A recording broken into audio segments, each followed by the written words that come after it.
Hi all, welcome to the UBC contender final between Michi and Marc. The other players are Hideaki and Oliver Squire. So on this stream 2, we're going to have Michi and Marc, and it'll be the kicking off any moment now. I mean, literally now. So we got 4 players who are very closely matched, I would say. There's a chance that any of them could win. As far as this match is concerned, Michi has often played like super low PRs. Marc, when he's focused, can play incredibly well. I've seen him play well in Marbella.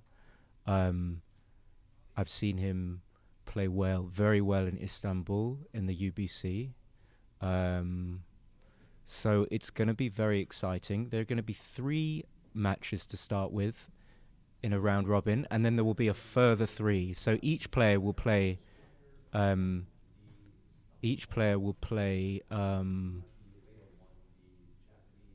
of the other players, I believe. I hope I'm getting that right. Full round robin. Okay. Okay. So there'll be 4 rounds of 3. I hope I'm not being a bit of a dunce. And so they will all play, they will all play 3 matches. It is me. I should have introduced myself. It's Simon Bargett.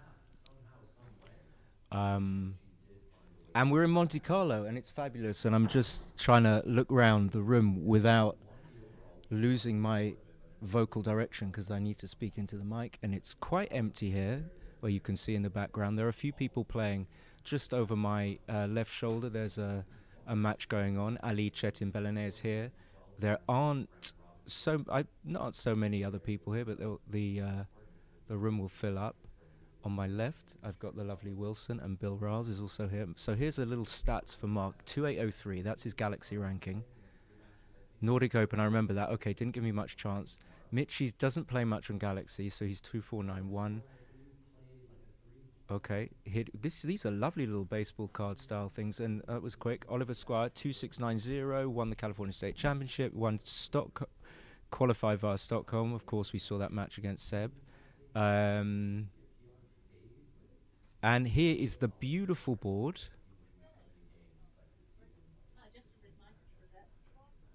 Marc just trying to get in the zone. Michi just taking a moment to settle himself. The dice are really clear for me, and I hope they are for you. I'm sure you're seeing the same sort of, almost the same image. In fact, I don't know why it would be different. Better if you take the cover off, Tara. No chit chat between Michi and Marc. Just settling. I just heard my name. Someone just said my name. Justin said my name. It will start showing seconds only after you at hundreds. So 1 minute. It will. Tara just giving a message to. What? I think we are starting. We have 14 minutes on the clock. Good to know. I've been told that the clock, once it reaches, if any player reaches down to 1 minute 40, then it will convert into seconds, but we'll deal with that. It might get a little confusing. Here we are off. So Marc going to win with a 6-3. He's going to split and come down, trying to obtain full coverage, full control of the board. Michi would like to remove that checker from the 7 point, but he rolls a 5-3, so Marc can still link up with a 6 on that 18 point. But in the absence of that, he'll just bring a check around to the 11 point, trying to make it okay. That's another option. It could be right. I don't have an XG feed. Double 6 is just going to make both bars. That is going to make it close to cubing, I would have thought. 6-1, he has to play the 1 to the 5 point. Must unstack. This could be a little soon. Let's see. Michi will have a think. Okay, he's going to roll immediately. Almost like a reference position for him. 4-3, we can't afford to do anything but play 13-6. Okay, which doesn't improve our position. I don't know how we improve our position next is Michi. 5-4, probably going to have to make the 5 point from the 10 point. So you have to dismantle a fairly decent blocking point, but you get to make the 5 point in the process. So now Marc has actually bettered his position by making the 5 point. Michi's going to have to play 2 down. Now that leaves 6-4, 6-3. Also leaves double 4 to escape. 6-1 is going to unstack the 5 point, and if you do that, I agree with this play. I think you have to play 6 to 5. I think the whole point of playing 8-2 is that you should play 6 to 5. But Marc is seeing that if Michi rolls something that uses the 8 point checker to make a point, he wants to be at the edge of the prime. But I would have gone for this play, which he does in the end. So we're not playing dice on checker. Oh, I'm not a good roller. We have a few people in the chat. We got Mrs. Bubbles, we got Jeff Arnold. So 4-2 is just going to make the 4 point. Happy just to pay off to a 4-3 and a 1-6. He's going to leave 4-5 and 4-6 anyway because he had to put the checkers from the 13 point there when he played 3-2. Double 4 is an absolute monster, just escaping all the way to the 8 point. Now looks like Marc is ahead in the race.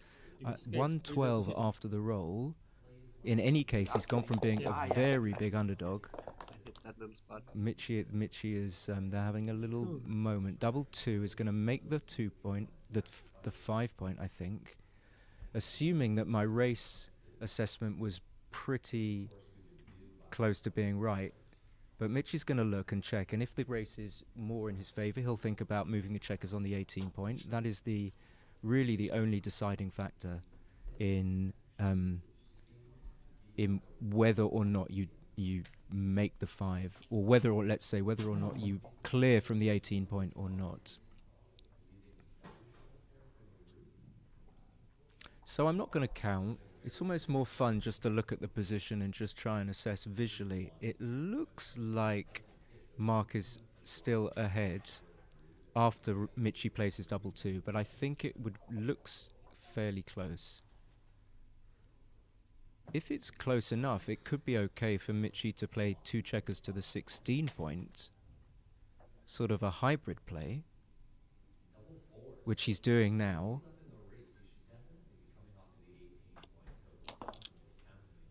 They've got the same position on the other match, because I can hear Justin's commentary. Okay, so he does go for 16 twice, 5 twice. 6-3 probably just making the point that you next most want to make, which is the 4 point, slotting it in order to make it next go. So we're going to assume the race is close. Double 5 just means that Michi is winning. We know that because it was close enough for him to play the double 2 as he did. Marc is going to need to roll something, or it's likely 4-1, probably going to be getting cubed. Now usually, just a thing, he touched the checker on the 8 point there. Usually we just want to put a checker on the 4 point, which is why he did that. So I will count the race. Michi's 89 and 25, 49. And Marc is 98. So if that's correct, 9 pips is enough just to double, and for Marc to be able just to comfortably take.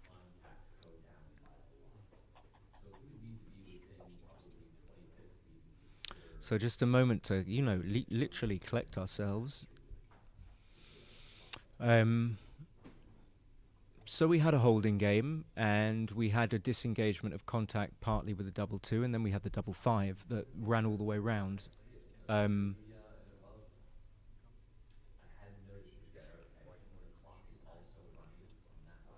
Marc will just take. So we noticed Michi's only got 3 crossovers. Marc's got 6. Doesn't mean it's a pass, but it's just something to notice about Marc's position, which makes it not as good. So not much happening. Interesting. Going for some sort of diversity. I think I would have just played in from the 12 point there. So comes in, takes it off. Looks like he's got a massive lead, has Michi. Well, Marc rolled a 5-1. But we did notice that Michi had fewer crossovers. So 4-3, he's already taken 3 off. Marc hasn't even got his men in board. So on that base, it looks like it's going to be difficult for Marc to win.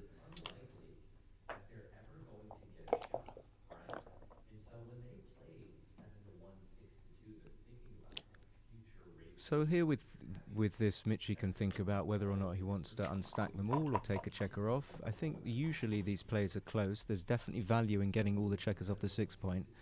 Marc is going to have to catch up.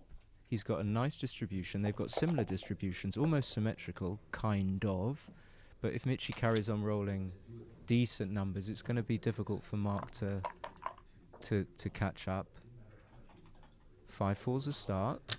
Okay, Marc still has 7 checkers. Sorry, 6 checkers on the 6 point. So Marc has 12 checkers left. Michi now has 9. The 5 is okay. The 2, not so good, but unstacks to the 4 point. I'd say that Mich is in the close, well, before the double 1, close to 90%. Marc needs a 6 badly if he's going to have any ideas of turning this game around. You see, he's got those horrible stacks, and then a gap on the 5 point, and then only 1 checker on the 3 point. So if Marc rolls a 5 next go, or consecutive 5s, he's going to have to take a checker from the 6 point and dump it on the 1 point. So 5-3 interestingly removes the checkers that were in the gaps, and now Marc has 4 gaps and 2 points with checkers on. You know, but it looks like it's pretty much done. I mean, can Marc give us something to get a little bit excited about?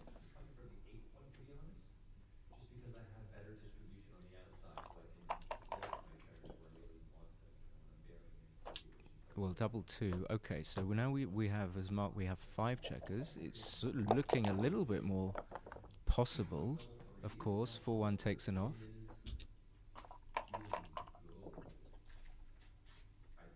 Three 2, no men off.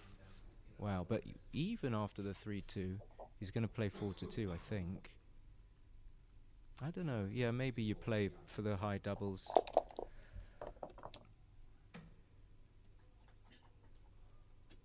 Double 1 will take it off, and then play to the 4 point.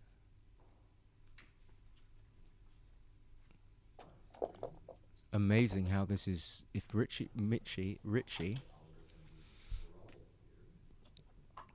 so only double 4. But if Michi'd rolled something worse than 6-2, like a 2-1. Just the 1 time. Yeah. So it went the way we thought it would go. It was looking like it, and then for a moment it was looking like Marc could. Well, you never know what can happen. Seemingly a race looks won, and then it's sort of there's a sense that it could turn round just after one sequence. So Michi takes a 2 point lead. We had a double, we had a take, we had a race. So it looks like the PR will be, like, it could just possibly be stone cold 0 for both of them. Or, some bearing plays might have been trivial inaccuracies. So Michi's going to split with a 5-2. Being 2-0 up, I think it's wise. I always split with a 5-2, almost whatever the score is. Marc would like to, he would have liked to have attacked that checker with a double 3 or rolled anything that made a point in board. But 4-5, he'll split and come down. Michi will hit the checker on the 5 point. Interestingly, he chooses to make the anchor with the 2 rather than play 13-11. Supposedly because he's up in the match, he wants to play a little bit cautiously. I think the 2 here, Marc needs to come up.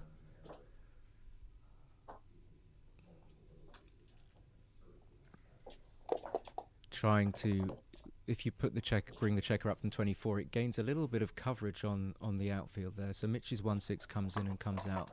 And now, of course, Marc would like to point on that checker, but he doesn't. But he's happy to make the anchor and then hope that Michi doesn't do anything valuable or doesn't upgrade his own anchor, or even better, fails to get the checker from the 18-point save. So Marc takes a little bit of time. It looked like he was going to hit and I was going to eat my words, but I'm fairly sure that you do this because this leaves you with a very credible way of bringing the game home, and that's what you're looking for. So even if Michi does roll a 4 to upgrade his anchor there, Marc can still either make new points in board and or wait to get off his own 20-point anchor. 6-5 probably just goes to the 7 point. You have lots of spares with which to make the 7 point if you get missed. So this is what Marc should have had in mind as his game plan going forward. 5-2 is awkward because if you safety the man on the 7 point, it goes to a point which you don't want it to go to. So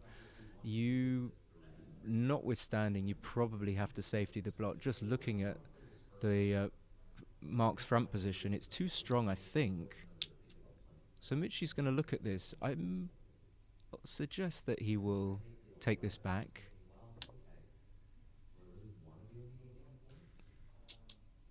So yeah, we have to put a checker deep, but we do get to put another checker on the 4 point, which is the next point we most want to make. Marc rolls a 5-4, and with the front position of Michi having 2 blots in board, he should probably just play 13-4. Actually, there's no other play, really. So if you wanted to do anything else for whatever reason, you couldn't. It's all a bit thick and fast. I've got Jacques in the chat, so who have we got? Hi Jacques, Jacques. Hi Sebastian. We got Bosty Mick. We got Mrs. Bubbles. We got Pete.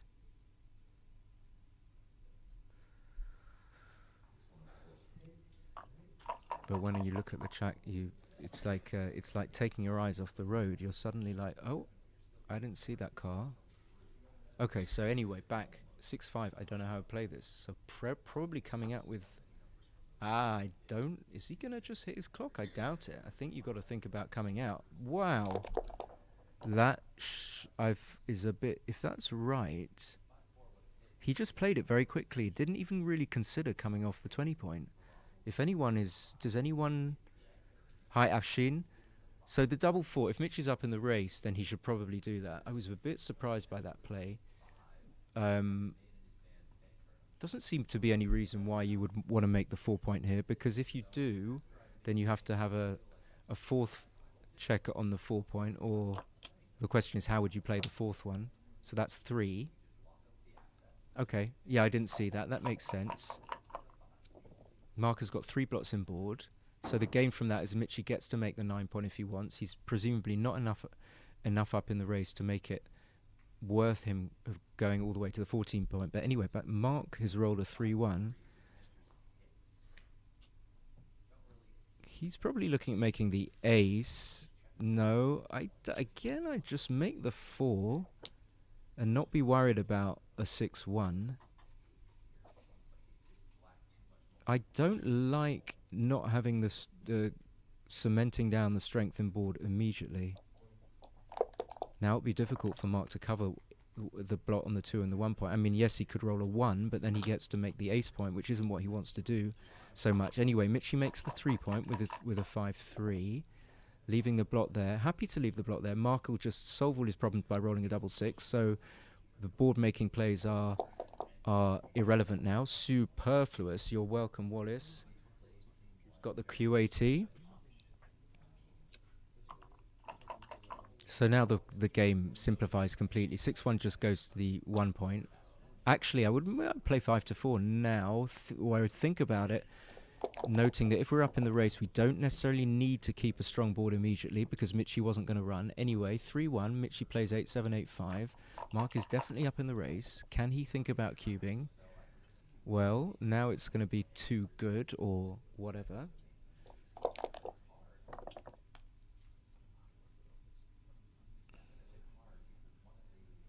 And if it looks like, yeah, it looks like it's too good. See, it's always interesting to see exactly how much time. Wow, back to back. Back to back double fives, but kind of slightly awkward and inefficient. But if we were playing on for a gammon that we're not going to win, we're playing on for a gammon that we're slightly more likely to win, but we're still not going to. So it's all kind of, it's what you do in BG. You just have to eke out your equity. 2-1, I don't know why I prefer that. Generally, we do prefer that, but I can't exactly work out why. So 4-2, we'll reach a double pass position, almost certainly. And it will go 2-1. So yeah, again, trying to do a little bit of a hi Peter. Nice to thank you for that. I just thinking about Marc 6-5. I don't know why he unless obviously very possible that coming off the 20 point was just not an option, but it looked to me like you had to play 2 off the 20 point. But anyway, it all worked out fine. Double 6, still not going to win a gammon. Okay, so now, so for decisions, what's the best way? Yeah, just a cube. Remember, they're playing for PR, so if there's any way of eking out a decision, both players should do that. Marc didn't double because it was too good to double, so he was trying to win a gammon and lock in on that extra point, but we all knew that he wasn't going to win a gammon. So anyway, it goes 2-1.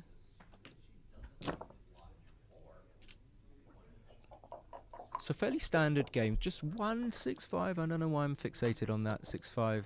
Anyway, nice 5-3. That's a positive equity roll. It's always good to win the first roll. 5-3, equalizing. Marc's on roll. Feels like we're going to have a 4-1. 6-2, just down, out and down.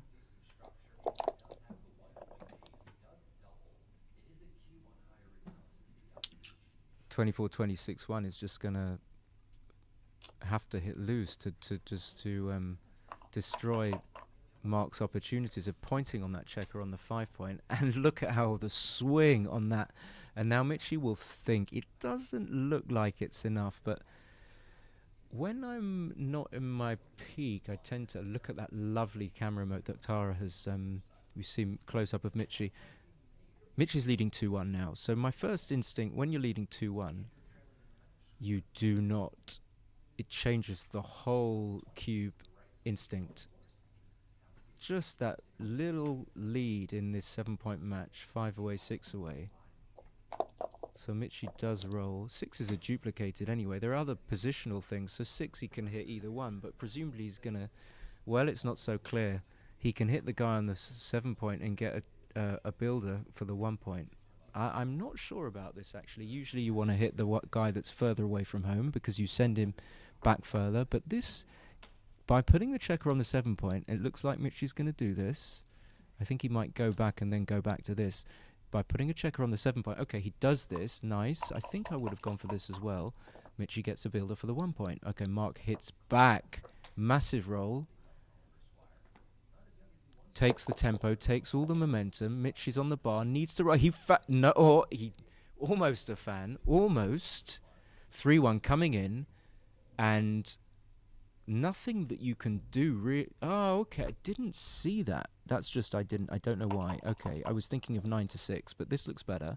Marc's on the bar. You don't have to play too safe. Marc's going to clean up with the 3 and play 11-8. Putting a nice spare on the 8 point can be valuable.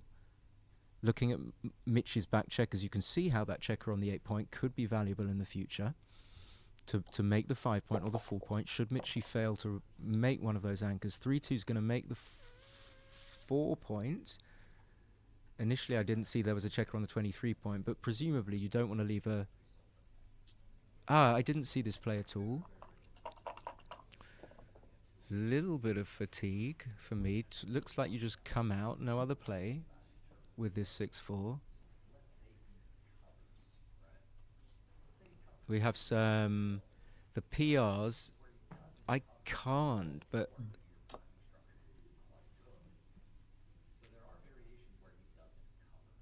I haven't seen Michi do anything. Marc, a couple of things that I'm not sure. That's all I can say, but it doesn't mean that Marc's made a mistake. Far from it. So 4-3 just comes to 13. Not particularly valuable move. Not particularly valuable to get another checker on the midpoint, because he had 3 there already, but not a disaster. 6-5 just has to play normal. Stacking that... Well, you could play 8-3, I suppose. Either one was good. So Marc has only 1 back. Very clear objective. Get that checker out from the 23 point. And correspondingly, Michi has a very clear objective, which is to prime that checker in. 6-1 doesn't do much. Again, a bit like the 4-3, just putting from stack to stack. Marc's going to make the 2 point. Gets to unstack the heavy 8 point. Michi just wants to fill in the 5 point. That's what he wants. Will he get it? Will he? No, he won't. 5-2. He's just going to have to stack. I mean, you like to play 6-4, but you can't do it. You can't just leave your opponent a 2-shot to hit you when he's got a 3-point board. So they're both not rolling what they want. 5-4 looks like it's a horror, and the 4 is forced to the 2 point. And I'm not sure about the 5 at all, whether or not you play 8-3 or this. But I'll go with Marc. 6-2, he's going to just play 2 down, keeping the anchor. The anchor is perfect to destroy any value that those horrible checkers on the 8 point have. So you would never think about leaving the anchor. Marc still can't come out, my God. So it's looking a bit... He's going to play 2-1 with the 2 point, with the checker on the 2 point. This is a thoughtful play. That's one way of putting it. I can see what he's doing. I don't think... I think he's getting stuck in now time rather than future time. He's got to think about what sort of position he wants over the long run. So he does play 2-1. Okay, he was just looking at it. I was a bit quick on the calling him out there. 3-5, I don't know. So look, sometimes you just play 11-8, 6-1. Don't want to hit because you don't want to get... Yeah, okay, so he's going to do that. The problem with this, the roll is that you have to bury a checker that you don't want to. Marc finally gets that checker out there, but it's pretty close this game because Marc has a lot of gaps he needs to fill before he can be remotely winning the game, I would say. And winning the game is probably something like, let's say 62%, coming close to a cube, something like that. So Marc doesn't want to leave a shot. So he can either play 3-2 or... Oh, sorry if that made a noise. I knocked the mic. 3-2 or 2-1. Either is good. We can see that the race is fairly close, but it looks like Marc is slightly edging it. So Michi's going to need to think about... I'm not saying now. No. Or maybe coming off the anchor eventually, but making the 2 point is acceptable, keeps the checkers where you want them to be. 71, 83, 89, and Marc's 93. It looks like it's very close. 4-2 is okay, I suppose, because you can make the 2 point, which is valuable.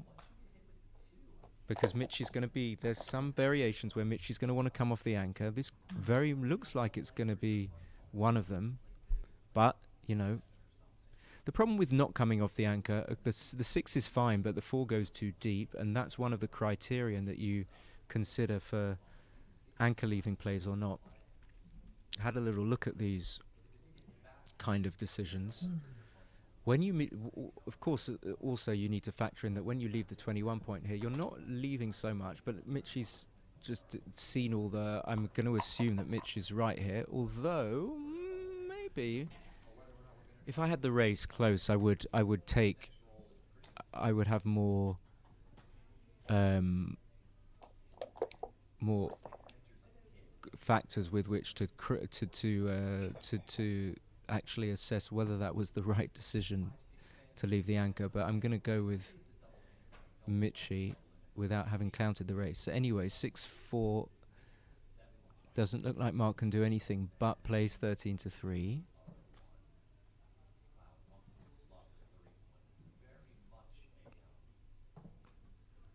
So I'm not sure what Marc's looking at. Am I missed something? Okay, so it's not. It's Michi hasn't hit the clock. Well, that's reassuring. So let me. I'm being a bit late. So let me count. 5, 7, 6, 8,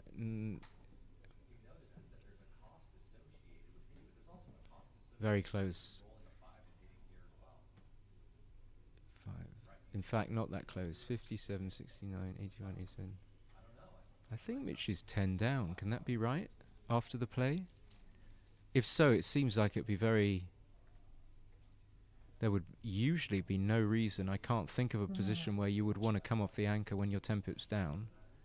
Plus, he's got wastage. Have I miscounted? So Mitch is having a good look at this. Let me count again.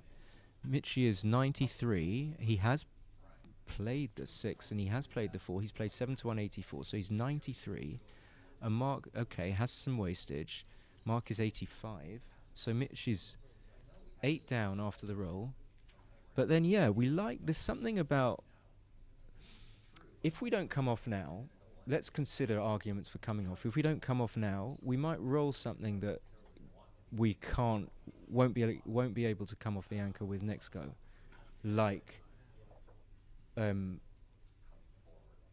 double 4. I mean, I know that's just one roll, but double 2.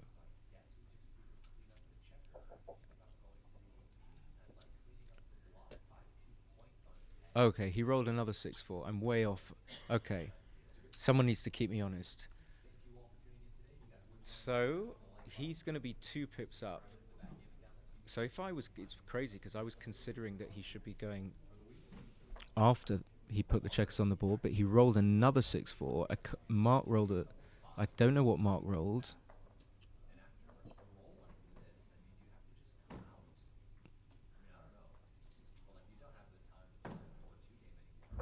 So yeah, what we're considering is that if you don't come off the anchor, then you put the checkers in the wrong places. They are wasted. You destroy a lot of your racing equity. So the trade-off is: do you risk coming off the anchor to get pointed on and give yourself your racing equity when it goes right, or do you give up on your racing equity and destroy it by burying checkers to your inner board? So Michi decided to go for the non-anchor leaving play.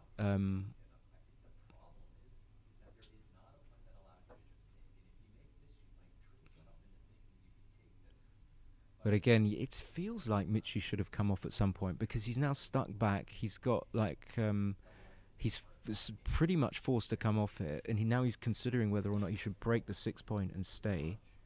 And it feels... So if he breaks the 6 point here, then his game...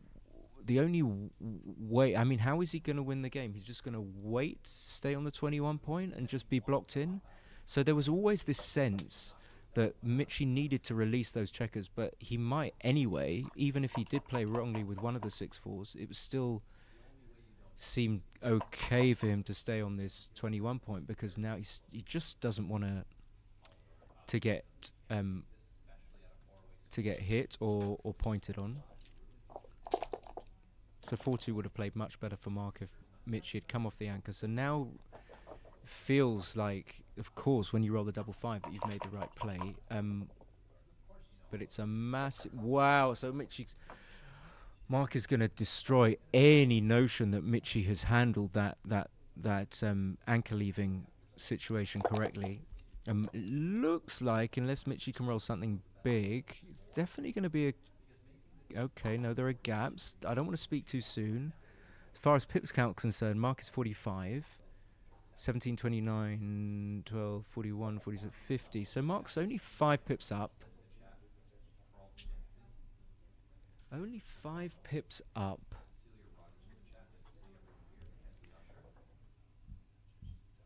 with the horrible gaps. Is this a cube?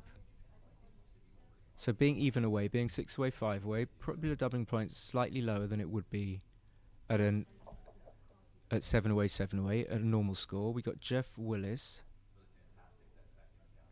Thinks should probably have run with the first 6-4. That's interesting. Yeah, I lost the thread. You could see that, guys. I kind of lost the thread with the I didn't realise there were 2 6-4s, and then I got but it doesn't mean that he was wrong to run with the 5-3, even if there was a sense that he should have run with the previous 6-4s. So Marc does cube. Of course, Mitch is going to take. He's got perfect distribution, pretty much.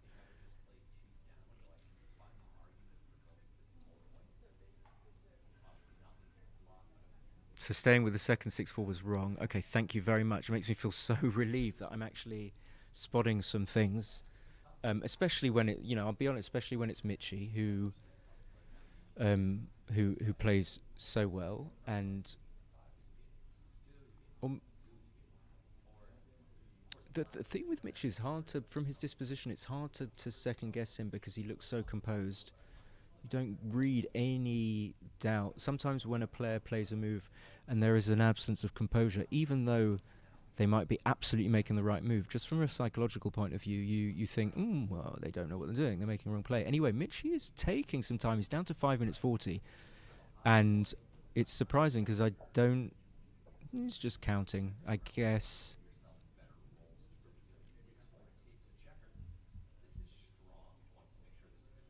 Hans Marius, of course, has got to be a take. It's not even a question.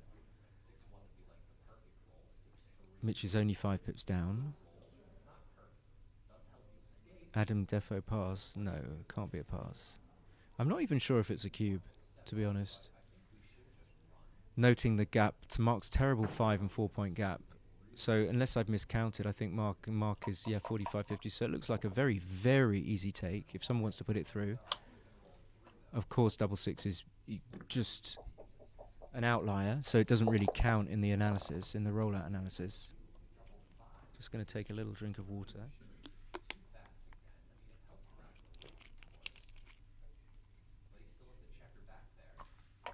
Okay, so 3-2. I missed because I took a little. But it's going to be hard. I mean, like Marc's taken what 5 checkers off already. So Marc is going to go 3-2 up. I was just thinking whether or not they take breaks. I don't think they take a break in a 7-point match. Okay, 2-2's pretty much going to win it. Is it Jen? I think so. You got some people. We got some crowd. We got some crowd here. The room is filling up very nicely. Okay. Well, he just smashed through that race. Marc's got 10 minutes. Mitchie's got half, 5 minutes. We're 3-2. We're 4 away, 5 away. This is, I can't even remember I wrote a book, maybe people know, I wrote a little book called Backgammon the 7-point match, in which I colorized all the scores depending on how active they were. Most active scores get like dangerous colors like red. And so 4 away, 5 away was like not that dangerous, as in for the potential taker. If you're doubled by someone who's 4 away, 5 away, well, the doubler is an inactive score, and the taker needs to be a little bit cautious about taking, but it's not so much of an adjustment from 7 away, 7 away. I think it's level, if level 0 is just normal score, I think it was about level 4. There are about, I think, 7 levels in gammonish positions. So anyway, Marc is active. But it's not going to matter because Mitch has just rolled double 6. Someone's looking like a bronze backgammon god. 6-3. Okay, he makes the anchor. It's so hard for me to look at the chat and then 6-2. What do we do with this? Okay, we don't particularly want to slot it actually because it's not the checker we want to slot with. We want to slot with the checker from the 6 point. So, what, just 8-6? Okay, well, he's got a blotting board. What am I talking about? Okay, as soon as Mitchie makes the play. Okay. Anyway, Marc's okay with just coming down, making the 3 point. Don't want that liability. Another holding game. We had a holding game in the first game where Mitchie rolled a double 2. So we should, we should play dice on check. I don't understand why we don't. 4-2. I think we just make the 5 point from the 7 point, but not a given. Not a given. Don't particularly want to give up the potential 4 prime. So if you give up the 7 point, you can never immediately make the 4 prime, but you've got to cover the 5 points. So Michi does.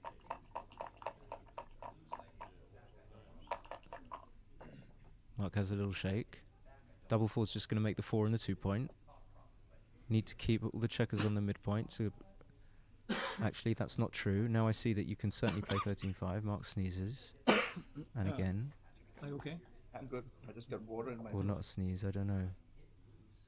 So having considered the position, I think on balance I prefer to keep the checker on the 13 point, but they're different. They create different scenarios. So you don't really want to make the 2 point. And you really want to fill in the gap on the 5. So I have no complaints with this play. No issues. Double 4's just releases.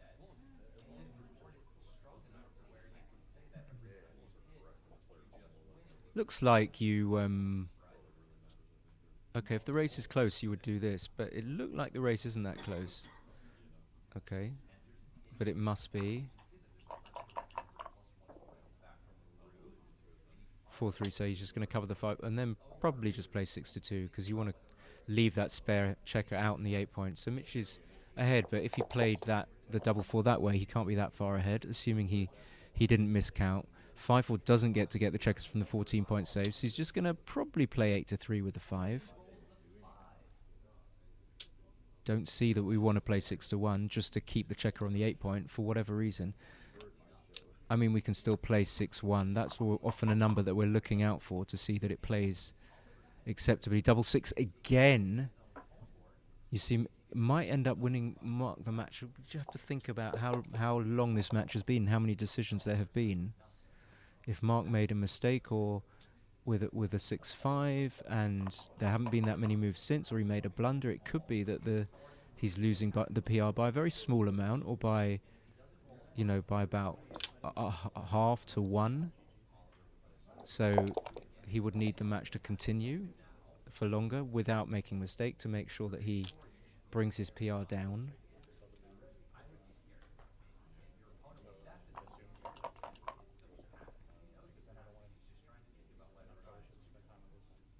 So we get into another race. Looks like Mitch is slightly ahead, but very close. 5-4 just makes the 4 point, putting checkers exactly where you want them. Aha! But Marc is rolling well. So of course we know, we get 1 point for the PR, 1 point for the game win. But of course, I think we're back. I'm going to check this, but we're back to average PR as the deciding factor. So really very important to keep your PR low. 3-2 just brings 2 checkers in. Again, looks like Michi's got a slight race edge.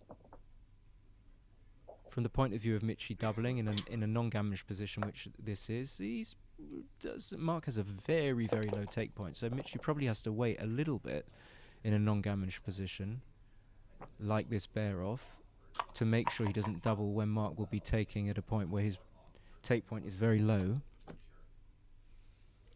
Very close race, almost symmetrical position. 2-1 just takes a checker off the 3 point. Maybe. As soon as Michi thinks about doing something else. Yeah, of course you can choose. So one does one thing and one thing does the other. And how do you decide? Okay, so he goes for the checker off. I think if you were 4-3 takes 2 off.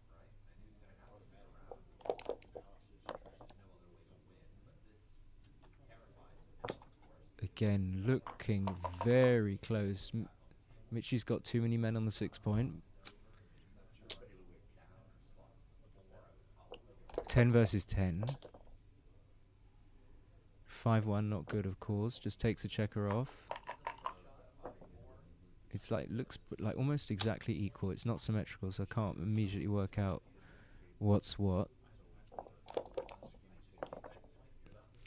Wallace, we will try. I'll try my best. I think it's important. I don't know.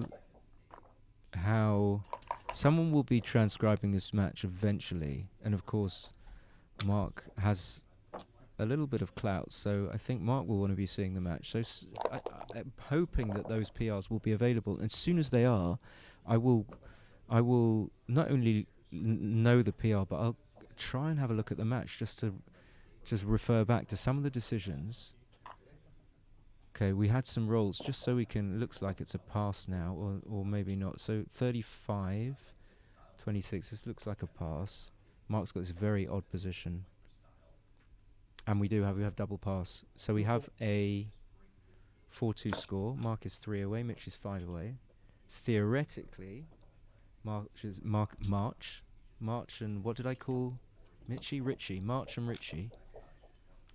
Marc is a 65% favourite, something like that, in theory, against an equal strength player.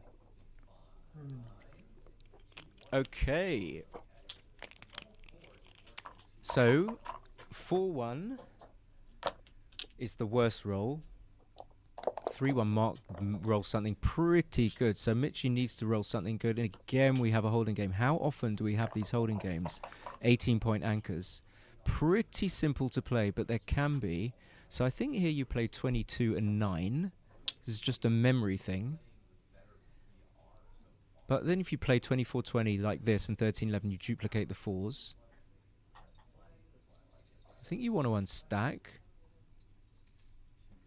Okay, this is certainly possible. I didn't even see this. This could be the best play. The only thing that's the downside in this is that you kind of want to leave the checker that you're splitting back a little bit.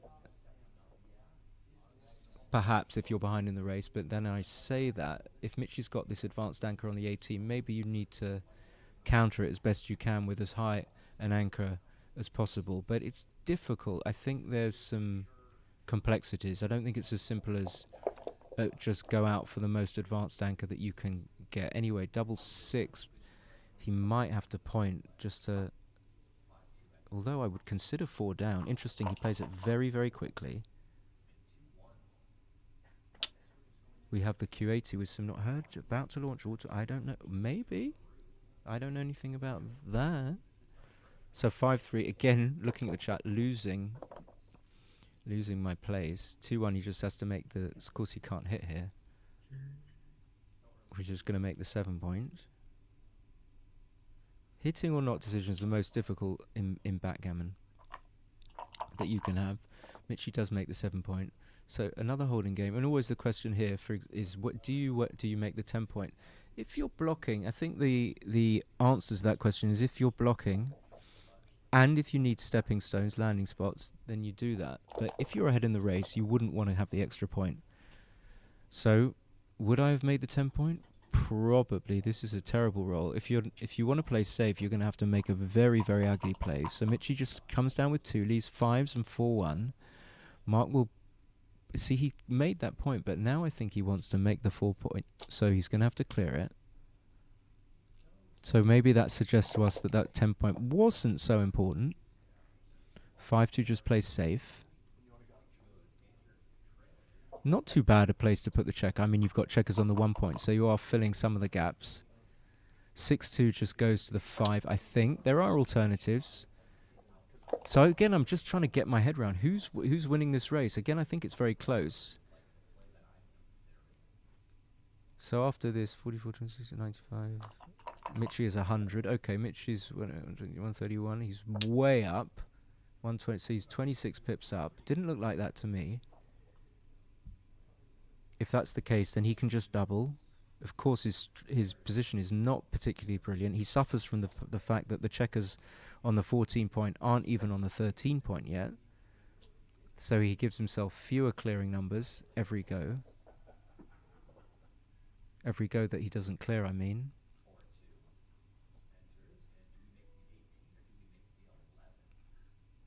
Having said that, when your opponent has the 20 point and you have the midpoint, you don't get to have the 5-2 as a clearing number, because if you bring the 2 down, it leaves a direct shot. But if your opponent has the 21 point anchor and you have the midpoint, then 5-2 will only leave an indirect shot.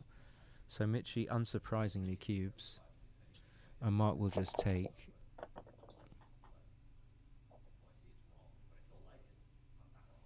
I think this is the thing that I always remember, that actually when the score is reversed, the cube is more forthcoming for the cubing player. So Marc would actually have a lower doubling point at 3 away, 5 away. Double 4 is just going to come out, I think, and play down to the 9 point.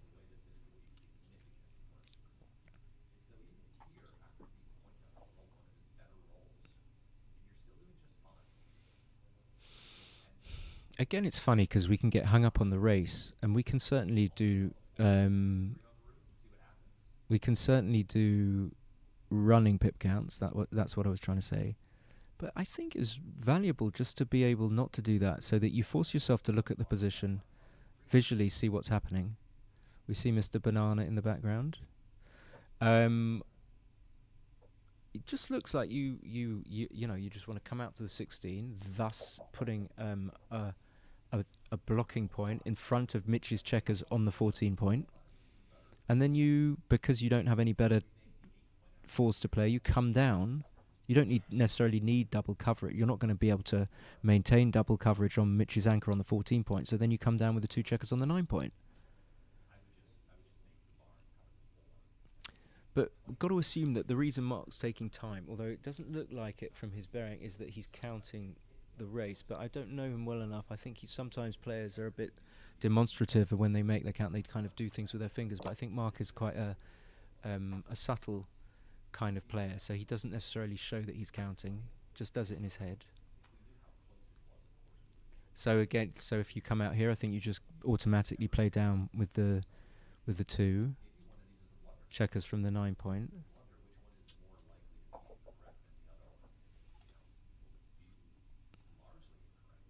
I mean, this is such a great match. What more can you want? You've got Marc, and you've got Michi. Marc is, I think, like 4th on Backgammon Galaxy. No easy feat.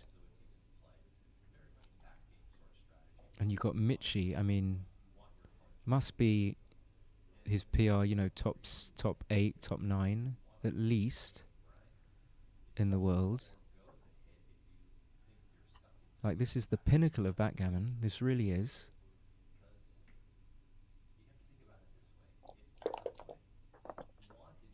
So he does do make that play after some time. I mean, they've got plenty of time. We're not dealing with any Oliver Squires here. No time abuse.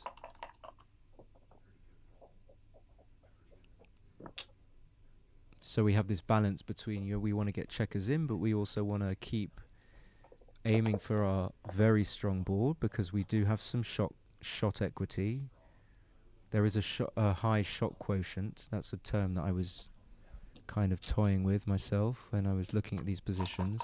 So in other words, there's a likelihood that we get a shot, a reasonable likelihood. But again, Marc rolls double 6. He's just checking, but he's gonna just play it. It looks like, well, he's certainly ahead. He's not actually massively ahead.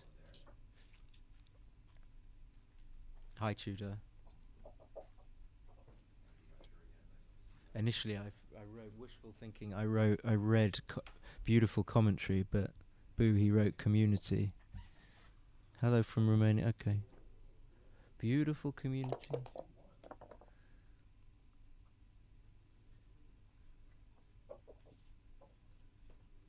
So we see the race was still close after Marc rolled the double 6.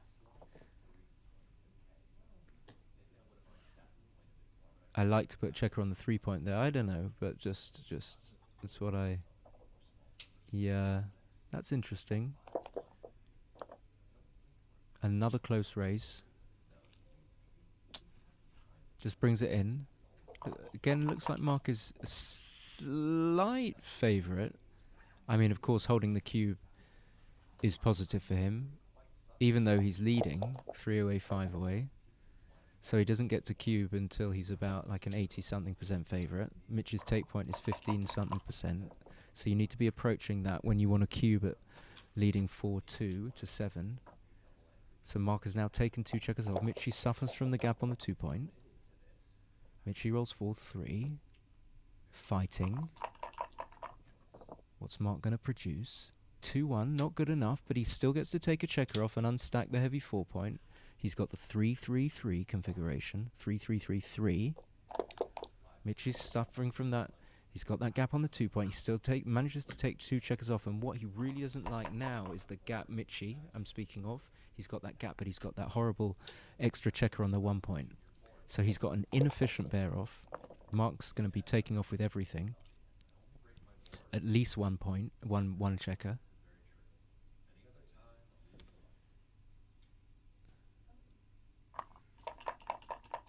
So even though Mitch is a pip favourite, Marc's a positional favourite massively, but 2-1, again, not going to help. I would just play 3.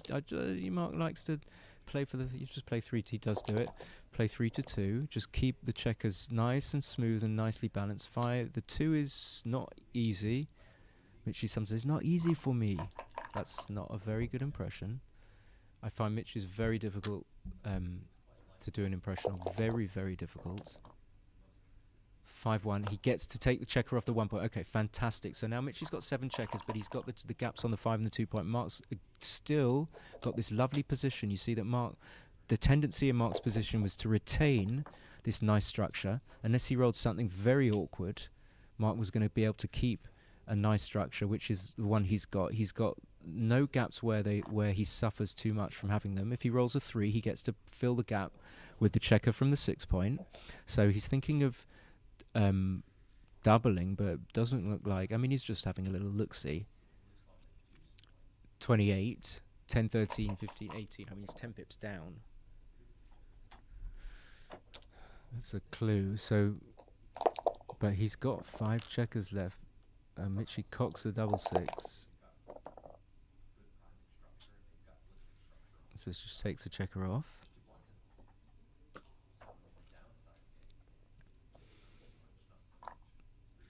I think this position is like a beat Marc might have anywhere in the... I'm so bad at judging them. Anywhere from 40 to 60%, but certainly not more than 60. Okay, you can see that. Like Marc's got 3 checkers. He's very unlikely to bear off in 2 rolls, isn't he? So let's say he rolls 5-2, 5-2. That doesn't bear off in 2 rolls. What about 5-4, 5-4? That does. What about 5-3, 5? Okay, we don't get to... When I say very, I'm going to change that to... I think he was an underdog to bear off in 2 rolls. It's a very significant underdog. Okay, can this ever be a double? I think it can. I think he needs to think about this. Okay, where am I in my decision? Okay, so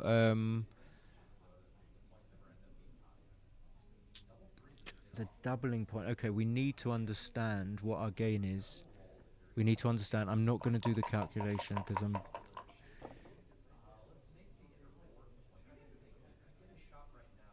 But obviously, the difference between being 6-4 down and okay, maybe that's nonsense to think about cubing there. We would lose a full 25% match equity if we cube, and we fail to bear the 2 checkers off. But certainly, if we had, we have 19 rolls there to bear those 2 checkers off, so we are a favourite. But if we had maybe 2 checkers on the 4 and the 2-point, we have 23 rolls. Then maybe we're getting closer. My brain is not working very well, so I have to take all of this with a pinch of salt, but we can certainly think about doubling when we're up in the match when it's a last roll position. So 2-1, we've had this before. Michi played 24-22, 6-5. It wasn't exactly the same position. Anyway, let's recap. Score: 3 away, 3 away. Now Marc has got full freedom. Marc loves to call it full freedom. He's got all his back checkers out. He's got a bit of a weak, brittle position, but he's very happy to have the back checkers out. 5-2 is going to bring 2 down because you cannot afford to keep the position brittle.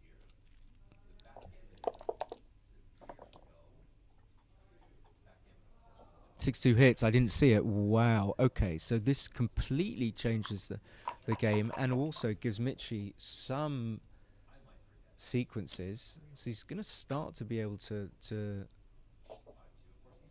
cube. So 4-6 just has to play 8-2. Wait, actually, you can just play 13-7.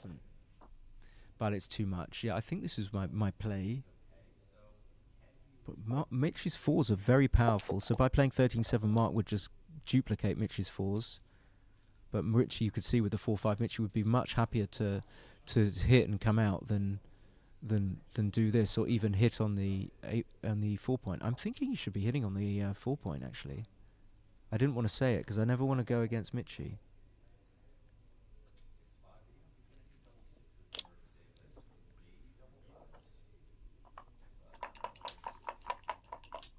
So he does hit. Interesting. So 5-1, that's going to be enough to cube, I think. Let's have a second look at it. Have I spoken too soon? 76, 32, 1. Marc is 140, 61, 81. And Mitch is 137. So Mitch is only 3 pips up, but he's got enough. I mean, he could just roll. Even, okay, is this not close? I'm just thinking that he could even roll a 2-1, just making the bar over. Okay, so he does cube. This is going to be an easy take. Not such a dangerous score. Is this possible that Marc could pass it? So I'm going to set this in now. Is it possible? Is it possible? This would be a crazy pass, I think. I'm just picking up. You can just pick up the sense of it here. The way Marc doesn't like it. He does not like it. Yeah, that's that little eye movement there. That's saying, yeah, I actually might pass this. Having said all that, the position is so strong for him, as in it's so takeable, that I would be surprised, but... Oh, he does! No! Is that a pass at this score? Maybe it is. I mean... I'm surprised at that. I could be. I'm sorry if I'm way off, and apologies to Marc, but I just looked at the and the Michi hadn't won the game yet, and at 3 away, unless you're absolutely destroying the Gammons, Marc had pretty high winning chances there. That's very interesting. So I favour splitting here. Let's get back, because XG says pass. Okay, thank you. Or was it a big pass?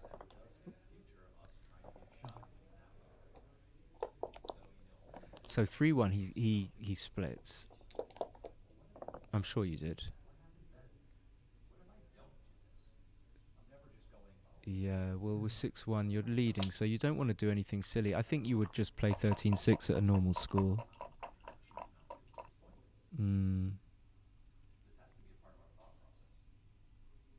Now, Marc is trailing. He can certainly think about this. It looks like, yeah, I agree, a little bit early.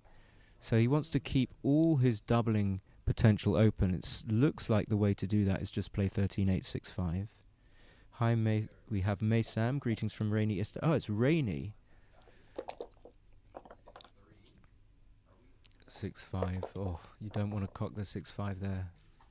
So 5-1, you have to come up to the 23 with the Wallaces from Brussels. So pretty even. Mitch has definitely got away. If you've got one man back, just needs to escape. Marc needs to either start blitzing that last checker, and or making an anchor with those 2 back checkers. So this just runs to the 14. It's a pretty decent roll, I would say. 4-3 is bad. Now I think you have to think about playing 8-1. So Marc's got a lot of rolls that he can use if given his full roll. So question whether or not playing... Okay. If Michi doesn't look at it again, I haven't got the confidence to debate him here, but I would look at 8-1 here. I would look at 8-1. So what else do we have? Let's imagine we put that checker back. What else do we have? We just play 13-6. Marc is just going to consolidate. If you do this, you probably have to play to the 9-point with the 1, but with the 4. But I wouldn't be going 13-10 in the first place. But you know, I was wrong about that cube action, so I've probably been wrong about. Yeah, I'm conceptually, I'm not a fan of this. Now Marc just guess some of his numbers are duplicated. Okay, well Mitch is not too sad because Marc rolls one of his not so good numbers. So the question is he going to make the 3 point? I think he probably should. Mitch has only got a 2 point board. The 3 point. If I said the 2 point, I don't know why. It looks like you'd be happy to make the 3 point. Okay. Yeah, I'm fairly okay with the 3 points. Yeah, I think I still would. On the basis that if you get to cube at this lovely 3, interesting. Maybe this is this different competing idea. Maybe this is fine. So question like if we do this and then we have a roll for Michi. Are we nearer a cube having done this? I think we prefer the inner board points. PR hit. What does that mean, Angel? And then we're confused because if we play down with the 5, are we gonna clean up 10 to 8 with the 2? Okay, I mean it's just a reasonable play because it's safe, but does it meet the needs of the position? I don't know. 5-2. Oh my god. Well, I would have hit anyway. So Michi might just get to cruise this home and either win a gammon or not. I mean, he's not going to cube this, certainly, at this score. 6-4. Looks like I would think about making the 2 point. So he's okay. He seems confident. Leads 5-4, 3-6, double 5. 3-2's got to make the anchor. I did notice that they've both got 2 minutes 43. So now that Marc's made the 22 point, actually Michi will be able to... Okay, this is ugly. Did you just play 2 down? There's no safe play. And if Michi gets away with this, what I was trying to say is there will be some thoughts of cubing, even leading 2 away, 3 away. So actually Marc's take point is 25%, but it's a very difficult kind of 25% because... because even though Marc's take point is very high here, you don't want to double as Michi when you're anywhere that's not near your 75%. Basically, the reciprocal of 25. So, repeating that, even though Marc's take point is pretty high at this score, well, it's all off the cards now. He's hit. Michi doesn't want to cube anything that's anywhere near below his like 70 to 75% winning chances, because okay, well we'll talk about that later. So 1-6,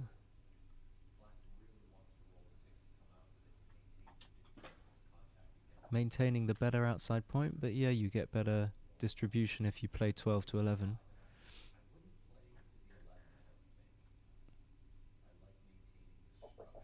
Again, just interesting why he went for the 12 point there.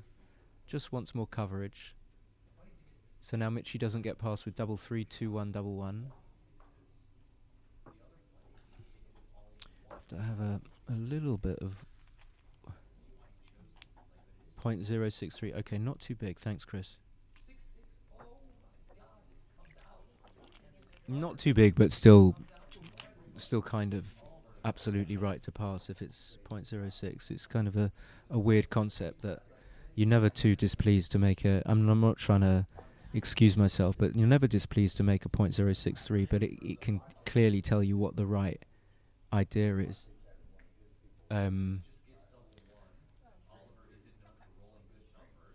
So here we do have a cube, and so Michi judges himself to be, if he's correctly cubing, it's, somewhere in the 73 to 75% range, assuming that Marc has an easy take here. Just looks like it, but it could be wrong. I mean, Michi's got those gaps. So Marc is like, there we go, it's down to 98. So Marc's down to 1 minute 40. As soon as it hits 1 minute 40, we go down to seconds. So 68, 79, 103, 121, 136, 138. Marc's 138. He's well down in the race, but I don't think he should rely too much on the race. Again, 16, 58, 88. No. Yeah, I think this is. Looks like he's got 25. It looks like with those gaps. I don't know actually, to be honest. I just don't know. I just don't know. We might if we can get a code. There's I don't have another microphone.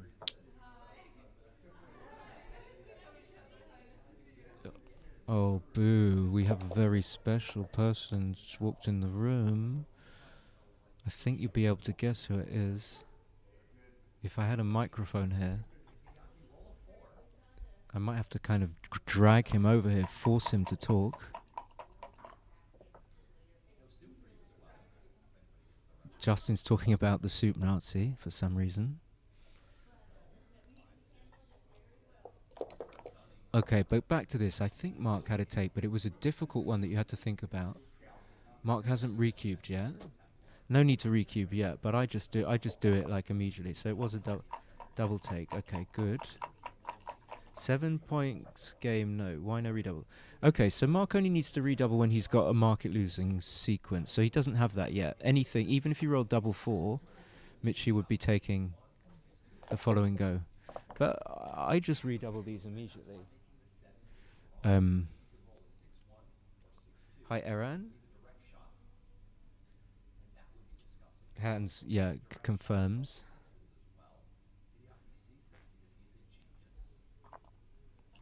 Got an advert for Gammon.gg. Looks exciting.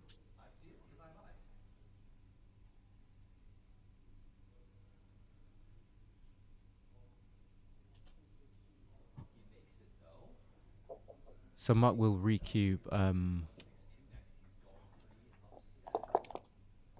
Well, he might never recube actually.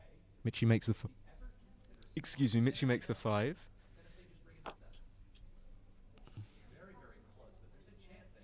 I really want to know how many watches Justin's got. So as long as he doesn't have triple the number of watches I have, I'm fine. I'm absolutely fine with it. No, I actually don't want him to have more than. So we got 1, 2, 5. So double 2 makes the 5.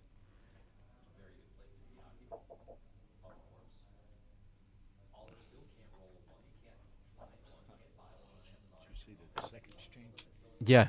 So Bill's just hit my shot. Yeah, we have the. So Bill has all these little features that Bill and Tara add, like just bringing a little bit more excitement. So you have the seconds counting down once we hit 1 minute 40. So double 4. Now Mike will have. This is difficult actually. Okay, I guess he has to stay. So.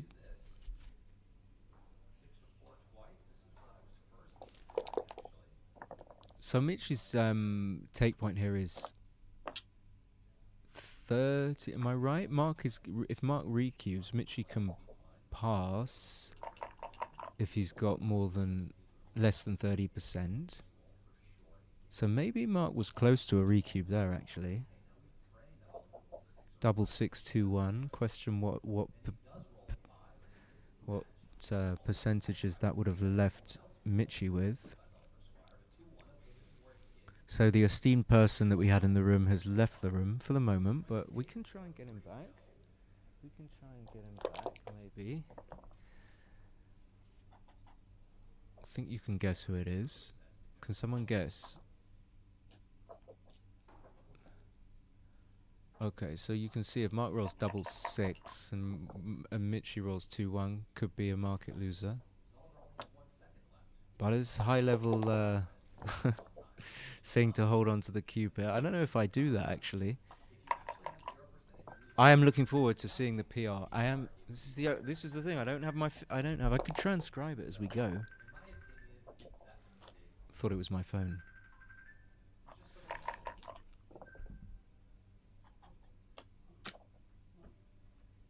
We have the 4 cube in. We have a 4 cube in play. Okay, so okay. It's not. Let's just say it's not impossible. Michi looking good for 1 point at least.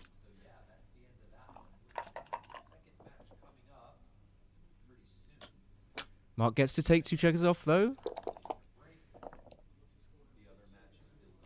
Okay, 2 off.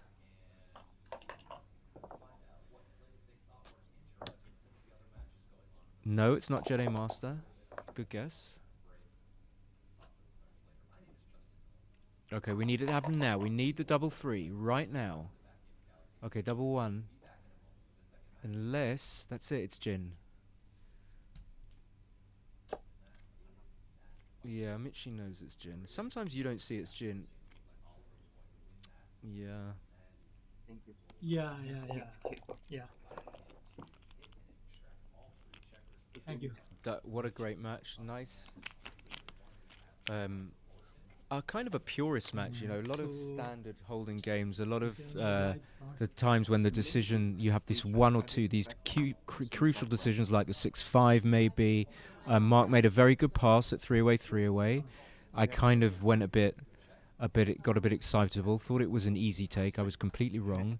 You developed the new transcribing system. Yes.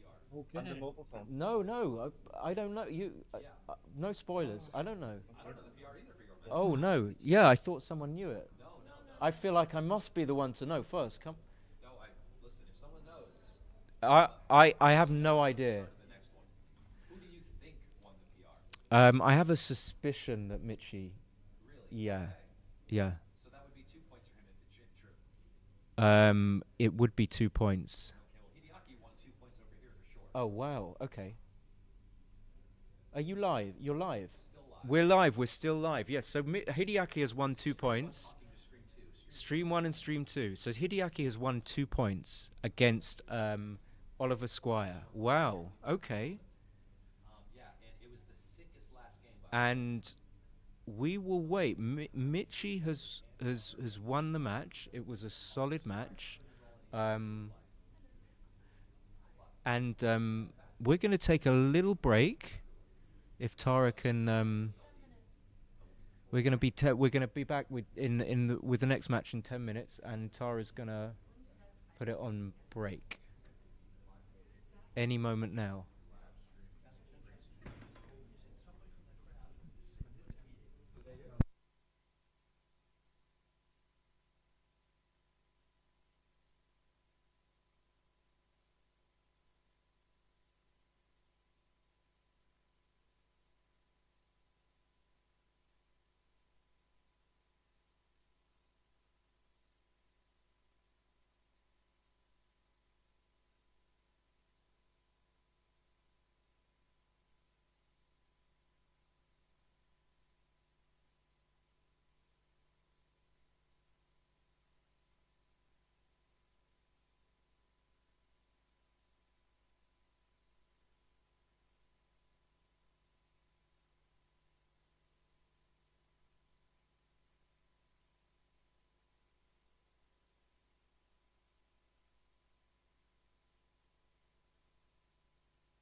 And Welcome back. So after that really kind of classic backgammon match between Michi and Marc, we now have Michi playing Oliver. Michi's still on the top. Assuming that he's playing the same colour checkers. I think he was playing the black checkers.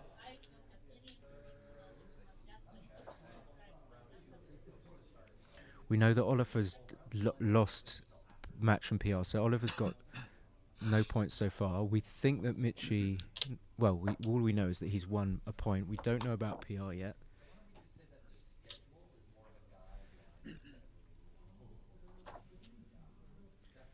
What happened to Nick? Nick is around. I mean, he's not. I don't think he's playing backgammon. I visited Nick in Wisconsin a few years ago. It was lovely to see his family and everything. But Nick is. He was a very, very good commentator.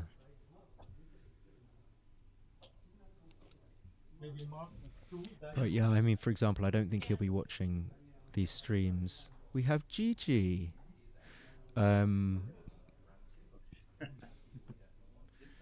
Clicking on the thing, trying not to. It's saying report or block, and I have no intention of reporting or blocking anyone. have a good match. So here we have Michi and Oliver. In the other stream, we have Hideaki and Marc. So again, Oliver doesn't have any points so far after one game. Everyone's playing everyone. There are 4 players, so one player will play the other 3. So we have a 6-2. This is the reverse of what happened in the last game, when Marc rolled a 6-3 and came out and down. Double 2 will make 2 points. So in these positions, the 6 is duplicated for the player that split to the 18, but of course he'll use the 6 to make the 18 if he rolls one. 5-2 will just make the 11, leaving the checker on 24 slightly stranded. 6-1 will happily make the 5 point over the bar.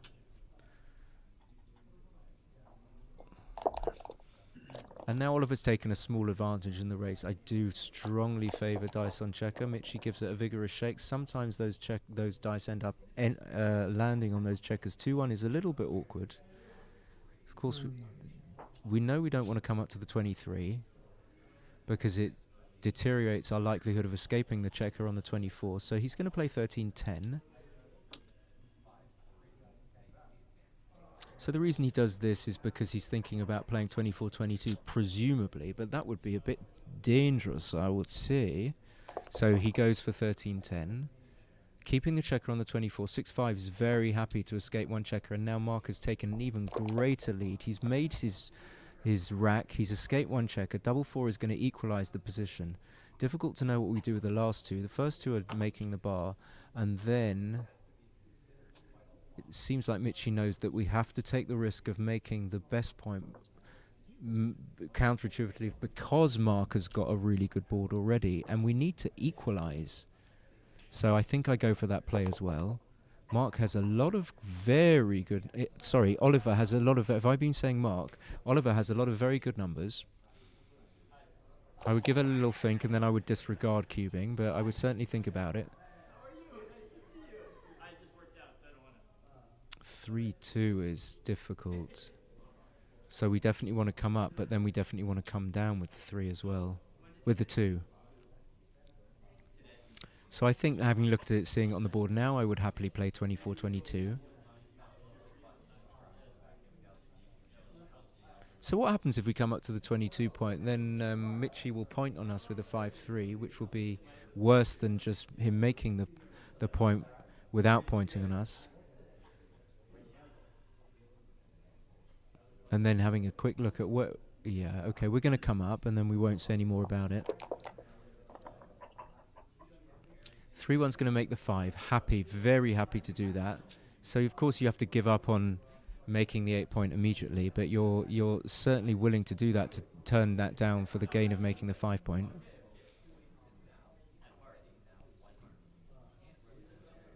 So interesting when people take a little bit of time, but we know they're going to make that play anyway. That's often a theme. So, of course, Oliver really needs to escape, but he'll take rolling any of the numbers 4-1, 3-1, 6-4, 6-3 that make the bar. Again, we can't cube because we're behind a very, very dangerous 4'. And 5-1 we have to scarper. and if we do, we have to play 11 to 10 just to minimize the danger of our opponent's hits. We hate to be hit on the 10 point or the 11 point, so we're going to prevent that eventuality. That's our priority.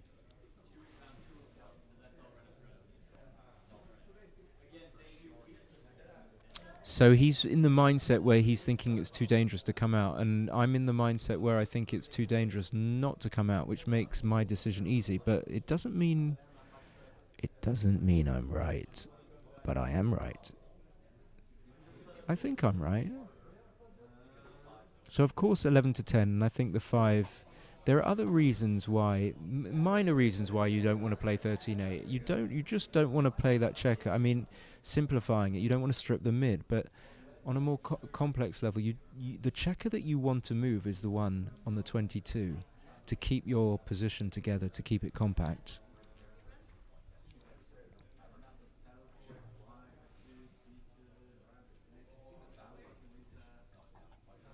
So yeah, worryingly, when he pauses, we see that he's going to do something that we think is not the best improvement, because he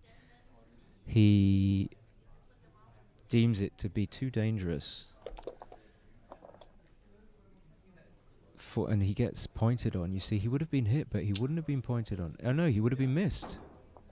And this is a huge gain for Michi. 2-4's going to come in, preventing the cube. I mean, it doesn't look like there's a double here, but Michi's going to have a look at it, having made an extremely strong 4-point board.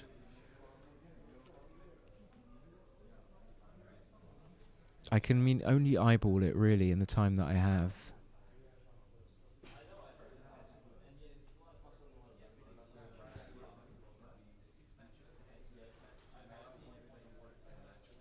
And I'm just continuing to eyeball it, do no more, no less than that. I'm not really looking at the numbers, but yeah, it looks like it's not there yet.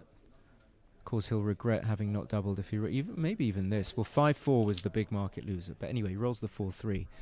If Marc fans, it seems like it's a pass, but maybe not a massive one. But if he comes in, yeah, this looks like I keep saying Marc, I think, when I meant to say Oliver. Sorry about that.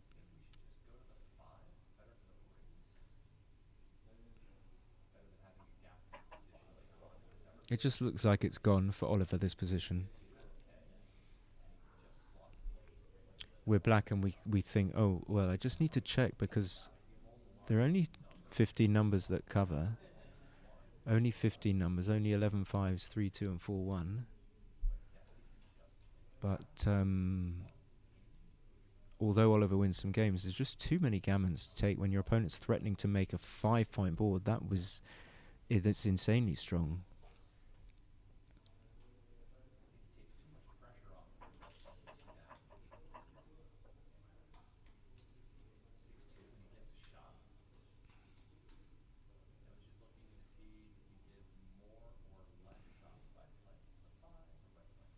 I know there's no suggestion. I mean, I'm looking at Ollie, and I'm not getting that he's going to pass this, but I'm not getting either that he's sorry, that he's going to take this, but I'm not. Neither am I getting the sense that he's going to pass this. Okay, you see, he does pass, but we always have a little think about positions. There's no harm in that. So Michi takes a 1-0 lead. And it seemed like the cube action was correct on both sides. It seemed like Michi was too early before he rolled the 4-3. There had to be a big sequence there. Michi had to roll a number that hit loose, and Oliver had to fan. So 2-1, Oliver should just, either one is good actually. I'm not sure sometimes whether or not you can actually play 24-23. And we have 6-1 making the bar. So now when Oliver makes the 5-point, he's a favourite because the 5-point is so valuable. So he's going to make the 7-point as well, I believe, and then just split to the... Either play 11 to 10. Actually, I'm not sure about this. This is potentially close. Looks like...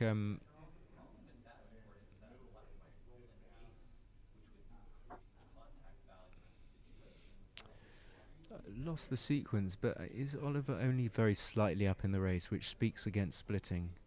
Also, the checker on the 11-point is almost almost defunct at the moment. So if you place it on the 10 point, but yeah, I think this is the more kind of natural play to make.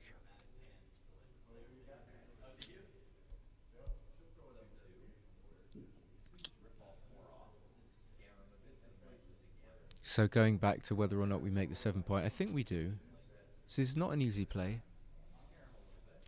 Easy plays are difficult plays are when you have competing priorities or competing things that you can do in the position.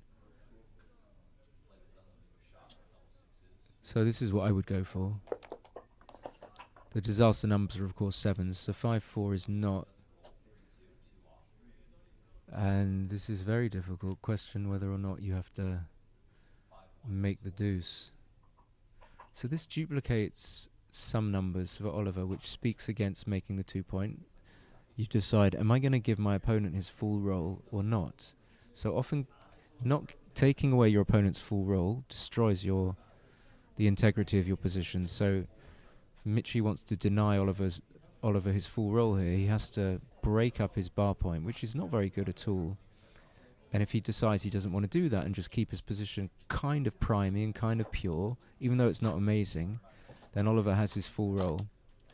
So Mitch is going to look at making the 2 point. It looks like it's the better play. I just have a quick sense. What does it give Oliver? It gives like 6s from the bar. So 1, 6, 3, 6, 4, 6, 5, 6, 5, 2, 4, 3. And then what do the other numbers do? Well, double 1 is okay for both of them. It's kind of a compromise roll because it comes in for Oliver and makes the 8 point. But then Michi can then make the bar point and put his position back together. But what is Michi really hoping for from this hit? He's hoping to deny Oliver rolls that develop his position. So if Oliver rolls a 4-2, Oliver can't make the 4 point. Okay, so we're going to take it back. I'm not committing myself to this play. I kind of did making the 2 point. And now, of course, yeah, I think... actually, I'm not sure.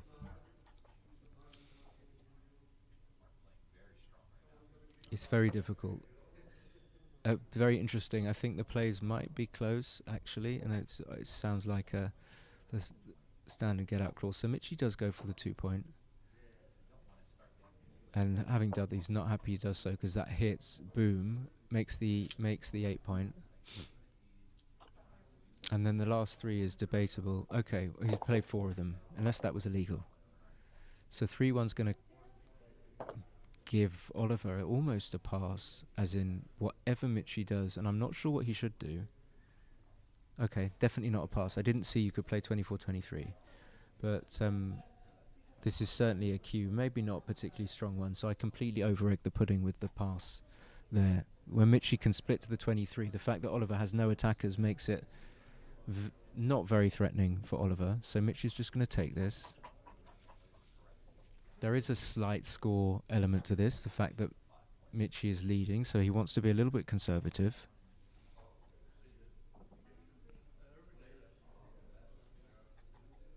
But we can see that even just Oliver rolling a 4, making the 18, really solidifies his position. So anyway, Michi does take. But there are amazing rolls. Like, of course, there are things like double 5, but there are not many amazing rolls. So Oliver just rolls a 2-1, and he looks like he's just going to take that checker off the 18 point, make it safe. No reason to hit when it's just too risky. You've got to give your opponent too many hitbacks. So there is another play where you can duplicate the 4s. Okay, I don't love this. I don't love this. I think that you can give up on, of course, when you cube, you kind of want to make a gammonish play, but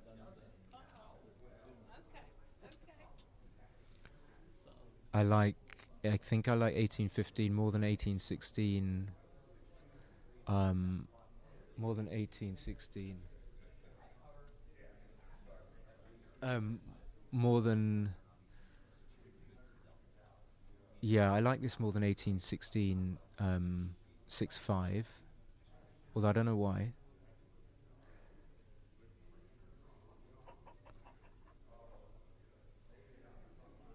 Perhaps because we get to cover the spot on the 9 point there, on Mitch's 16 point. So if Michi hops out with like a 5-1 or a 3-5, we're going to have a double shot. So there's definite value in playing that 2-1, which speaks against the risk that we take by hitting on the 3 point. So I like that play. Mitch is, I think, going to make the anchor. Is it bonkers to make the anchor here? Or you just hit? Okay.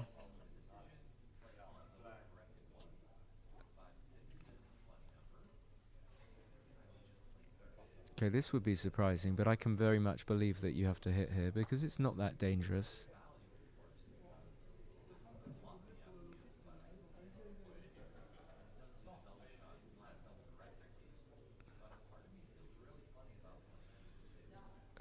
Yeah, I'm very uncertain about that play. Priming the checkers in. Okay.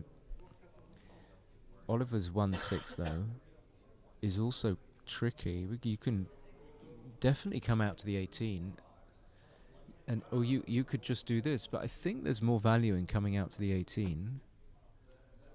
I prefer that. So interesting. Couple of things there from the players. 4-3 looks like you have to hit. So the alternative of playing 24-21 10-6 doesn't do very much.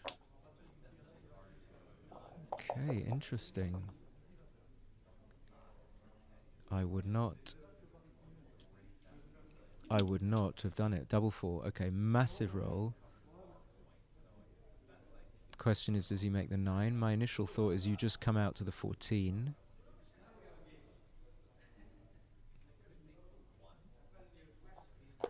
Yeah. Okay, so maybe you can't turn down making the 9, but the 4 has to go to the 2 point, I suppose. That makes sense. Doesn't look like it's going to be very difficult for Oliver to bring his checkers out, I suppose. Looks like he's just going to remake the 13. Again, not very difficult for him to extricate that back checker, so that speaks in favour of making the 9 point. We're trying to get a sense of what was right after the event. 4-2, so Michi gets some teeth in his board. But Oliver, again, is in great shape. He just plays 24-16 and brings the checkers down. All he needs to do is escape.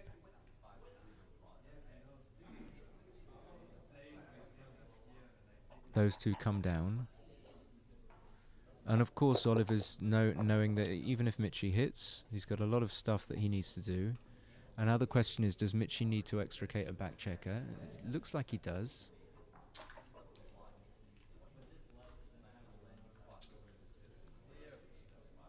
Actually, maybe not, because what will happen is that Oliver will get that checker from the 16-point round, which frees up Michi's checkers on the 26 point, so therefore obviating the need for Michi to take the risk of taking the checker out. Double 2 doesn't get the checker safe.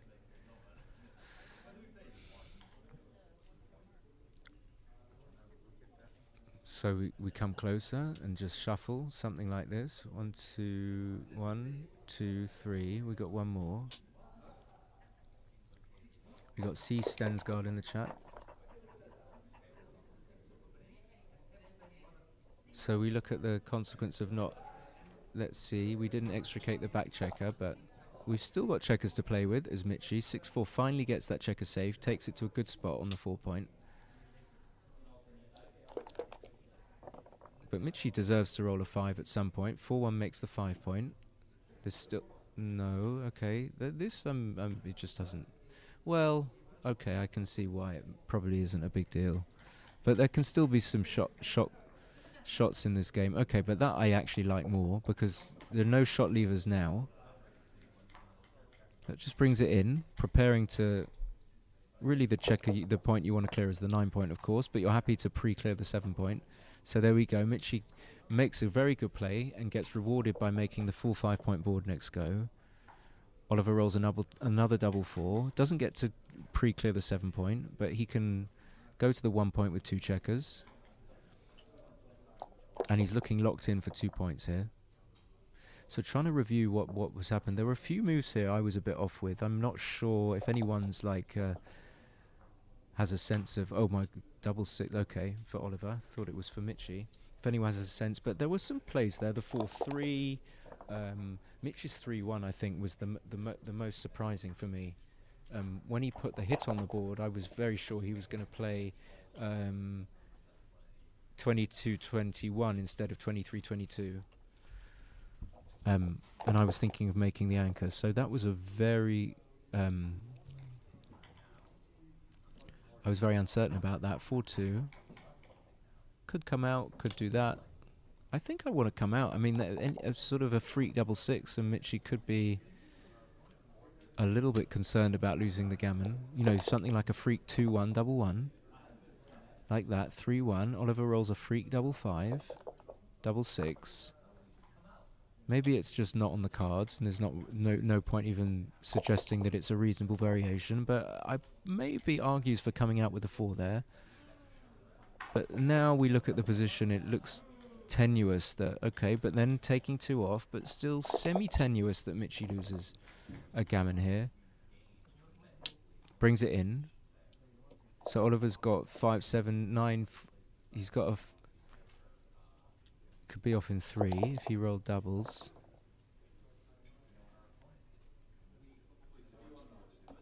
He would need 2 doubles.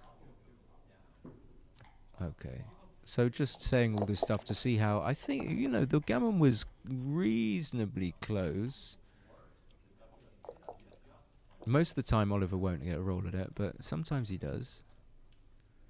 So 1-1, 2-1, 3-1, 3-2, 4-2. Okay.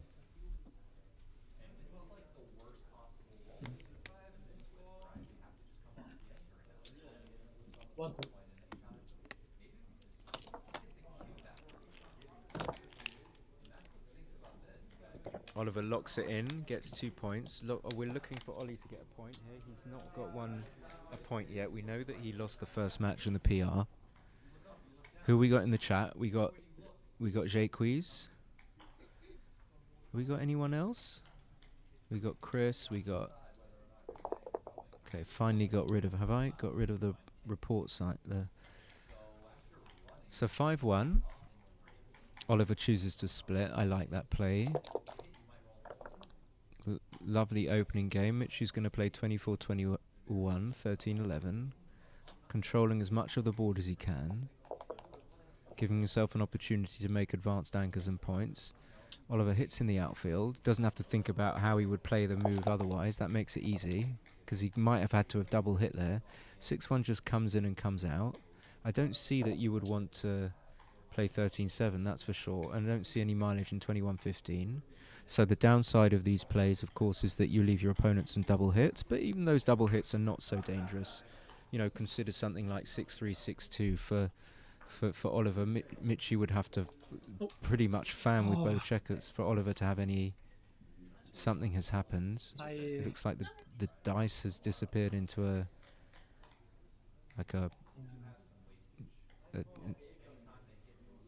what has happened?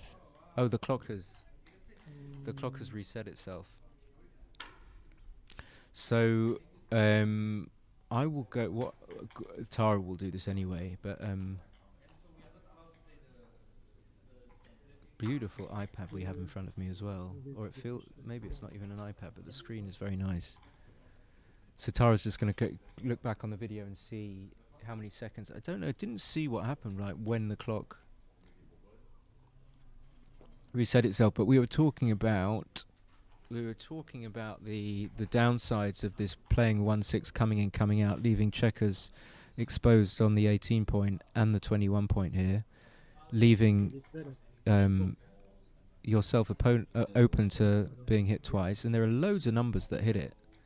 There are some good double hits and there are some bad double hits.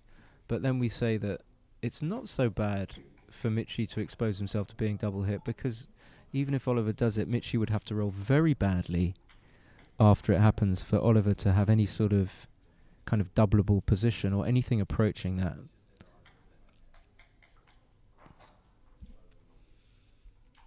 So I'm trying, I can't remember how much time, I have no idea. If I had to remember how much time, Michi's having a little stretch.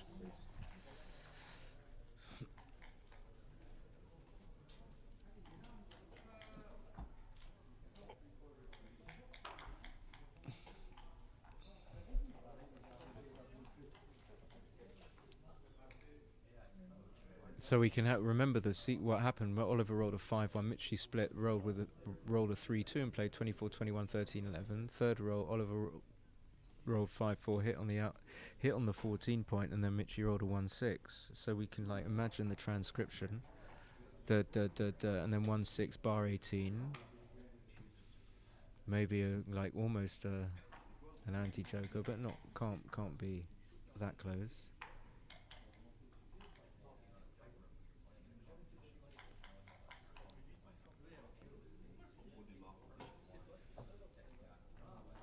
Could be a small double after the double hit. Well, it depends. Yeah, it depends what Michi rolls.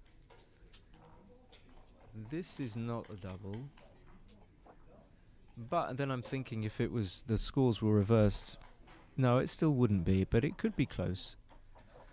EMJL says both players enjoy it. A friend of mine is doing interested. Oh wow, okay. Can we share?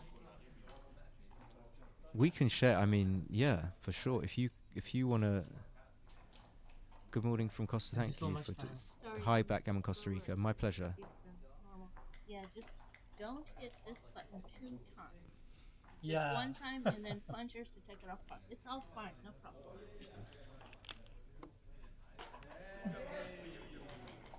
We have some games going on in the background. Some action. Okay, so we have 9:28 for Michi and 8:06 for Oliver.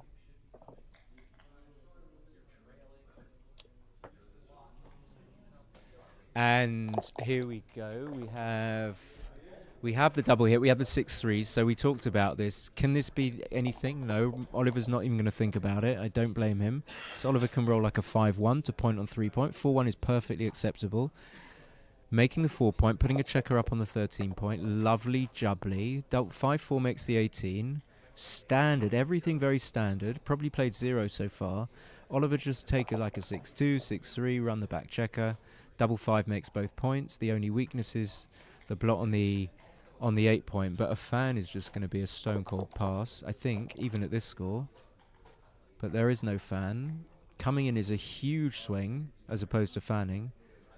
So this is a difficult cube decision. So if I was trailing, this would be easy for me, but the fact that I'm leading, what is going on here? Yeah, perhaps you still need to cube this. Maybe I'm being a bit conservative. So the fact that Oliver has 6s and 4s to hit that loose checker, and there's that second blot hanging out loose on the 16 point. So to say, the first thing to say, these positions where your opponent has the 18 point and you've got a potential blitz, they're very, very difficult, or they're very easy to misjudge because the opponent gets great defensive value from holding that 18 point. Great defensive value. But when we look at Mitch's position, it's just so undeveloped. He's got nothing in board. Obviously, he's got the 6 point. Okay, so I think this cube is absolutely fine. Have I really underestimated the strength of this position to the extent that Mitch is going to consider passing? I don't think so. Not when you're trailing. I mean, I can see that it's dangerous. This is the difficulty of backgammon. Sometimes you have a very dangerous position thrown at you. You just have to take. But let's consider this. Oh, we have something on the screen. Turn off in 50 seconds.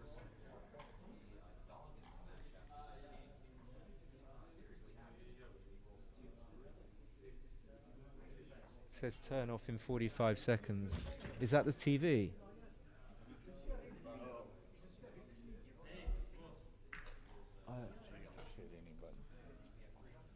Oh, it's gonna turn off. Any button, thank you. It's like Bill comes over, calm and collected. So Mitch is thinking. I'm not saying he's thinking about passing, but let's try and. He's just thinking that it's not an obvious take. But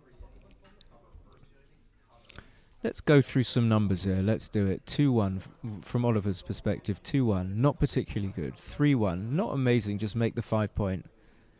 Oliver can't hit with a 3-1, I don't think. 5-3-1, 4-1. Yeah, hitting loose maybe. But then, so when we think about the numbers that hit loose, let's take the 4-1. Oliver, let's say that it's correct after Oliver cubes to play 6-2, and I'm far from sure if that's the case. And if it is the case, then I don't know what you would do with a 1. But let's say you do play 6 to 2. How strong is that? That's 4-1, 6 to 2 hit, 24-23. If Michi fans, then Oliver still needs a 6 to cover. It's looking difficult for Michi, for sure if Oliver covers. But Oliver only has 6s to cover. If Oliver doesn't cover, Michi gets another shot. It looks like from the 4-1 analysis that we're going to be taking this for sure. We can add in 6-1. Like you roll 6-1, you can't even though you can pick the checker up. Okay, so no surprises that Michi gets the take, doing some sort of number crunching. So we do have the hit. Let's see how it develops. So we're going to come down with the 3. The other idea of running out is just makes no sense whatsoever. So we see how tenuous this kind of blitz when your opponent has the 18 point is. So the 3 is going to come down because we're facing, like, let's say 1.5. No, I don't like this. So he wants to get the... Okay, no, I'm not sure. So my bad, because I didn't see he gets to... I think I would maybe still come down, but it looks... 5-4 just makes the 9. So in a mixed blessing that Oliver came up, because now he's blocked in with 5s and 4s, but he can come out with a 6. 6-4 is a decent number. So we see, like, just from this seemingly strong position, that all the attacking value has kind of gone out. If Michi gets to escape that checker from the 20 point, she doesn't do, so he's going to hit, presumably. And I always qualify, because although it's only 4-6, 5-5, I'm just trying to check, like 5-5 would be a shockingly good number for, I was going to call him Oscar for some reason. So 4-2, you just have to play bar 21, 13, 11. Fairly sure about that. You cannot break your board. A board breaking play would be like super inventive and next level. I wouldn't do it. So just bar 21, 13, 11. Or this, sorry. But then this doesn't make sense because then you prime yourself.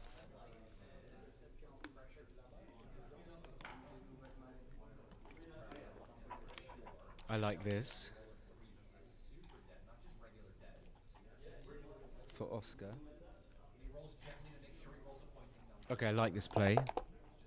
It doesn't mean it's right. 6-1's going to hit and pick the checker up on the 10 point. So you see from this like position how easily, like, Oliver's facing like a block that's so even when we make the anchor, of course he's going to make the anchor. I mean, thoughts of coming up to the 18 here. Thoughts, but looks wild. The wild play. Wow, would I do it? This is a very difficult thing because as a good player, I'm gonna respectfully suggest that that's what Oliver's thinking. And this is not natural, at least not for me. But we see immediately it duplicates 2s. So as I see it on the board, I'm liking it. What happens if you stay on the 21 point? You're just going to get primed. But maybe you just have to do it. Okay, so what happens here? I think now I think going to the 18 is too wild, but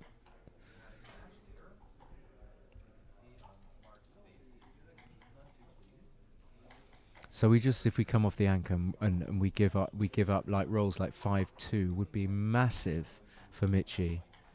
And they don't touch any of any part of the checker on the 18 point. It's just the fact that we vacated the 21, making it, 5-2. Can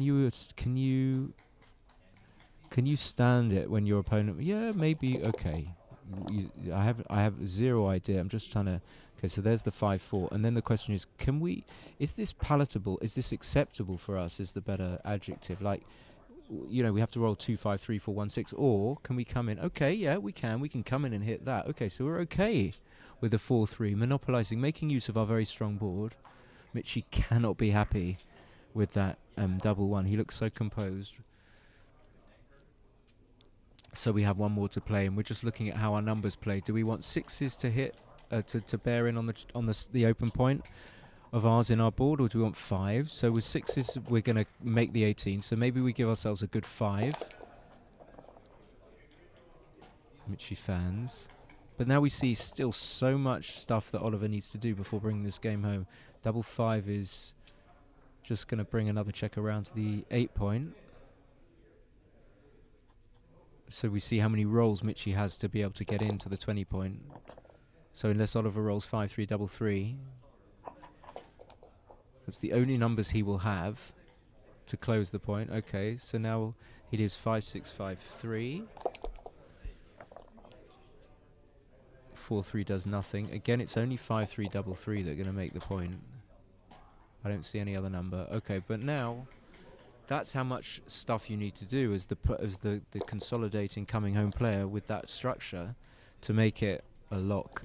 And Oliver's pretty much locked the game out, and now it's just going to be a G, I guess. Even though you have to leave like some awkwardness here.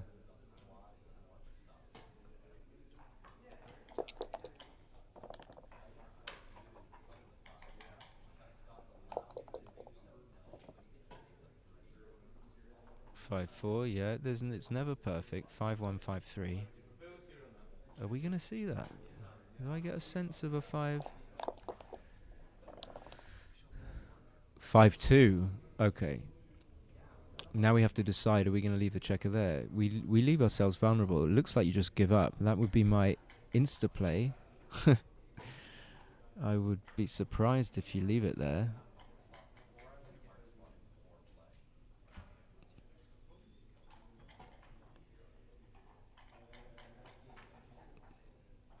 Don't want to get hit with double 1 either. Double 1. 5, 3, for example. Hitting and bearing it off. Nasty businesses. No, I mean...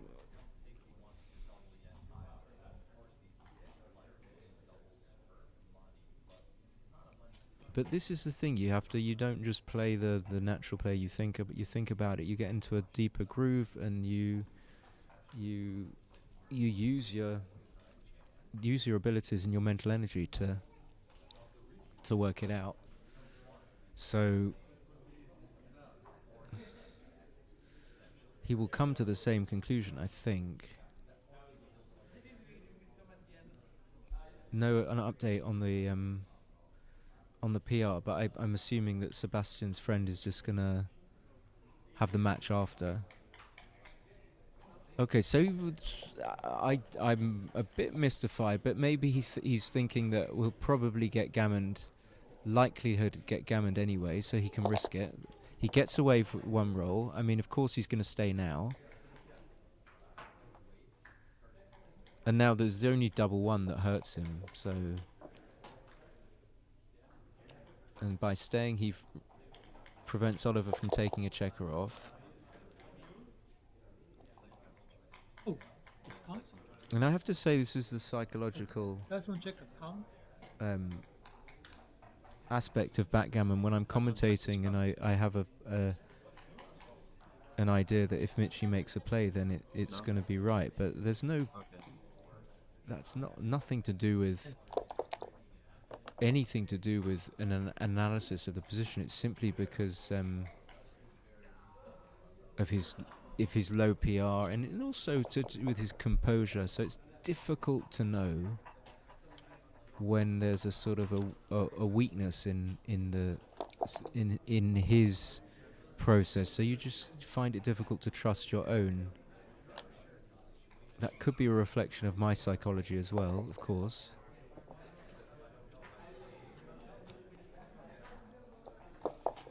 So again, recalls another game. Looks like he's going to save the gammon. It's going to be close, but that all that matters is that he saves it.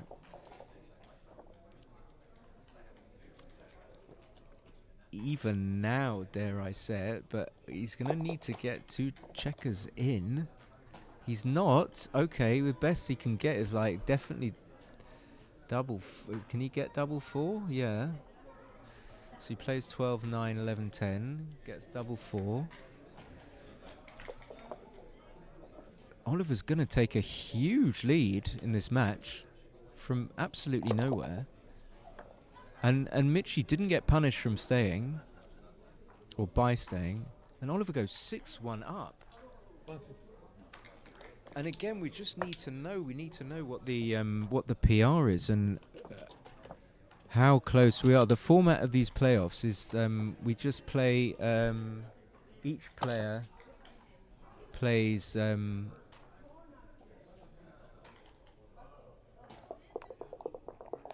Each player plays the other 3 people in a round robin. Ollie is leading the PR. Oh wow! Okay, can we have a? Do we have anything?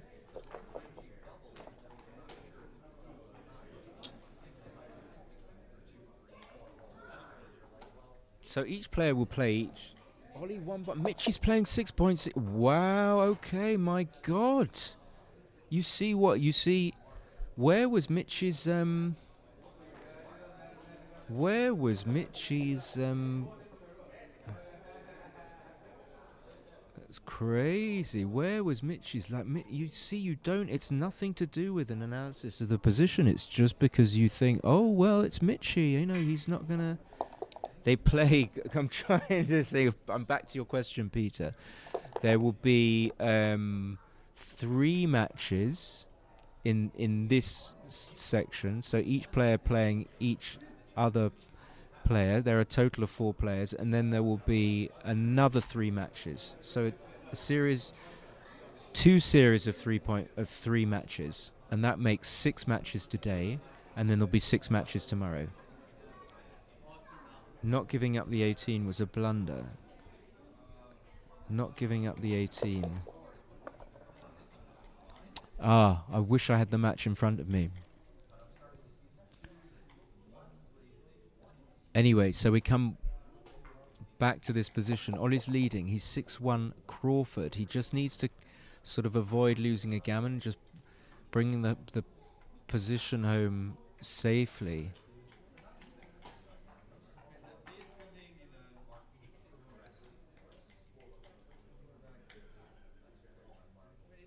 The 2-1 cube was a pass. And I was saying it was a take. So this one, going back, I'm kind of trying to do both at the same time, but I was thinking about whether or not we can hit. Now we're at 6-1 Crawford, so we just don't want to lose a gammon. But do we want to let our opponent just roll a 4 or a 2 to make the 20 point? What's our game looking like? We can just lock it out, I think. Having said that, I'm not saying I'm sure about that. I'm just questioning the viability of not hitting on the 5 point. So 6-4 can just make the 20 or do other stuff, can make the 18. And there I was talking about how the position, the position down the line from that cube that Michi took, it made it look like it was a reasonably, like a sensible take at least. So what we don't get when we don't have the PR, this is really difficult for human, is the decision count. So, you know, one player makes a like a back-to-back kind of 0.1. That can easily lead to a 6 when there's only been, I can't remember how many games there's been. So it went 2-1, 6-1. I think it went 1-0, 2-1, 6-1. So this is only the 4th game. So when there aren't that many decisions, the PR can be inflated. 3-4 is just going to come in and come out to the 18. I'm interested in that double 4. I'm very interested in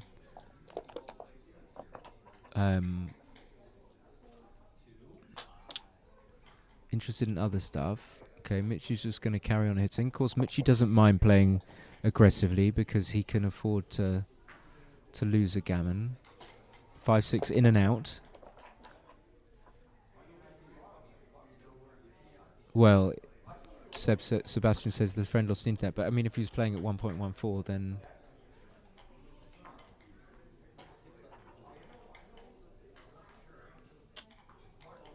so Michi double hits with 2-1. So we're looking at, I mean, looking very, very much. Let's get back to what's the crucial thing about this. What it matters because Oliver is leading the PR, but he's also leading the match. And he's also leading the game. He's also got plenty of time. In Oliver time, this is like 25 minutes.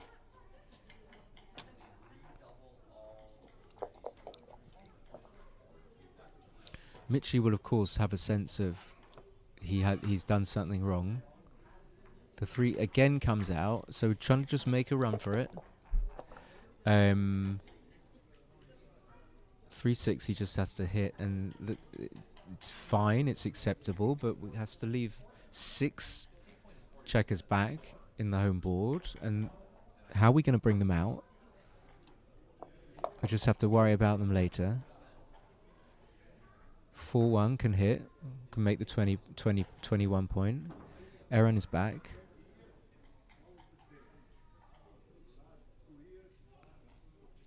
Or we can hit on the 12. I guess I just hit on the 18. Ollie agrees. He's thinking he's going to hit the clock. I think the downside of making the 21 is that your opponent can just escape with one of those back checkers if he rolls a 4 or a 6 or a 2. So we don't want that to happen. 2-1, Mitch is going to carry on hitting. Now he's got 7 checkers back. Means he's only got 8 checkers in the front position. A measly 8 checkers. So Oliver's got to hit. I don't know what he's absolutely happy to hit. In no way does that make Mitch's timing better or anything like that. So I would just hit, no questions asked.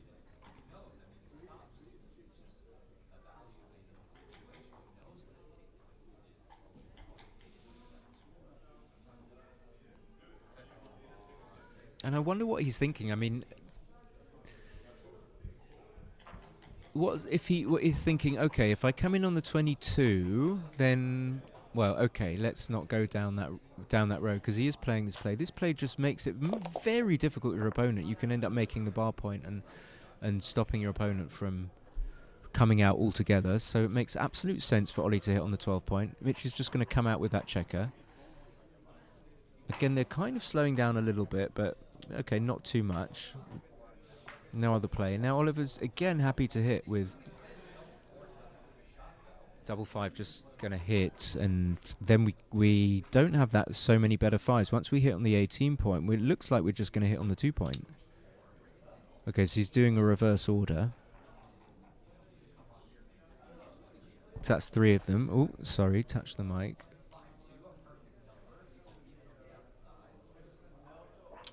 It's a good play, maybe, with the checker from the 9 point, but okay, but Michi hits back. So now Ollie has a slightly misplaced checker on the 4 point. So question whether or not it was really necessary to play that checker from the 9 to the 4 point, either for distribution purposes, although it ruined your distribution. So he's just trying to stop Michi making the making the 2 point or Michi's 23 point. I don't see it. I would have just perhaps let Michi make it, and I don't think Michi had the timing to do anything with 3 anchors. So the idea for me would just to build an outside prime here.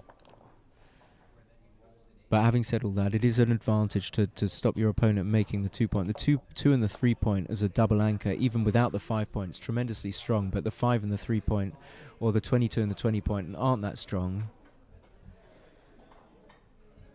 So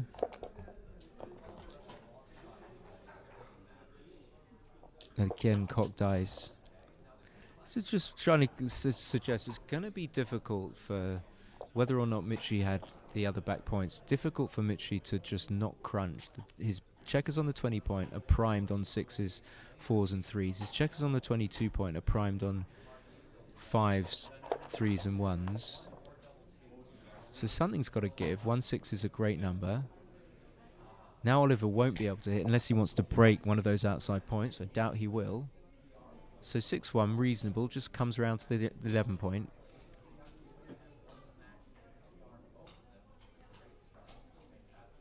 I hear something on the other stream about someone's won the match in the PR. I won't. So it looks like someone's got 2 points. Okay, so double one. We need to get that anchor right, closer. Makes it easier to clear. It's not in contact with the checkers on the 22, so it's an improvement.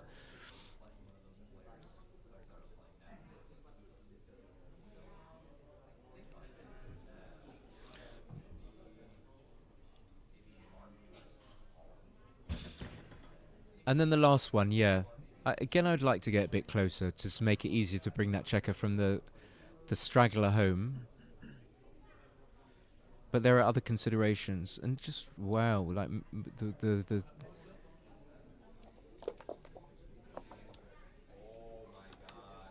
Okay, so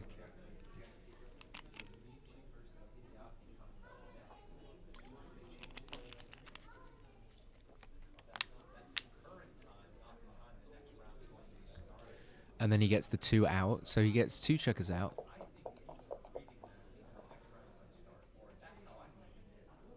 5-1. Hitting, but leaving a few shots, but not being afraid of any board. So Oliver is all about, how are we going to bring this position home?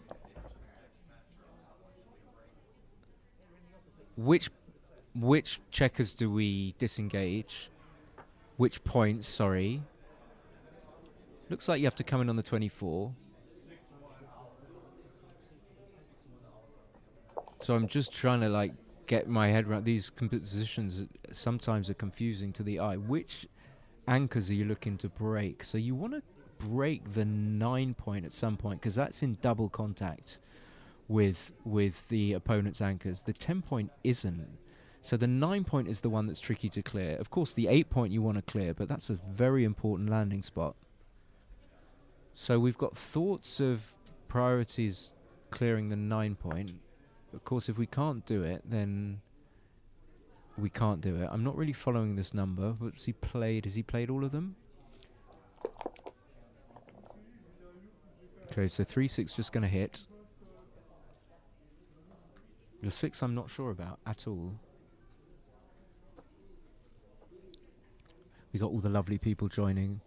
Just so I know how many more people were watching Justin than were watching me. 2-6 comes out. That's a great roll. Oliver has every chance now. Some sense Michi's like, okay, he's working uphill. He's going to hit and probably play 24-20. Okay, 18. I didn't see that one for some reason. I don't know. Oliver's not getting scared yet. There needs to be a series of bad numbers. So 3's going to hit. So he's thinking of coming in and hitting on the 1 point, but that could just allow Michi to make his 3 point, which I think would be an improvement for Michi. So I wouldn't. Oh, he is gonna. What is he or is he gonna not hit? So now I'm not sure. Not just because Oliver's doing it, but because I'm. So he wants to lock him out. We saw that Oliver really wanted to lock out the opponent from making other anchors. He has hit the clock. Something's happened. Actually, No. this is correct. Oh, so Oliver's confused perhaps about the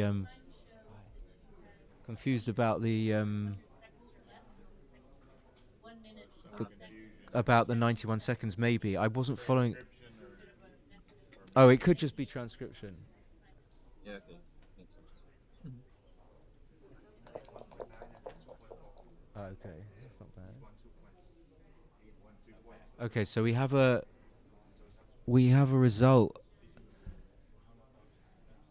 from the first match. Okay, and I go. Some of you guys will know that because you're joining. But Marc Hideaki won 2 points. He won match and PR. Apparently, Hideaki played 1.9. Marc played 2.4. Oliver went for that 3-1 play where he just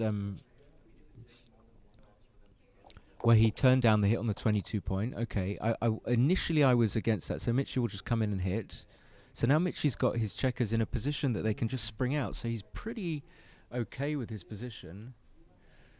And I'm trying to think. I think Hideaki is really running away with this. He's on 4 points. I don't see why Michi would not hit. I just don't see any credible alternative. So it's gonna just hit. There's every chance that Oliver's position can go wrong from here.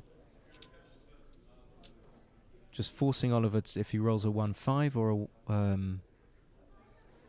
or a maybe there aren't that many numbers. Okay, I'm surprised at that play by Michi. Oliver will just again go for it. We've seen this position. We have this position before. Michi's going to need an indirect to hit. A 7 would be ideal. A 9 hits, but it doesn't look like you want to break that point, does it? What if you don't? I've got a feeling, I'm just going to add this, that Michi's like looking like maybe he's losing the sort of the power that he has. I mean, I guess I'm projecting a little bit, but like that 5-4, he sort of dithered on it a little bit. Anyway, Oliver's he's got the checker to the 9 point. His next port of call is definitely to clear the 9. It's in double contact with Mitch's 2 anchors. So 4-3, just plays 9 to 6, 8 to 4. And if Michi can roll a 4-1 or a 2-1, gives himself a chance. So this will break the 18 point and bring checkers closer. But the problem with this roll, even though it gets some checkers moving, is it doesn't make the important 4 point. And what can Ollie roll? Okay, the 4's not going to be okay, it does, sorry. It plays from the 6 point. Giving Michi a chance to make the 1 point. So by the time Oliver gets to roll something that could crack his position, Michi should have the 4 point, which he does. So 6-2 doesn't leave a shot. We're looking at what leaves a shot, like 6-5 almost certainly leaves a shot. 4-2 clears the 8 points. So anything that's safe is perfect. Michi's got that spare checker to play with on the 22 point. He's also got the checker on the 12, so he's got timing. That comes out to the 15. Now Oliver is going to be leaving a shot with 6-1, 6-2. 6-3 doesn't leave a shot. Is there anything else? The 5s can play. This is the downside for Michi of not having anchors deep in your opponent's board. Your opponent can play his 5s and his 4s. 6-5 just comes around, slots the bar. Again, well, double 6, double 5 will leave a shot now. 3-2 plays safe. So still tense, still jeopardy. Nothing else we can do, just play 6-1. Now, maybe the only upside for Oliver here in this position is that the only roll that Michi can make the 2 point with and extend his prime with is 5-3. So every likelihood that we just, as Michi, still have a 4 point board, which is obviously not bad, but it's not going to improve that much. Double 6 has to move something. Okay. So now we can play 4-1. As Oliver, we can play 4-1 credibly. We can play 4-4. All these moves, they become tremendous swings, as in they're no longer good rolls, which is a massive swing for the opponent, like 4-3. That would have been a disaster. Okay, so now Michi only has 5-6, 3-6. 5-1 going to come in. So almost nothing is bad for Oliver. When we say almost nothing, I mean he should be confident. 3-4. It's just going to play to the 2 point, I think. Preparing to clear. It would be odd to turn down the opportunity to okay, sorry, I didn't see that he could play it like that. That's my bad.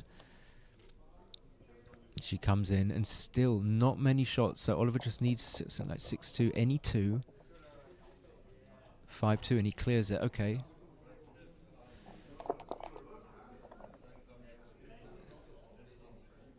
And now it's looking really, really thin for Michi. 4-1, he comes out. What can Oliver do? There are no shots now.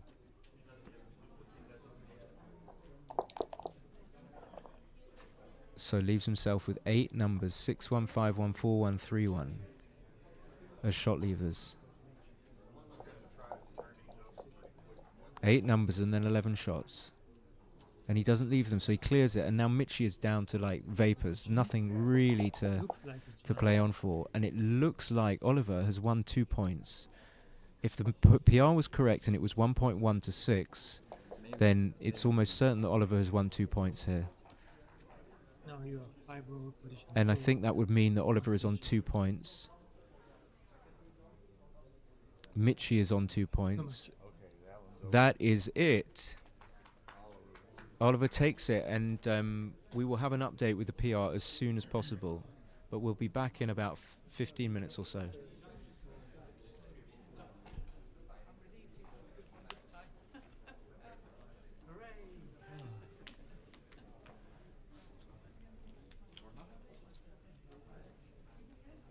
Did you get any results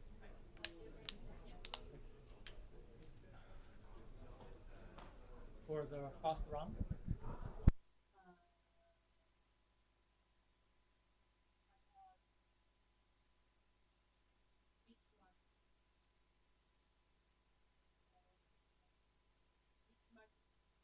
Running and Olsen stay up you. Yeah, don't touch this computer for 6 minutes. We're running a heavy batch now.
Okay. Well, I'm going to talk. I'm not sure if we're live, but I think when I can see myself on the screen, apparently, I think we are good. I have some updates from the first match, and it's all a complete whitewash. Mark and Michi played superbly well, but Michi played 1.68, Mark played 2.12.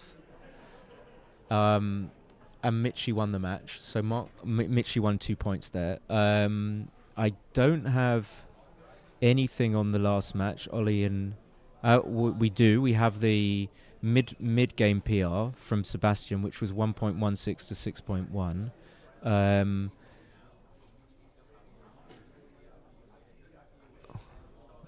Wow. Okay. So Carsten Bradel is sending me like the most amazing thing. So I can now view the match on my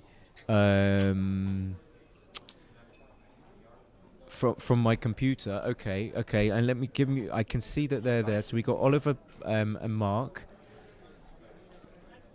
This will be a really, really important match to decide. So Mark hasn't got any points from 2 matches, and Oliver has won 2 points. So Mark needs to get back in. He needs a PR point for sure, and a match win would be very lovely. So if I just go to Messenger and I can download this file that Carsten Bradel absolutely check out Carsten Bradel's channel, because he's saved to files. And now with this app that Carsten's just sent me, I can open the XG file on my computer, but I'm not going to miss a second of this. And we've got it on my... Wow, that's fantastic. Look at that. Anyway, so we've got Oliver playing the white checkers at the bottom, Mark at the top, just having a look at his phone.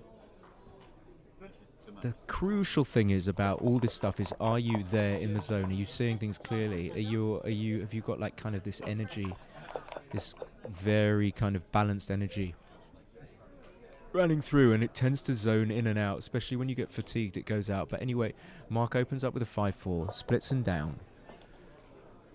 Oliver wants to hit that checker on the 5 point, which he does, and then he brings the 4 down to the 9 point. Mark will obviously want to return hit. If he doesn't, Oliver gets to make that very serious improvement. So Mark denies him that improvement, hits back on the 20. Oliver will carry on hitting until he can make that 5 point. If he can't hit, what's he going to do? Well, this is a difficult play where you can either play something like bar 20, so I'm just off on the hoof. I don't know exactly what I would do. What I would turn down is bar 23, 13-8. Just checking that the sound on. Can someone just confirm that the sound is on, please? So I would not have made that play, I don't think. 5-1 Mark will just come out to the 14, getting that checker off the problem point, which Oliver is wanting to hit him on. I can see your comments, but I haven't got a chance to really read them. 5-4 is just going to make the 4 point, using one of the overloaded checkers on the 8 point, and then getting that checker to the 9 point save. 6-5 just comes out to the 13, very easy. So easy plays are easy, it's the tough plays that are tough. Oliver wants a 2, of course. He will split with a 4. Thank you so much, Arthur says. So now I would say Oliver's a slight favourite after that 4-2. 2-6 is a bad roll. He's going to have to play 8-2 with just because it's the best of a bad bunch. So he plays 8-2. Oliver doesn't mind a 2 or a 5. Either are good. 2-4 is very good because it makes the anchor and hits in the process. So Oliver becomes a favourite again. Swinging round and round. Mark's very happy to make the 2 point. And then the last... okay. The 4 point I meant. Well, if you're going to make the 4 point, are you going to play 13-11? I think you just play 8-6. Okay, so this is a weird one where Mark has just decided that he's going to do this. I'm not sure why he's just made that determination, like an executive decision. I'm going to bring a checker down to the 11 point, whatever the weather. Okay, so we just make the 5. But we can hit and release that checker from the 23. This is tricky, but looking like, for me, the 5 wins over. Got the verdict. He has the clock too.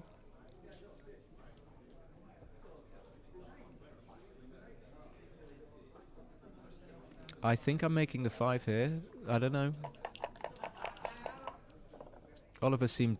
I'm going to go with Oliver, though, because he seemed certain about that. That makes the 22. Upgrading, very important to get those checkers off the 23 point, because they are super primed on the 23 point. Oliver has the upper hand. He's take another 6-3, that's for sure. 6-1, make the 5 point. 5-1 will just play 14-8, or he can play safe. It looks a bit stiff to play 14-13, 11-6, so I think I would play 14-8. Keep that checker on the 11 point. Very difficult not to get like a dry throat here. 5-4, beautiful number for Marc, just hitting on the turning down, of course. You're not going to make the 18. Superior to hit. And this game is very nice because it's swinging back and forth.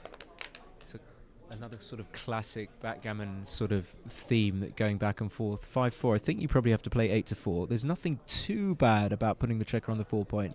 And if you come out, then you don't really want to get hit. Having said that, is Oliver that far up in the race? I don't know. 5-2 probably has to play snug to the 7 point. Yeah. Leaving the minimum shots. Of course, we have to think about, we don't just make these automatic pattern recognition plays, but when we have another look quickly, I don't think there's anything else. Okay, so he does do it. And now this is the perfect roll. This just brings all of them out, 1 round to the 8 point. Sometimes it can be a bit of a curse to overthink, because if you overthink, you think, oh, I want to make the bar, but you don't. So you just want to do this.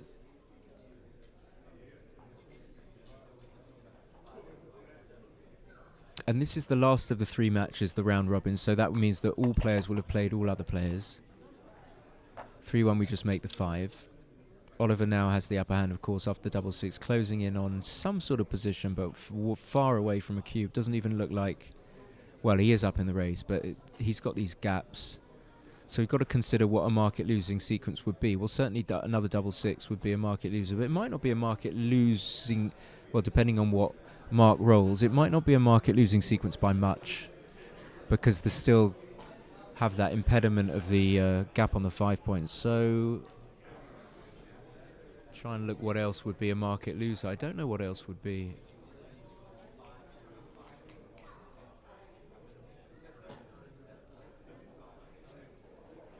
Definitely got some Marc fans here, I can tell.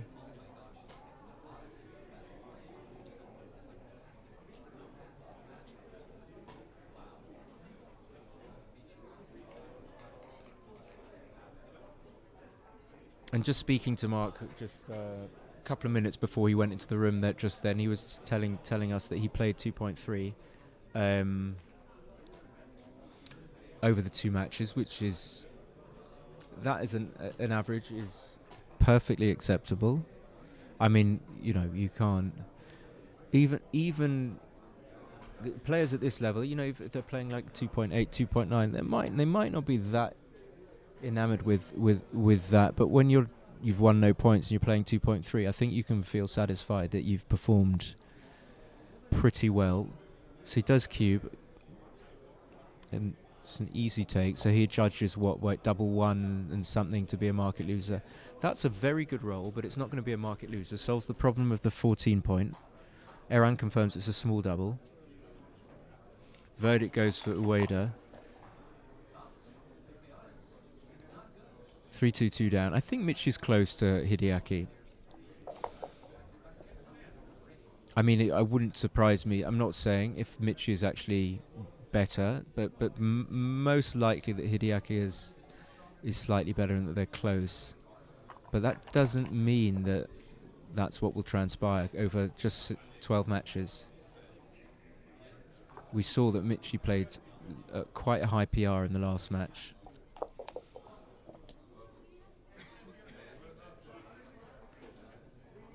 So it looks like we have to volunteer here. Well,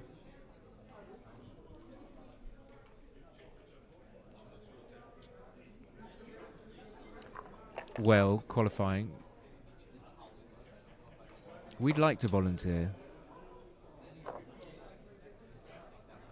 The roll of 5-3 now, we're certainly not going to play 2 checkers to the 1 point. But then having said that, you always say things and then you, actually, not so sure. So the 4 comes in. That is for sure.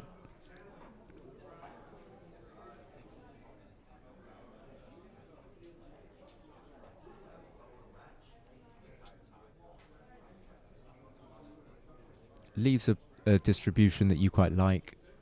Doesn't leave that many bad numbers. 5-4 would be awkward for Oliver next go.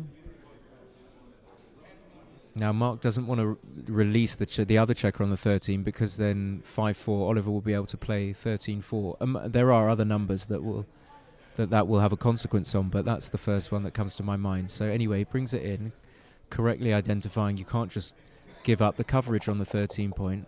Will Oliver roll a 5-4? 3-2 just plays from the 4 point. Yeah. Seeing immediately you need that spare on the 6 point, so the only alternative is to play 4-2 with the 2.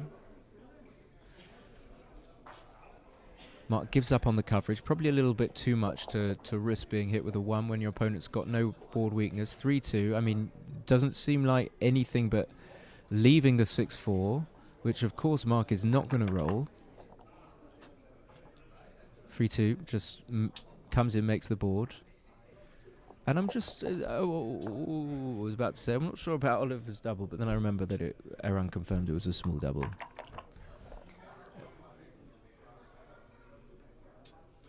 So maintaining the 22 point, just slightly burning a man there to the 1 point. Oliver still has work to do. That will certainly help a little bit.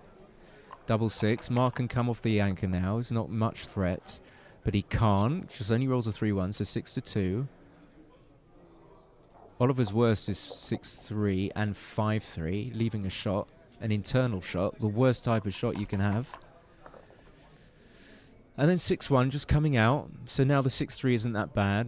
6-3 and the 5-3. The 4-3 horrible, having to clear the 4 point and preserve the jeopardy. So 6-4 clearing the point, which is what Oliver is an absolute specialist in.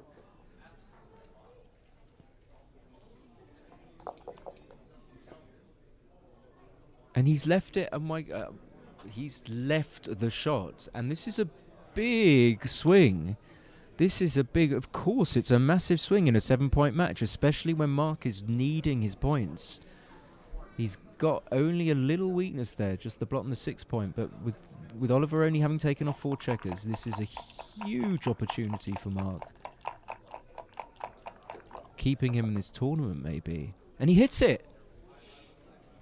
He hits it, and now we tend to just pick up that checker, but he's got the coverage of the 3. I guess he's just going to be redoubling, and Oliver is going to be taking. Is it even going to be a redouble? We speak too soon, so he's obviously going to stop and think. So we only have 14 covers.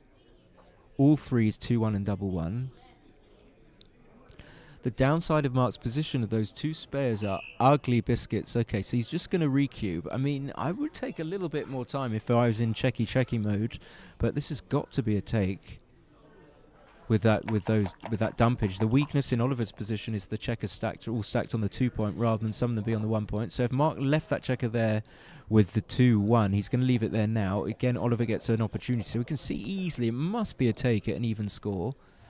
Questioning whether it was a redouble, but I'm assuming that it was. So where are we in this position? Do we have like 72%, 73%? Maybe it's even a take here, in which case... Okay, no, sorry, I'm going mad. I'm going to scratch... I thought that Oliver had 5 checkers off. I don't know why, because I said 4 checkers. Okay, so all of that stuff, it must have been a redouble. But taking probably yes as well. So anyway, we get down. Marc closes the board, then rolls 5-4. He's going to take a checker off and open up internal point. But to me, yeah, again, I don't know. Probably would take the checker off. So Ollie fans, and Marc is looking good for 4 points. Okay, so it's 4-2. He's just going to play safe, of course. It's interesting what players look at when they're okay. I don't. That seems a bit. I would never have done that. So does he really gain? Maybe he does when that sequence when Oliver just comes in anyway. So 6-5 gets to take a checker off. He should be good anyway. Oliver's got a lot of work to do here. Mark's already got 4 checkers off. 5-4's going to help, but only gets the 1 crossover apart from 2. Mark's got 11 checkers left. 4-1 taking 2 men off. What can Oliver produce? If Oliver can produce here and the PRs are close, this is the thing we don't know. Verdict says 4 off is like 25% here. Probably not, I don't think. Even 4 off is hard, even with the wastage. So,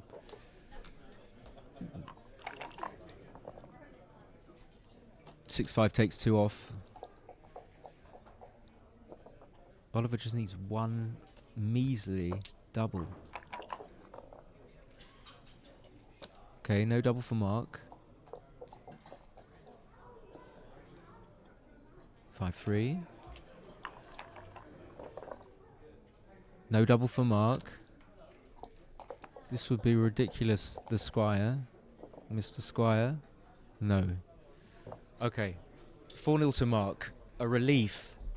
Probably a good redouble, probably a good take. If anyone wants to check, I doubt they do, but it'd be nice if you could.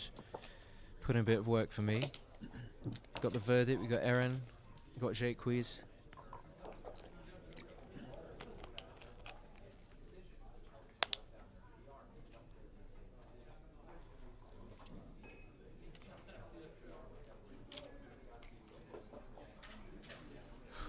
If we had another mic, we have some superstars, some real backgammon personalities hanging around here. But we don't have another mic.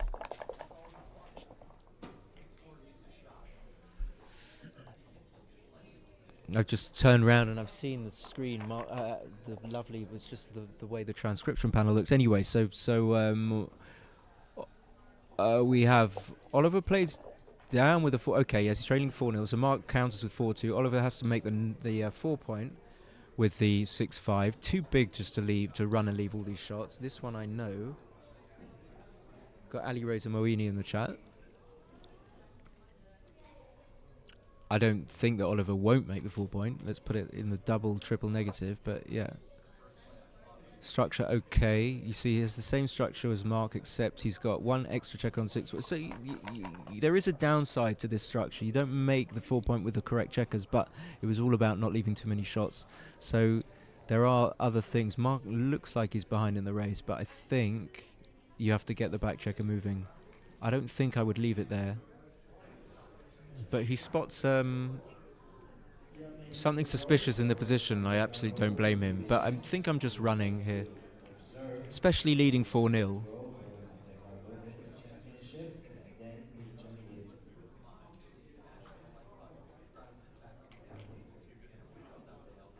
So he's just thinking, well, am I up in the race?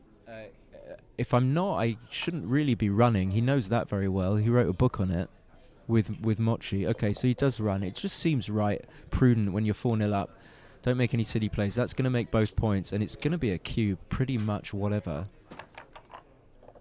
At 4-0 down, 6-4. Okay, well, maybe not 6-4, but I would have a little look at this. This looks ridiculous to cube when you got 2 chicks on 24, but let's have a little look-see. 87, 21. So Oliver's got 137, so it's like he's down in the race. 92, 130, 140. 140. So we've got 3...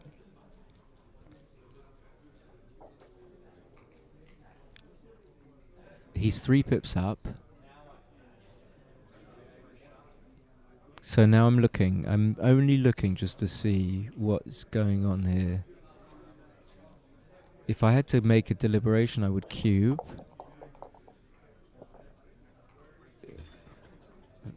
That was double 2. Well, double 6. You see, other things can happen. So that plays 13-7-8-2. So now Oliver's got a massive race lead and an 18 point. So he's got to have at least like 55%, I would say. We've got Ollie's dad in the chat. I don't know if he plays better with 30 seconds on the clock, but he certainly plays very well. So 6-1, he has to make the 1 point. Didn't really get to see it. 3-1 makes the 5.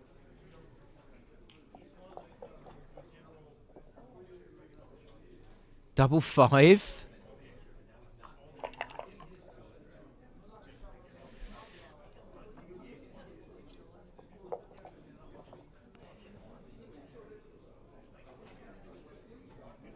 And, you know, Ollie's pretty much got this game won, but he's not going to win a gammon, so Marc can breathe a little bit of a sigh of relief. 5-1 just, comes down, brings the checker in. We're always going to get crossovers.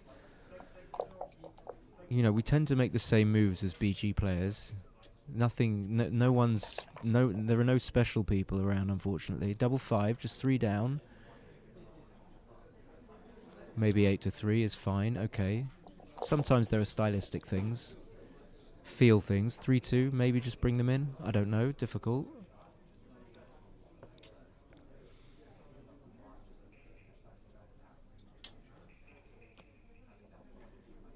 Really hard to judge because one does one thing, gets the checker in, but overstacks a point. 6-1 just gets it in. Fairly sure about that one. 2 crossovers, nice. Marc has still got a tiny race chance. I mean, maybe he's got 10%. 5-4 brings 2 checkers in.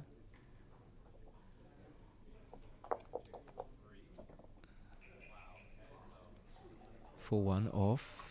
And it's funny with these races when you say, oh, one guy's got 15%, they can change so quickly. We see that Marc has got something, and something will take him to 6-0 Crawford. 5-3-2 off. He's got the mountain, the pyramid for whatever triangle. Don't know. I'm not good at geometry. But what's this formation? I'm hearing some technical analysis from Justin on Stream 1. 2-1, only takes 1 off. Okay, but he's still got something. I mean, you're certainly not going to resign as black, that's for sure. 5-1, takes 1 off the 6 point. Marc needs something now just to go 6, give him a 6-0 up lead. 6-4, starts, takes 2 checkers off. Can Oliver roll something poor to help Marc out? Yes, he does. 3-1, takes 1 off the 4 point. Marc rolls. 5-1, okay. Probably playing 5-4.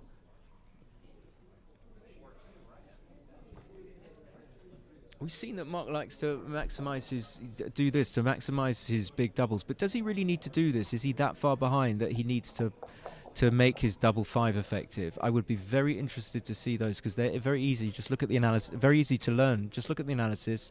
It says you should do that or do this, and then you just remember it. Simple. So, but then you forget it 10 minutes later.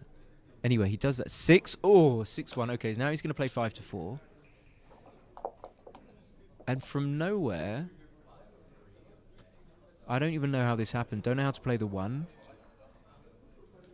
Tend to want to put an extra checker on the 4 point, but then, yeah, what is right here?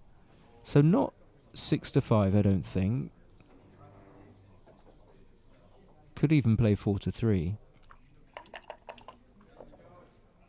Didn't really want to take a checker off the 5 point to have another one on the 4 point, which is why 5-4 wasn't clear to me. Anyway, so Marc is very much back in this race, and we don't know how, but 6-5, 2 checkers off is a massive roll. Marc needs to get 2 checkers off, pretty much. He doesn't do that. 4-2, okay, but he splits the 4 point. Again, he goes for that thing, which maybe he's right on this one, so it's a tendency of mine. And double 6 just boom, ends it there.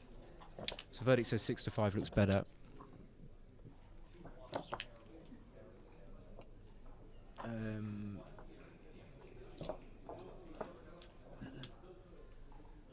Feels weird having Bill's personal iPad in front of me with all his. Just wanted to adjust the screen brightness. So 3-2. Oliver is now 5 away, 3 away. He's going to split with the 3. I don't like to play 2 down at the best of times, but even at this score, certainly not. It's not that active, being 5 away, 3 away. If there's a lot of value in just playing 24-21, whatever the score, and even at slightly gammonish scores. So double 1's just going to make both points.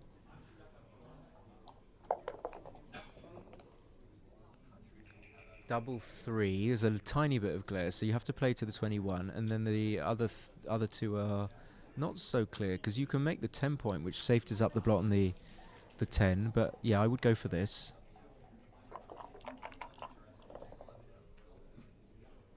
Four threes. Marc's going to safety the checker on the 8 point, goes to a good spot, and then he's going to have to play 24-20, and it makes sense, although it's a little bit unsavory.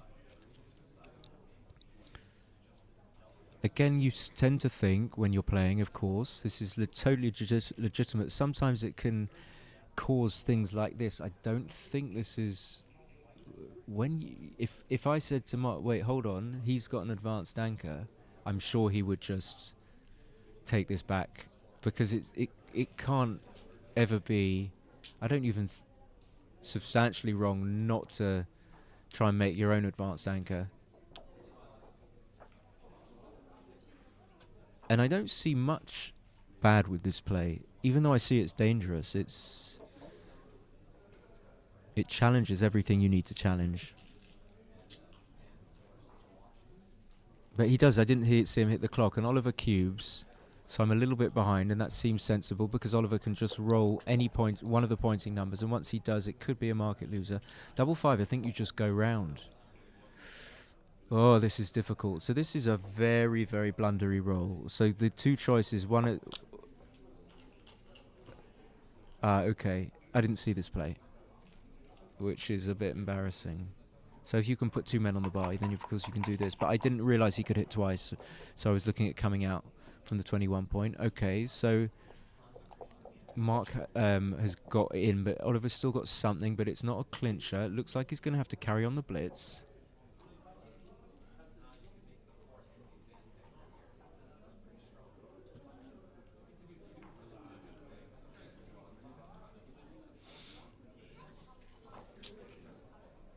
This doesn't feel right.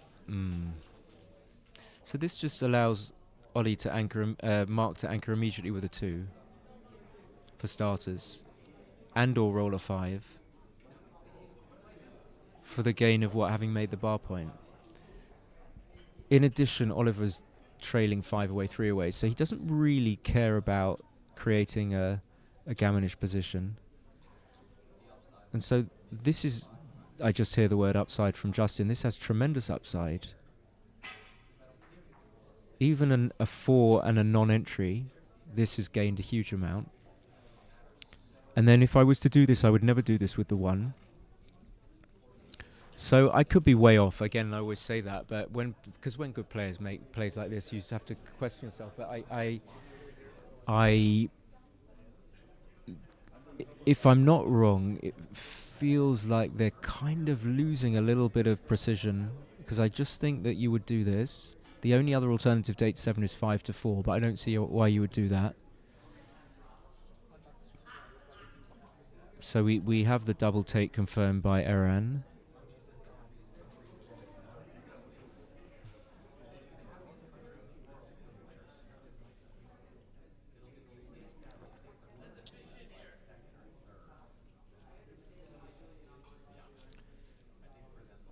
So there's like 3-2 or 6-5, but I think 2-1 is a no-no, just simply because you're going to go all out to make the 2 point.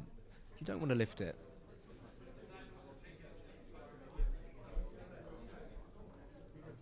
Taking his time.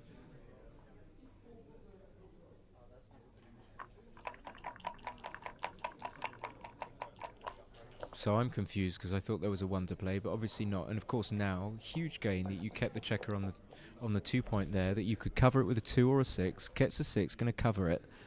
Marc still has a very punishing 4 he can roll, but if Ollie can escape that 4, hit and then advance to 4 to kill 4-4 to 4-1. Okay, one of those. So we can't cover. We can come out though.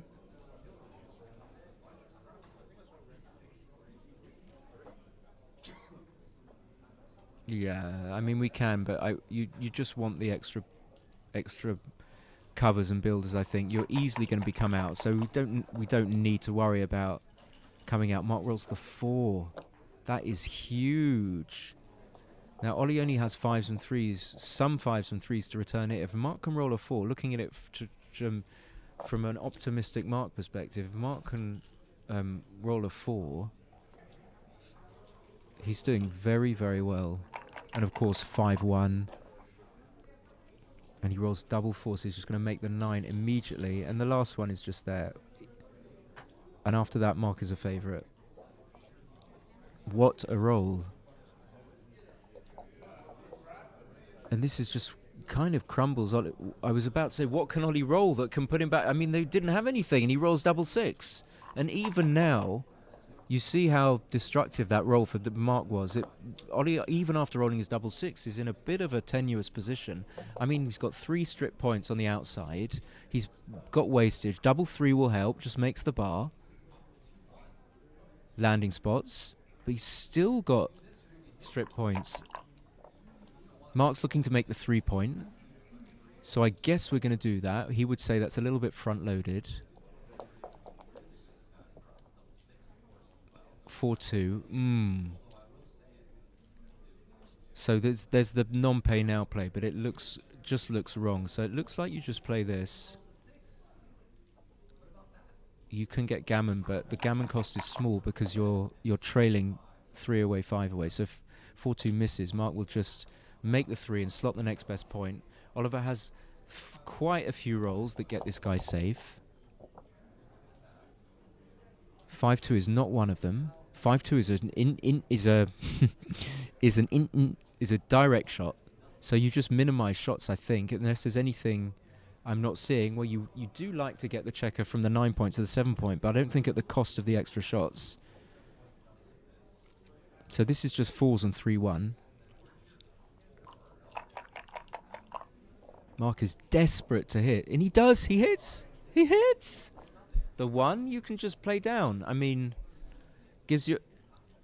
Okay, you can do. Yeah, okay, 1-6. That maybe that's just what I said was bonkers, but you got some extra covers if you play 13-12. I don't know why I was seeing it like that. So Marc's still got 4s, 3s, and 11s. And I forgot about cube action because I'm a bit fatigued. So this I can tell you about. Oliver's take point is 15.6, something like, I don't remember the decimal point, but he's like 15 point something %. So Marc just needs to judge whether Oliver's got anything near that, what his winning chances are in this position. So what can we say about White's winning chances? Yeah, I would have said not close, but we're maybe after making, if Oliver fans here, I know that Marc's got Gammon, so there'll be incentive just to play on anyway without risk. Oliver's going to hit. So danger is we talk too much about cube action, that we neglect this very important checker play. Adam from Valencia says redouble. I don't believe you. Prove it. So Oliver hits. Marc just needs another 4. Is he going to get it? Is he going to get it? He gets it. He gets the 4-3. He gets. I am hamming it up a little bit, but he rolled both. Marc can easily just win this without turning cube. Just gammons him. Needs a 5. Double 1. Very happy. Switching. Maximizing covers. I don't know why he. He wanted to get off the double 2. Did it cost him anything? Okay. What a massive roll. So Marc's just wants to position. So it looks like he plays 13-8, 17-12. Looks like that gives him the best chance of making the open 2-point. The goal is very clear. We don't have any sense of PR. We have a 2, but that's not going to help. Marc's got 6s, 4s. He's got 9. He's got everything. He's even got, 6-2. Hits. The 2 comes to the 9-point probably. Looks like you've got. I don't understand that one. What does the checker on the 11-point cover with 6-3 and double 3? So that's 3 numbers. Okay, let's not quibble. So he's got 9s, 4s, and 10s. That's a 4. And with 3 checkers on the bar, it looks like if Marc can bear this off safely with those and with those 3 checkers on the 9 point, it's like kind of 90% Gs. Aran says no double. 6-1, the perfect distribution, 4-3. Is there someone I know sitting right behind me? Could be. Seems familiar. Without looking. Hard to judge. Maybe it isn't. 4-1 is decent. All Marc wants is so he hits Ollie's clock from 6-4, just bears off from the back. The only impediment Marc's position is that spare on the 4 point, so he doesn't mind so much if Ollie starts to come in. In fact, probably wants him to come in. 6-2 is reasonably safe. So now Marc only has 6-5, 5-4, 6-4, 6 blotting numbers. 6-3 comes in. 6 blotting numbers. Almost anything else is good, so that's why we don't... He blots! He blots! He blots! No way.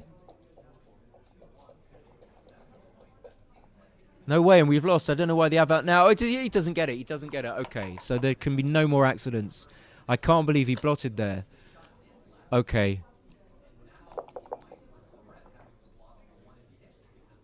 This is it. This is over. Marc is looking... I think... Oh, he blots again! He... This is... And Ollie hit. He hits. So he's going to play 9-8. So Marc's taking off 11 checkers, but it's so difficult. You have massive control as the outfielders. PR is close, about 2.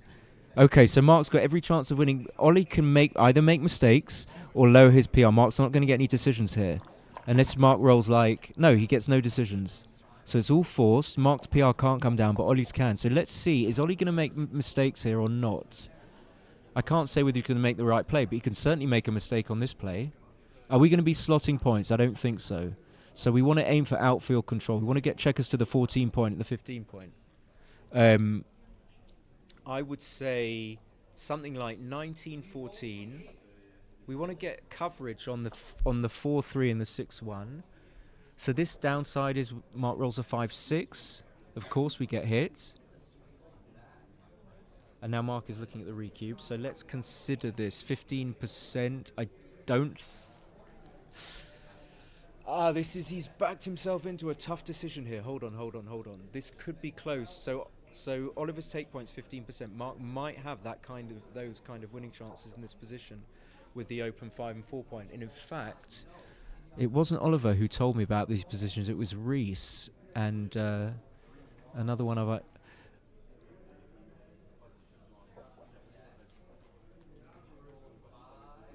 I think Marc needs to think about this for a bit longer. I certainly know, even though I've said that, certainly know that if Marc had 12 checkers off, this looks like a pass, I think. 15, don't see how you can have 15%. Okay, he's going to just roll. He's just going to roll. Because you have gammons. That's the safe way of playing it, but rolling there, as in not doubling. Adam Valencia says no double, but we don't trust you. Double 4. You can just slot it if you want. Slot it if you want it. I mean, the checker on the 7 point is so far advanced that you kind of need to slot the 4 point with the 4 because to give yourself a good place for that checker on the 7 point to go to.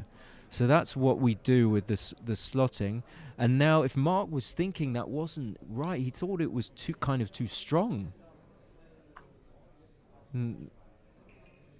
Okay, I'm not saying I know either. I'm like, if I was playing, I would be zoned into this a little bit more. But now he's made the 5 point, he's threatening to make but I mean... Okay, so with 11 checkers off, yeah, I think Marc it's like 70, he kind of knows this. I think with the closed board, 10 checkers off is like approaching 70. 11 checkers might be 75... Let's say it's 75%. That's not enough with a closed board. But now he's shooting at the blot, so maybe he's got 76%. But then he has gammons if he hits. And you don't want to kill your gammons. So I think it might have been a recube the go before. I would love someone to tell me. I don't think... So let's revisit that. With white's closed board and 11 checkers off, we can estimate without knowing. Okay, the verdict. How sure are you? 22% with 11 checkers off. With a closed board, let's say it's a little bit worse than that. Let's say it's like 24. That's not in with a closed board 24, but now with the open checker, I don't think that's enough to cube when the take point is 15 point something percent. There's a huge difference between 24 and 15. And in fact, there's a huge difference between 22 and 15. So even if Mark, Ollie's got 18, 19%, with the gammons, maybe you just shouldn't recube this. Around that, yeah. It's hard to... So, on that basis, if this is only like, let's say he's only got... Mark's got 81%. Can he redouble this, bearing in mind that he wins some gammons still? And should he, if he had 81%, maybe he had like 84, 85% before, and it was a redouble pass. And he missed the redouble. With the best board, it's a close take. You mean with a closed board? Okay, so this is a redouble, are you saying, Jonas? So I know that this is for the closed board for money, it's a pass, but we're talking about a 15% take point. That's a ridiculously low take point. 15.6 or something. 15.8.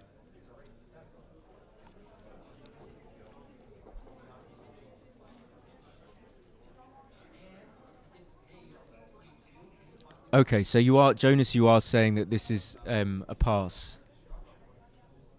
Are you? You are, okay. So before it was too good. So Marc looks like he's handled this really well. And my analysis is wrong.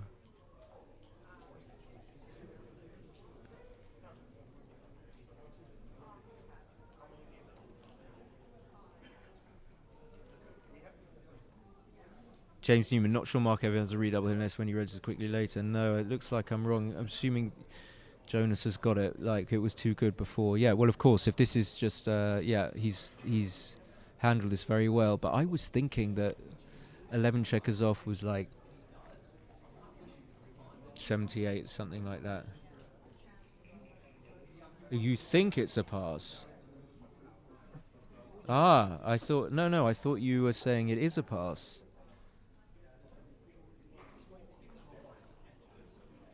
You mean you're remembering a reference position and you're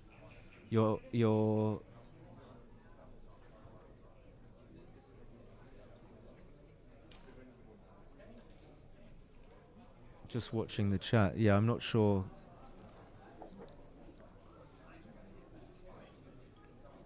So, assuming that Jonas is saying what he's saying, then Marc is absolutely spot on. But if Jonas is not saying what he's saying, then Marc taking a lot of time here. He should have taken some time before. But if I'm wrong, then Marc is absolutely bang on to sense that this is a redouble pass. But I'm not seeing why he has...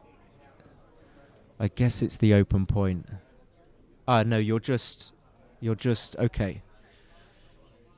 Okay, don't put it in because we will just want to talk about it. But maybe yes, if it's like maybe this is 82% he can cube. Maybe Marc has 82%, but some gammons that he kills.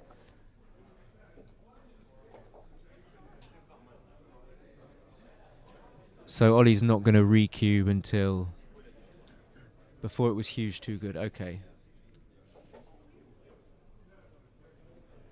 So that's my weakness in those positions.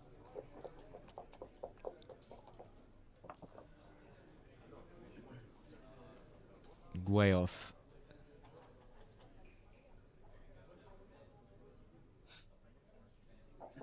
So I just want to get a handle on what White's winning chances are if he just covers up that blot on the 4 point. I'm just trying to...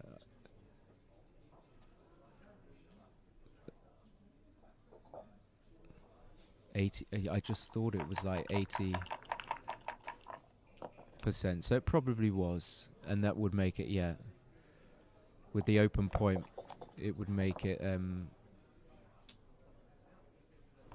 I mean, black's winning chances. Yeah. I'll stop talking.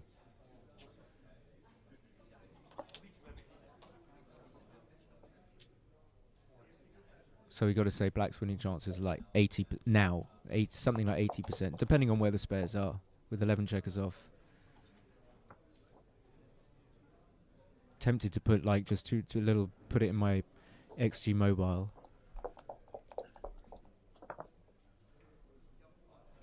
Very bad, but with the 5 point, the 4 point open, I mean, I was like erring on the side where he's got to think about redoubling, but it was actually too good. I guess I was just wanted him to realize how strong the position was, but I was completely not missing that he had already identified that it was way too good. So now when Oliver's taken 4 checkers off, this is another kind of referencey type position. Doesn't look like Oliver should do.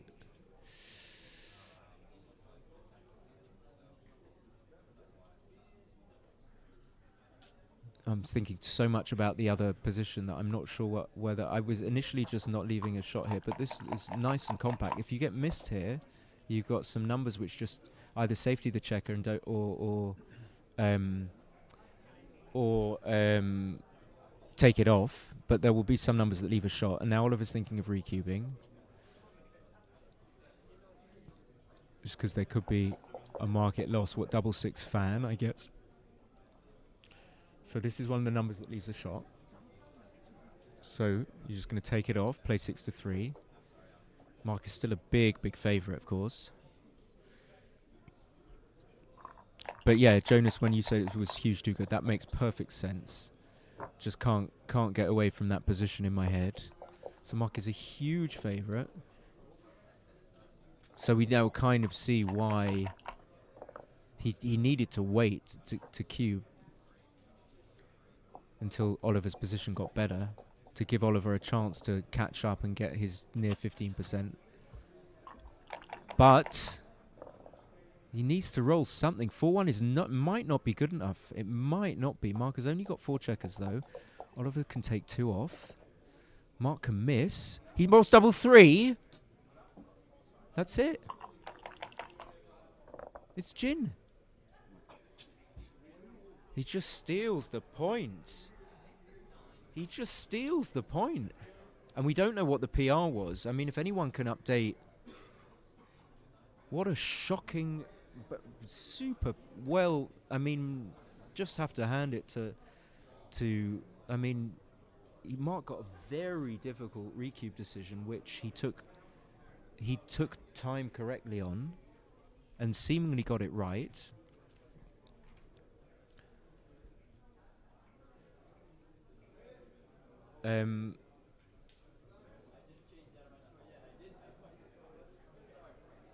I can put it on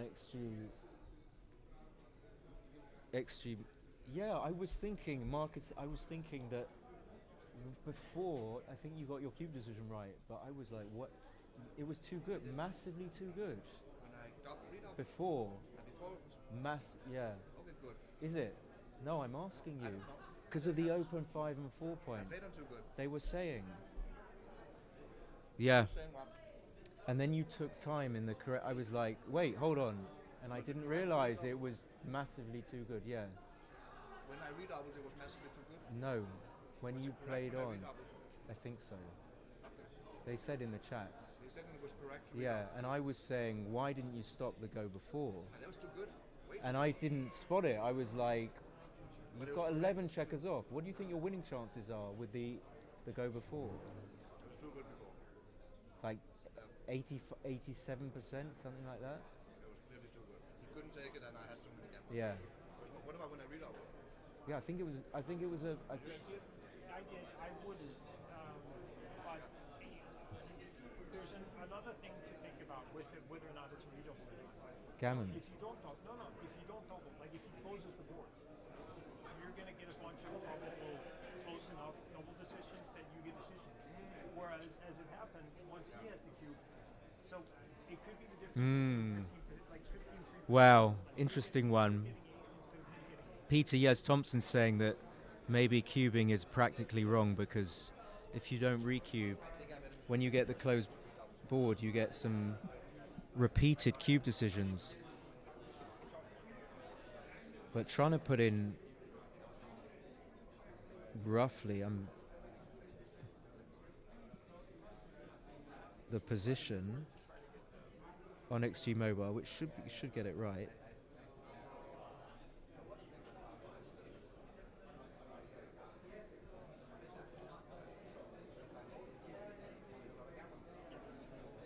Although I immediately can't remember where the checkers were. Okay, we are done with the draws for both championship and intermediate divisions of Monte Carlo, and this is the initial rounds. You can check your table numbers by the adjustments of my colleagues on our notification wall. Official starts at 3 p.m., which is in 12 minutes. We will give you a brief information and start Monte Carlo in 12 minutes completely.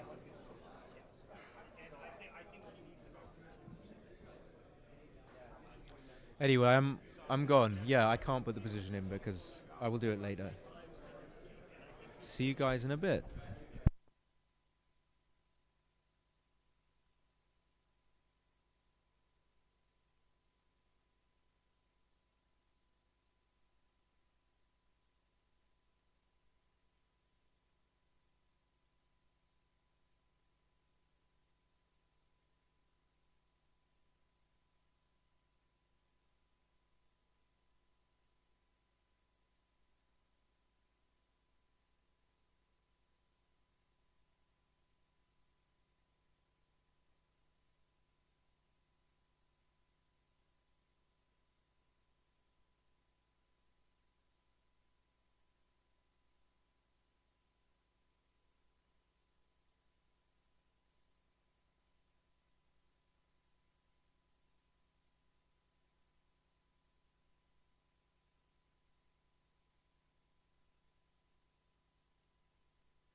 Hi everyone, we are back for match number 4.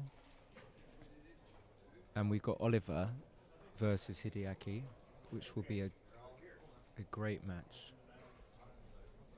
I'll just get everything. We had a really great match between Marc and Oliver last time. We had a very difficult cube decision.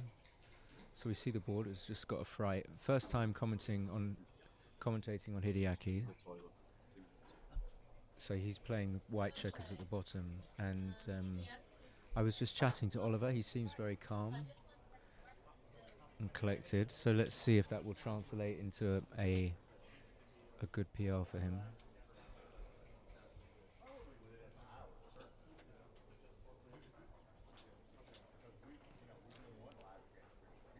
Talking about the last games, I don't really remember much, but in the very last game, this cube decision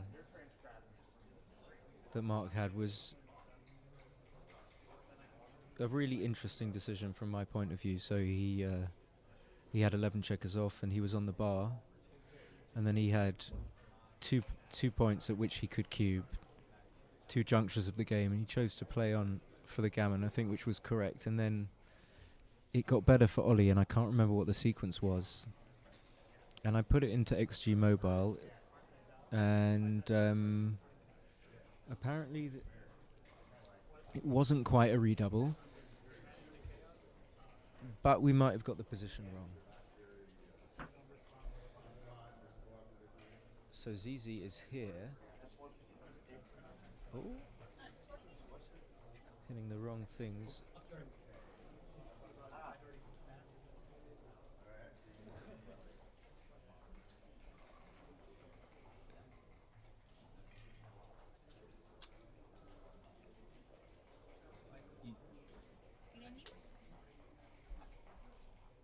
Oops. That is your own dice. Oh, okay, We will get the chat back. There we go. Yeah, the winner plays ZZ in Prague sometime. I'm not sure when. And Justin, obviously, on the other stream has Marc and Michi, which is what I commentated on, I think, in the first match. I think they played in round 1. So each player will play each other player twice. And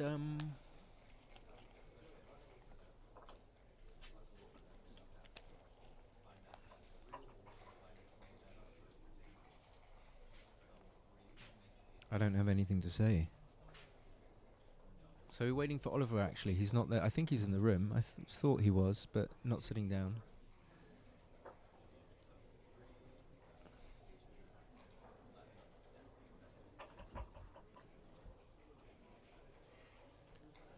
Can we have the volume up on the commentary? I think Tara will pick up on that. Yeah.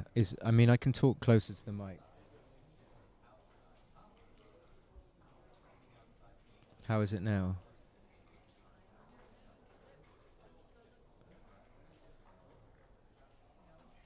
So yeah, Oliver won the PR in that match, but I don't have Carsten confirms, Carsten Bradel, but I don't have the file, I don't think.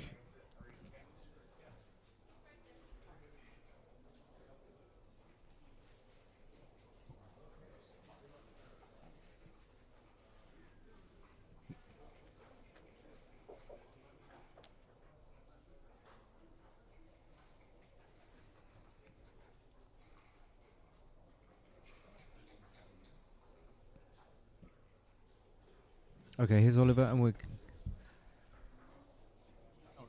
Can we have? Someone said the volume is low.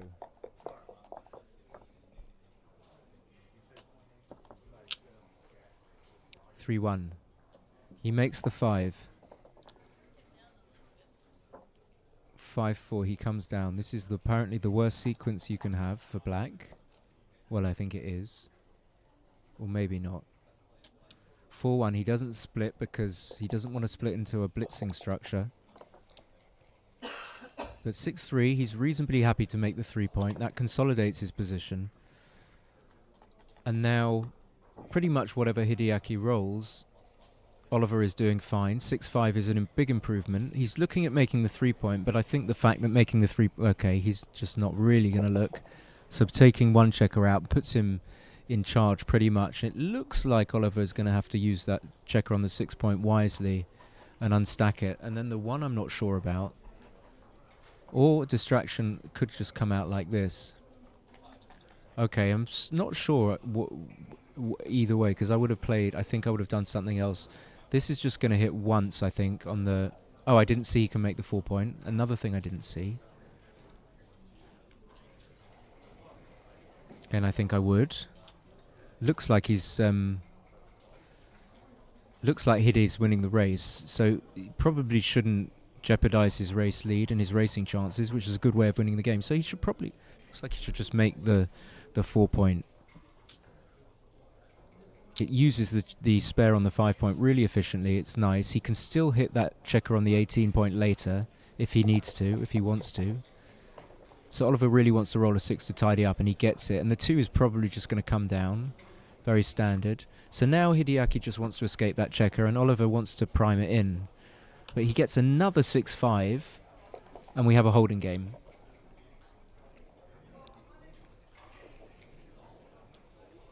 2-1. Well, the 1, yes. 2 is debatable. Maybe 8-6. Gets a checker in. So what are you trying to do as black? You're trying to make the 5 and the 4-point. So that's acceptable as a path to doing both. 4-1 just unstacks nicely. The race is close. Most likely 3-1. This is not that brilliant. We would have liked something that had made the 5 and slotted the 4-point. There were some rolls. Okay, so he takes a spare, but he doesn't unstack the 6-point. Okay, I didn't get to look at it for long enough to know exactly what was best. So 3 down and then bring 1 in. That's going to improve his race lead by a lot. I think he should be winning the race by now. They're probably looking at maybe keeping the checker on the 4-point because 6 will be a blotting number, but I think this is standard just to bring the checker in from the 9-point. 4-1, slot the 4-point, and now is this close enough to 68, 86, 109, 18, 98, 113, 123. So he's 14 pips up. That's enough.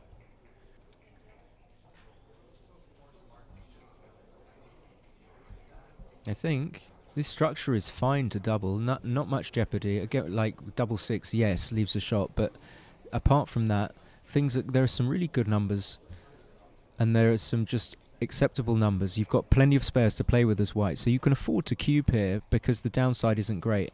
And of course, you've got 5-4 as a non-double clearing number. So then you consider what doubles clear the point. Well, 4, 5, 2, 3 are all amazing. And then if you don't roll 5-4, any of those numbers now, you can continually have the opportunity to roll them. So Adam doubles, and I would also, Adam, 4-2 is not the roll you want, but you can play it. You can play it in board, preserving that spare on the 8-point, but again, paying off to the 6. But as 6 isn't that likely, you're happy to preserve your playable spare on the 8-point. So Oliver just wants to make the board, but how does he play the 5? So maybe he's looking... First thing when I zone out and I zone back in is to think, why is he taking time? Well, probably he's looking at playing 13-8, but I think that's slightly too wild, even with the blots in board.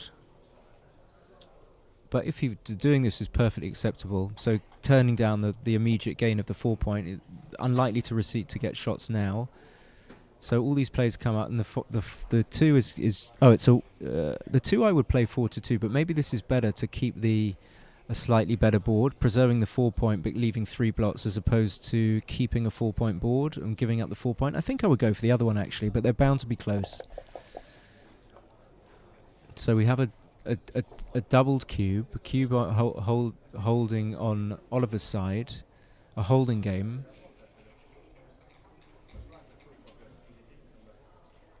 White will be a favourite because white's ahead in the race and can always have chances to clear the points and bring the checkers home safely. So he clears the 9-point, and now this is where it gets difficult as the doubler when you don't roll one of the clearing numbers immediately. And that's where your opponent has his chances, that give him every right to take the cube in the first place. That any moment white can roll a double, like so. And then when you do it, you don't want to be in a position where you haven't doubled because you regret it. Even though it springs up on you like that, you want to have just taken a little bit of a risk initially that you'd crunch your position to get the cube in so that when you roll that double 4, you don't get left with just getting 1 point in the match. That would be a tragedy. And Oliver's got a lot of way to come home. You know, there's always almost like a sniff of a gammon. I mean, it will never be a gammon, but that's how far back he is. So the 1, what do we do?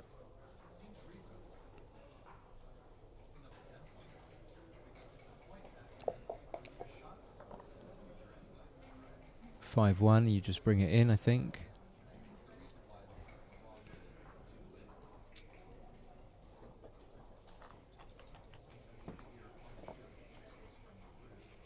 Okay, and it's such a big gain when you manage to bring 2 checkers in and safely clear a point.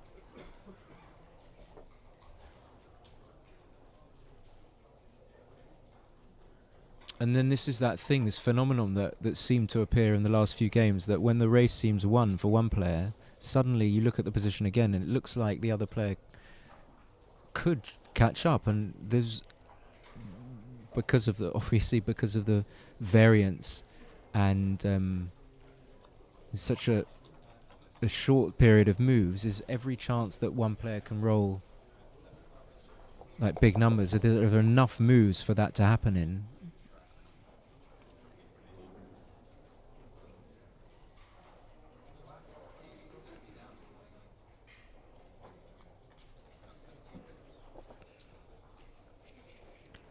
Okay, so 4-4, taking everything off. That's pretty much going to clinch it.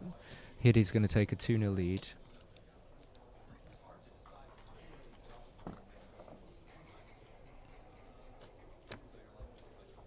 And at the back, we've got the lots of people that maybe you can just about make out. The Monte Carlo Open started. It might even be the second round match. I'm not sure. I haven't looked at the draw, but it'd be nice to...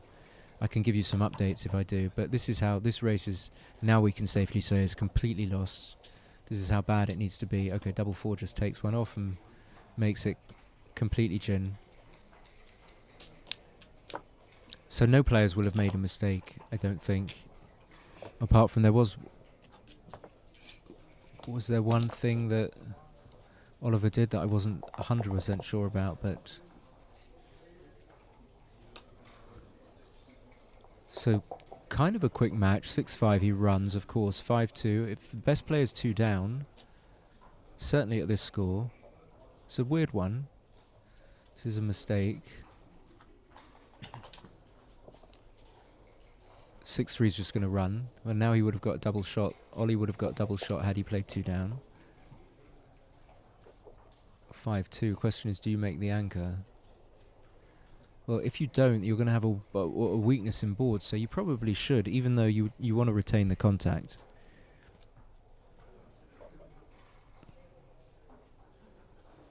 And there aren't that many numbers. It's a bit deceptive. There aren't that many numbers that block for white. So it looks like he's decided on the 2 and just thinking about the 5. That looks reasonable.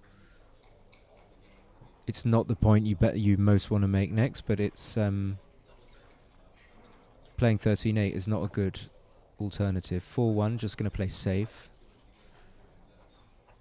So similar-ish game to the last one, a kind of a holding game. Hideaki bringing the checkers round. At some point, maybe, the likelihood is that Hideaki will be able to cube, but that cubing point will be elevated because he's leading the match by 2-0, and that makes a significant difference. So on that basis, Hideaki needs a number that makes a point, like a 6-2. 6-4 is pretty good. The only downside is it doesn't use the spares he wants. He wants to use the spares on the 6 point, because that's the heaviest point. And also the mid point checkers, question where they're going to go to. We'd love to roll like a 5-2 possibly. 4-2 is a bit weird, so we have to play, I think, the 2 down just to unstack. It leaves double 4-6-2. That's not a bad deal. We don't want to get hit, but we have to always eye up how flexible our position is and whether it allows us to play safe against a board that is not a completely clinched position for the opponent. It looks like he's seen the 6-5 off the bat, and I'm going to go with him. It looks like he's up in the race. He just runs. I wonder whether I would have seen that if I were in Hideaki's shoes. But I don't think that has any impact on the correct play of 4-2. 6-4 is going to make the broken 5 prime. So now Oliver just needs a 6 or a 2 something. 6 rounds today. And so Hideaki is definitely a favourite. I mean, he looks like he's got a race lead. Okay, and but race is probably close. Yeah, maybe I would have thought a little bit longer about it, but I'm going to go with 2-1. You just don't want to leave a shot. Okay, I don't like that, but he wants to give himself I don't know why he did that, actually. Because he's got a good 6 from the 13 point. Interesting. Although with a 5 he can now cover. So again, I would be looking. I don't have time just to check that it isn't a cube. It probably isn't. Yes, we would love to make the 5 point, but is that necessary? I think we're just playing 3 down and play 11 to 7. Not sure what else there is really. You wouldn't want to make the 5. This is just going to be a pass, I think. Let's go. Am I completely missing the race? I haven't counted, so we've got like 8 checkers. That's 64 to 96, 98. Well, now Oliver escapes. That removes all the blitz value from the position. But anyway, Hideaki is 98. I think he should count, unless he does a 56, 63, 81, 86, 98, 104. Yeah, so he's still 6 pips up. I mean, this wouldn't be an absurd cube. Maybe he's like 66% favourite. It needs to be like 69, 70. No, he's 2-0 up. Okay, so he needs to be more than that. So I can't remember how many pips I said. And after double 1, I think this is going to be close to a cube. Maybe still, because of the 2-0 lead, just have another look. Did I say it was like 98, 6 pips before? I can't remember.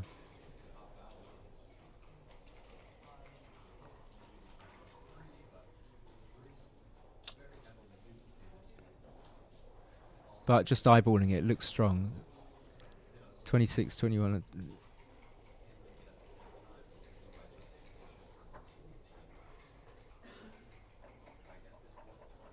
So it's 12 pips, and that's going to be too much.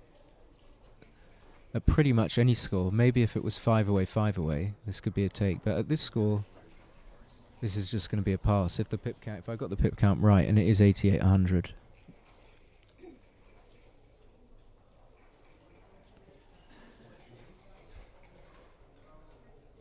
Yeah, your verdict's right. So at this score, you need more than 67%, that's for sure. Adam says double, I agree.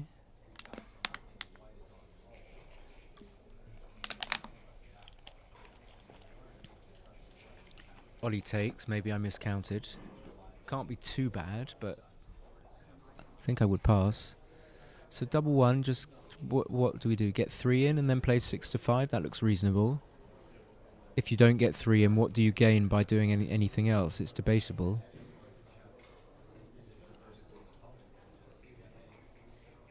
Wonder what he's thinking. Just 2 to the 5 point? Okay.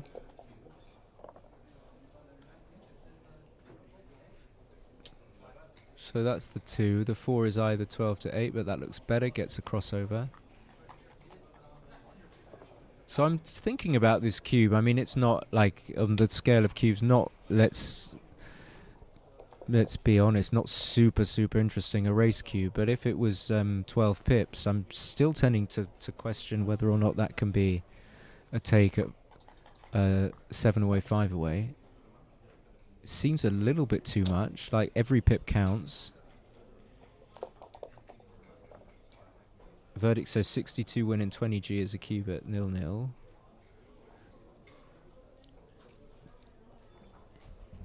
Um.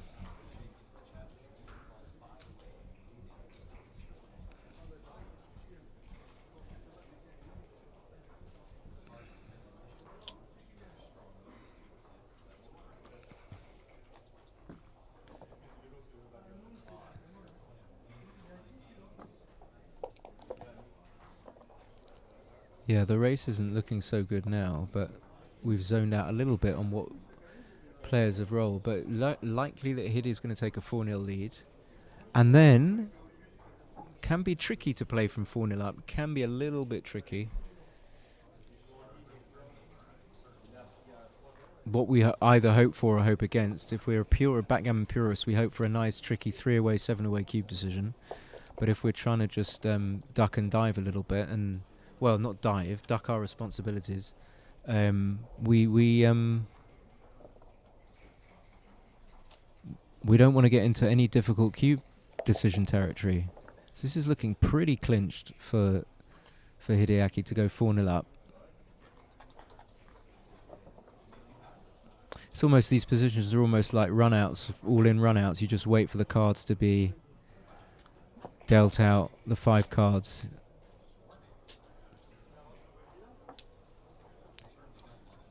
Not the most, for me, not the most exciting part of BG. Unless... Okay, 2-2, it's a start, takes 2 men off.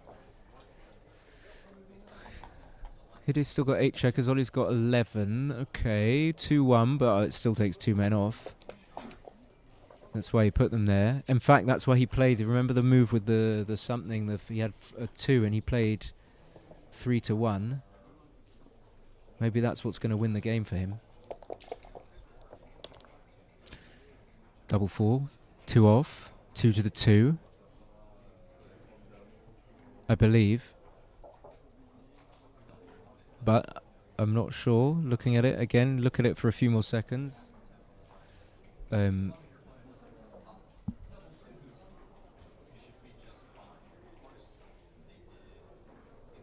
This is what I would do, but I don't know exactly why, other than just to kind of get the checkers evenly distributed. But what's the actual logic? I don't know. But 6-3 is going to be very good. Again, I'd be tempted to play 4-1 just to get the checkers distributed as much as possible over the points. 4-1, horrible roll.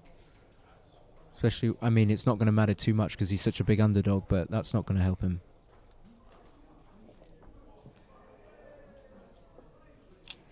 Okay, that looks like it's done it. So what, he needs like 6-5 and double 6, something like that? Okay, that's Jin.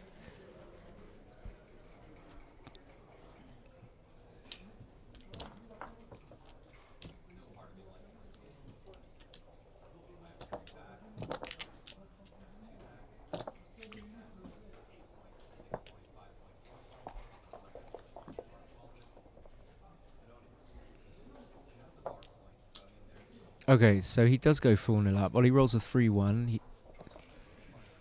So he needs to... he could do with taking away a match win from Hideaki, and certainly a PR point. I haven't seen anything questionable, I don't think, in either player. So probably playing pretty well. This looks like it's going to be enough. I'm a little bit behind because I'm just checking the chat, and as soon as I look back, I was like, oh yeah, he's 7 away, 3 away. This looks like it's enough at 7 away, 3 away. Pretty active score. 4th level down for activity. So the most active is 4 away, 2 away. Yeah, I think I would have doubled. Interesting. Chooses just not to. Maybe it's close.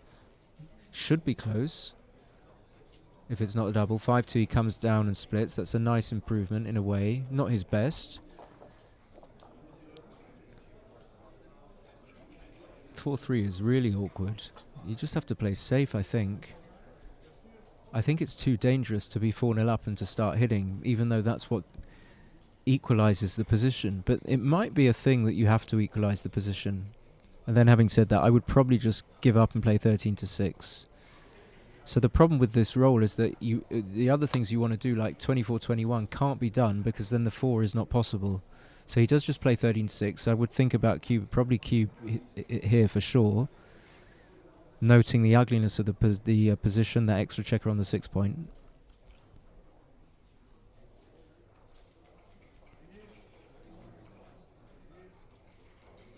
And I think he will cube, you know, if I had to say.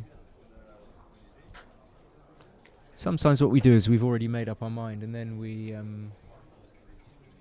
just check.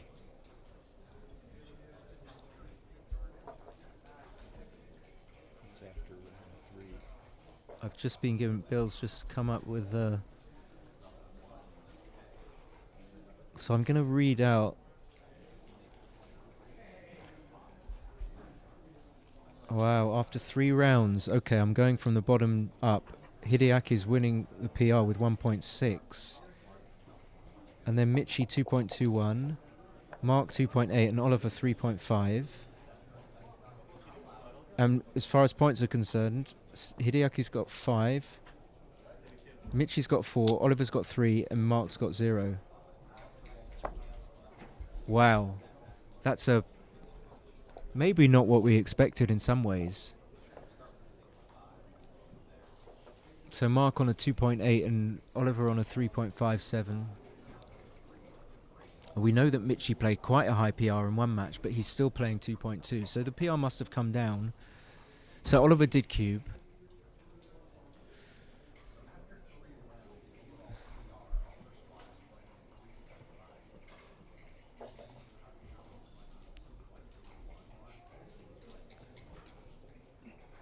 So with the 4-1 to play, I think you would do this. There doesn't seem to be anything else. What does he want to try?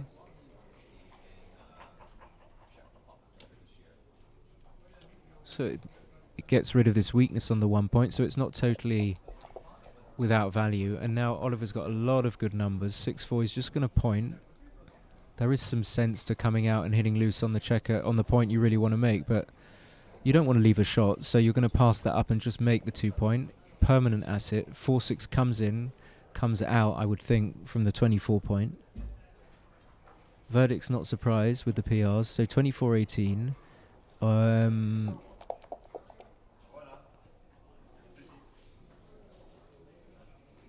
Oliver can just bring the checker out. It does leave some. It leaves 11s, 8s, and 3s, but some of the numbers Hideaki will be not comfortable hitting with. 4-2 is really bad. He probably just has to make the 4 point. He does it immediately. Is he going to? No, he's not good.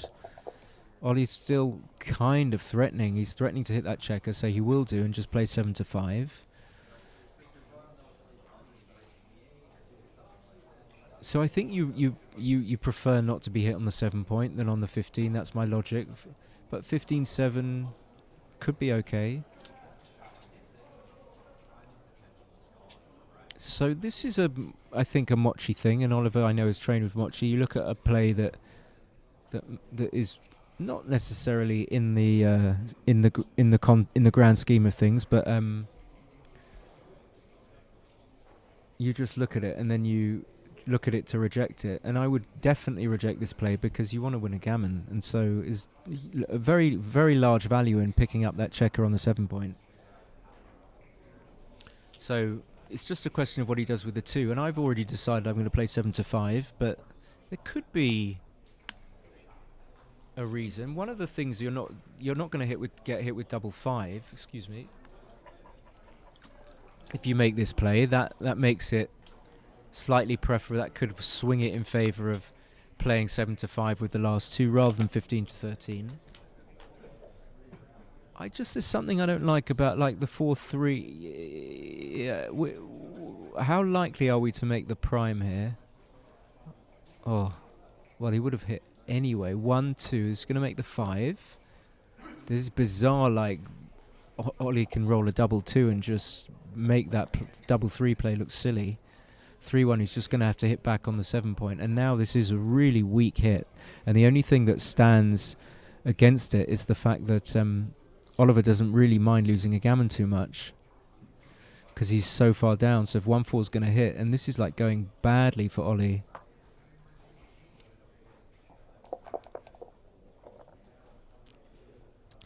And he doesn't come in.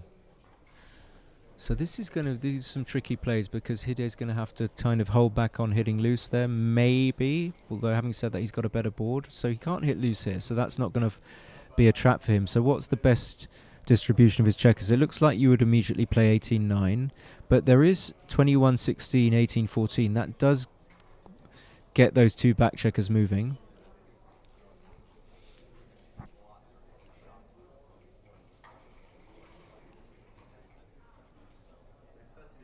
It's something what I don't like, of course, about that play is that you get hit with a 2-6 and a 3-6. I didn't consider this play. I would look at 21-16, 18-14.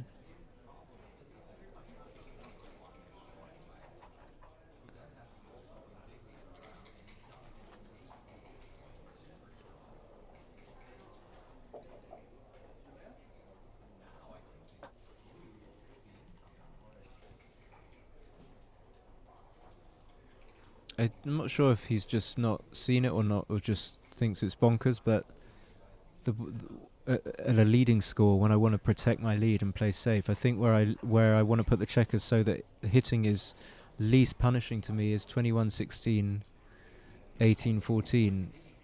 We are getting revised for World Championship and Intermediate. But it's not as simple as that, because then if you play 18-9, Revised are you can make an anchor by rolling a 3, anchoring up on the 21 point.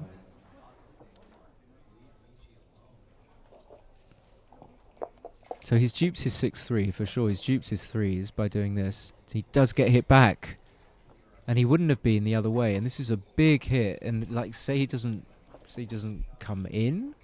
Is that ridiculous? So 3-6 just comes. This is not clear to me either. I might play 24-18.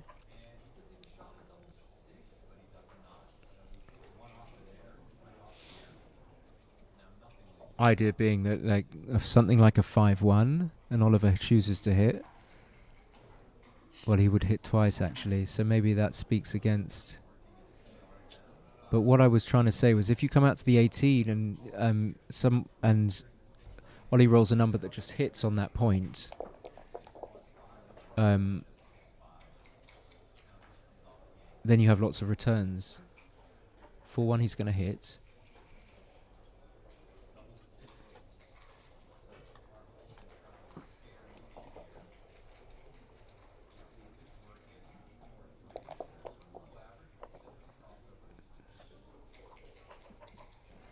So he doesn't get what he wants there. I mean, he's like one step away from really putting the hammer down. So look, it seems like you've got to play big. I would play 11-10, I think. Being 4-0 down, banging on that same drum. I would love to have a 6 shot there in range. Okay, I mean, you're going to hit. You're going to hit and take the risk, so you might as well have brought the extra builder in range with when you could have done. Anyway, so he plays that 5-2 nicely. Hide needs a 4, doesn't get it. Oliver's every chance, big favourite making the 4 point here.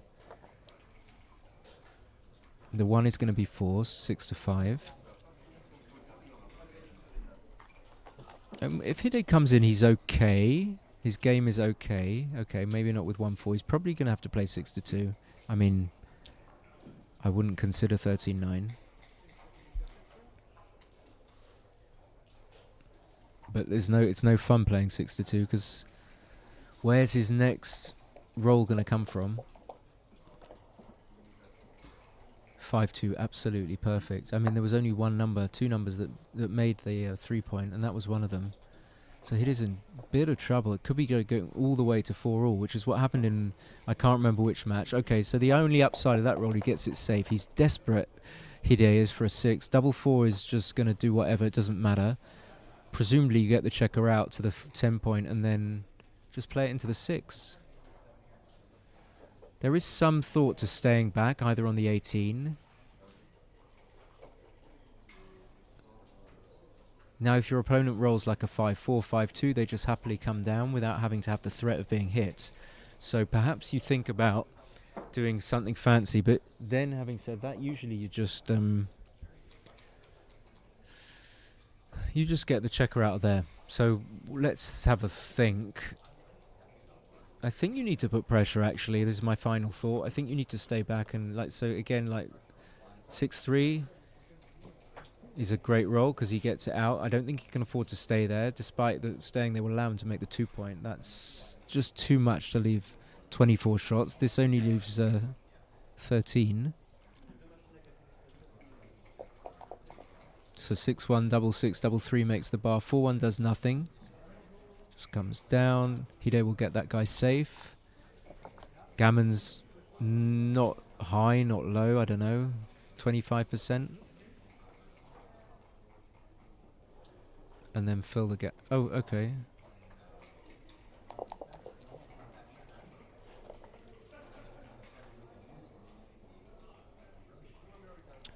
Yeah, this is awkward. I suppose you just have to do that. Problem is now if you roll a 1. 5-1, 6-1. Oh. And this as well. Completely, but double 2 is going to solve all the problems. Okay. So that was a really interesting development there, but maybe that showed you why it was possible to think about playing 13-5 with the 6-2 and just leaving the shot because, well, he would have been hit actually with double 6, but then Hide's ball wasn't very good. I can't remember the exact position, but I'm assuming he would have hit with double 6 had Ollie left the shot. Anyway, none of that happened. Ollie rolled a double 2, got himself out of dodge. The only thing to know about is what are the PRs looking like. It'd be very nice to know what sort of PRs we're looking like. Remember that Hide is like 1.6 at the moment, so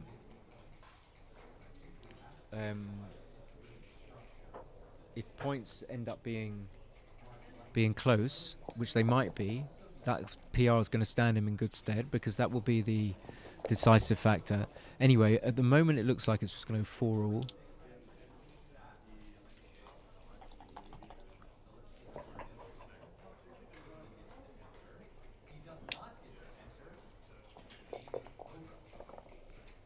Four, 2, not going to be enough. 3-2.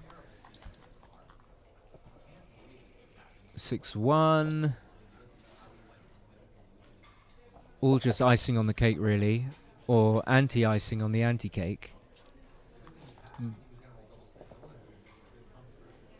So we got another 5 away, 3 away score. 3 away, 5 away. Seems to happen a lot. Seems that cubes get taken rather than passed, so you end up going to an odd, an even away score.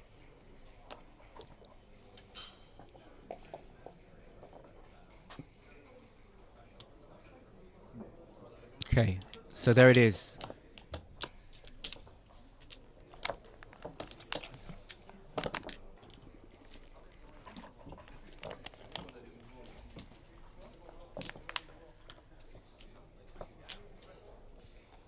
I just see on the screen every so often Simon Bargett and guests.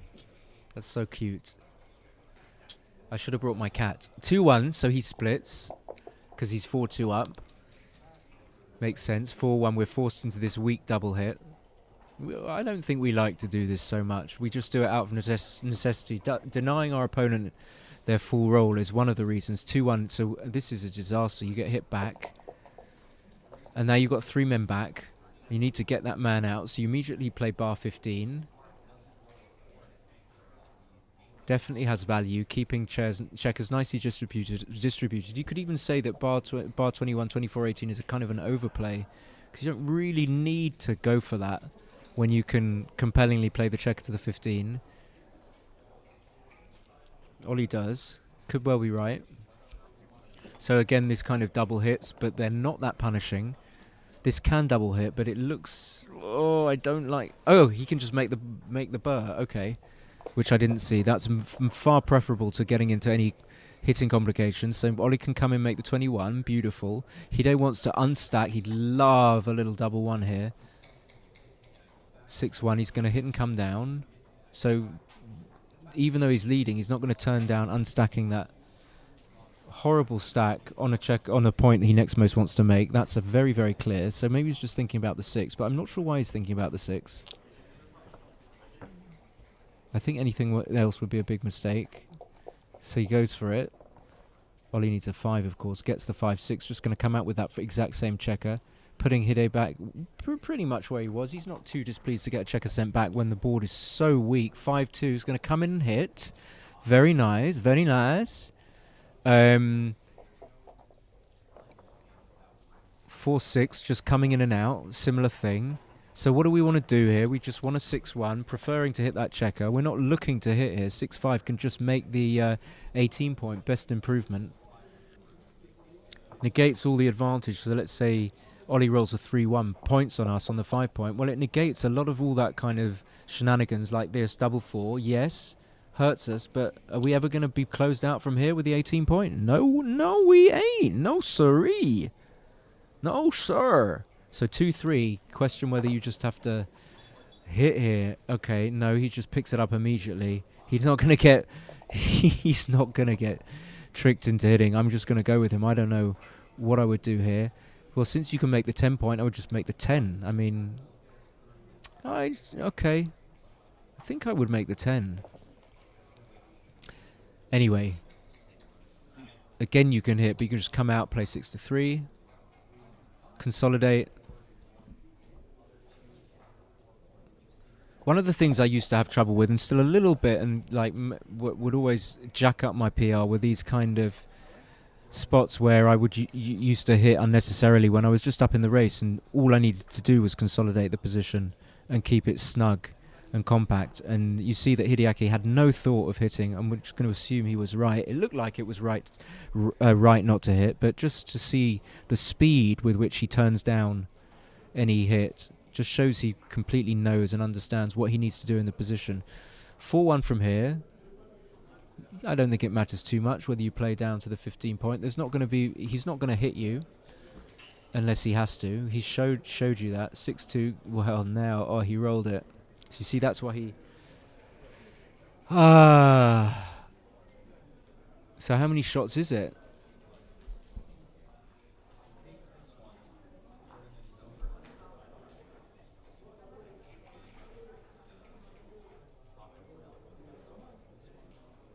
So it's all threes. That's 14 plus 1, 6, 2, 6, 4, 6, 5, 6. That's 22. That looks like too much, but you turn down the hit and you just let the guy escape.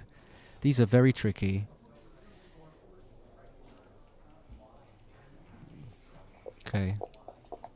I have no comment on that move, but it's very dangerous to hit for sure. But it doesn't. He's leading the match, so maybe. I'm going to go with it. 6-3. Okay, yeah, upgrading the anchor.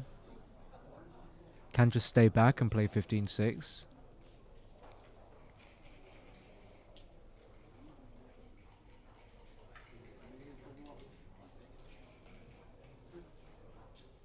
So it's funny, you're kind of not so far up in the race.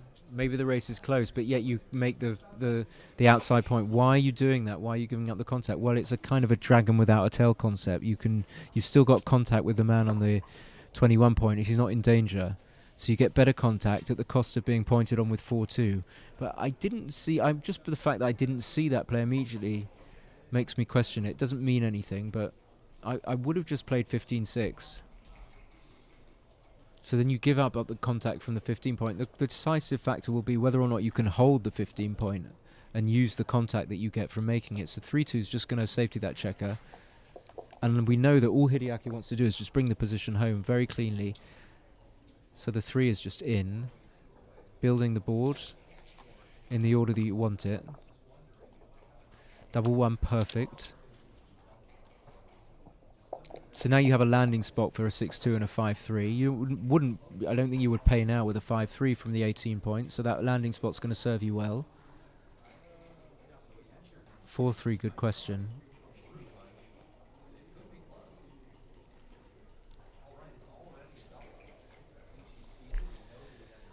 Okay, so first thought is, yeah, I would want to bring it. I would want to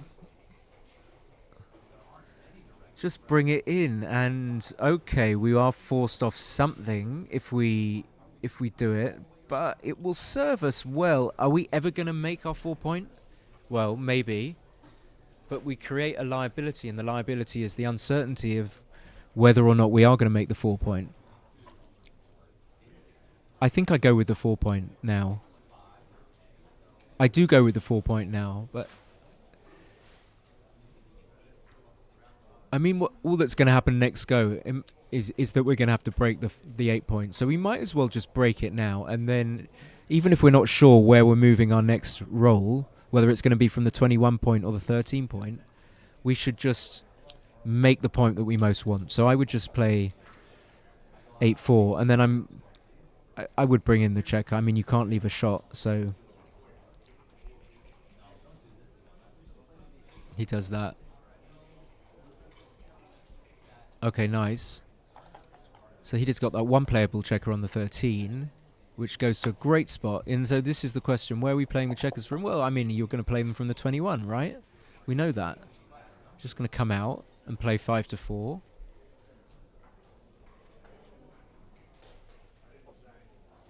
I say come out very quickly. Why am I saying come out? So it's a case of like just seeing the play without really knowing why. Yeah, I think I would come out just for the contact. So consider we come out with a 5, and then our opponent rolls a 5-2 or a 6-2. If we haven't come out, he can just clear this 13 point. So, for example, now picture this: 5-2, 6-2. Our opponent can't just clear the mid without leaving a direct shot and an indirect shot from the 21 point. What's the danger of this? Not that great, I would say. The one I prefer just to unstack, I'm not sure whether or not I prefer to have the checker on the 15 or the 14, of the 16 or the 15 point, but I certainly prefer to unstack the checker on the 5 point.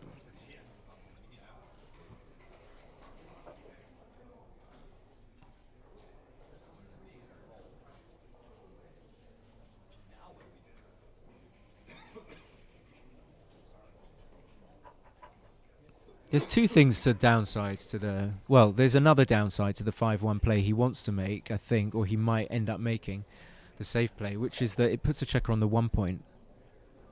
And you really... Not only does it bury the checker, but you really want to use that checker to go to the 2 point. So it makes that possibility...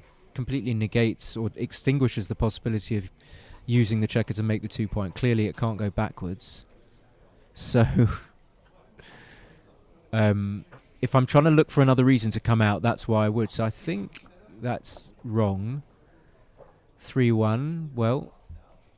So consider, he would have hit with a 3-1, but look how many shots it would have left. Yeah, 3-1, I didn't see this. You just clear the 8 point.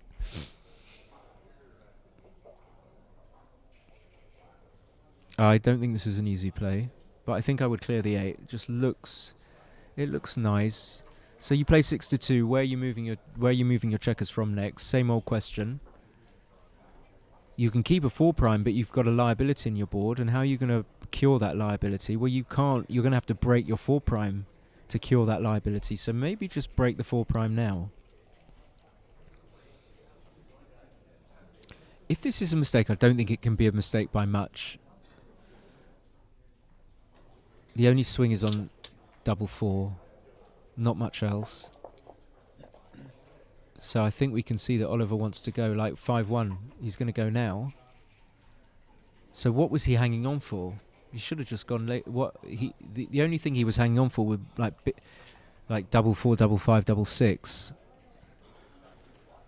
4-1 just has to play safe. Now the question is, if Oliver rolls a 6, like a 5-1 exactly.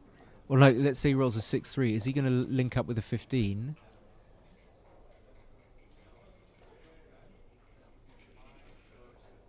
Okay, he's ahead in the race, so he identifies that. I'll go with... It looks like he's right. 3-1 you can't hit. It just makes the 4. So he's had a lot of these hit or not decisions.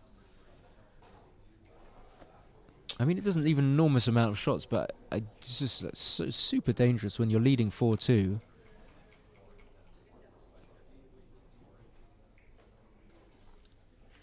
I mean, this is very broad brush. You have to go like much deeper into these analyses and count the shots, but it looks that is what I would do anyway. So 6-1, he's going to play to the 9, most likely minimizing shots. We can see that Oliver is a slight favourite in the race. 5-4 just brings them down. I mean, if Oliver wasn't ahead, he shouldn't have been doing any of that.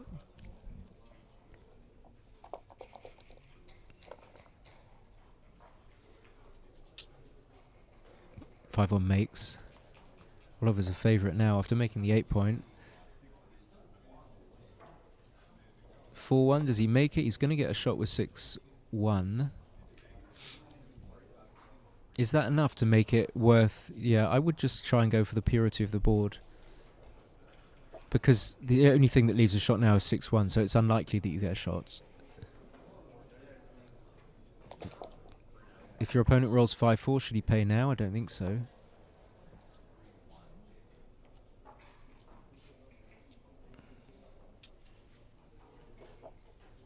Yeah, and again, I think this is an overthink. You see with the 4-3 before, he was loath to bring the checkers in from the 8-point, and he's kind of second-guessing it now, but I would just do that kind of automatically. 5-4 just makes the 3-point, and best thing you can do.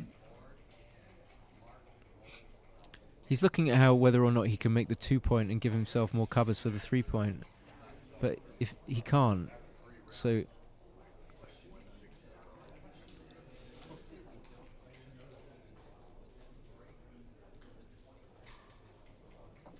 So this is the thing, like, if he... he's looking at how he can make the full board, assuming that black doesn't have to break now. So if black doesn't break now, he can make the full board with a 6. And then when black breaks, he's got the full board. So he's looking at the possibility of trying to get the full closed board if black doesn't break his 6-point, 13-point now, but breaks it later.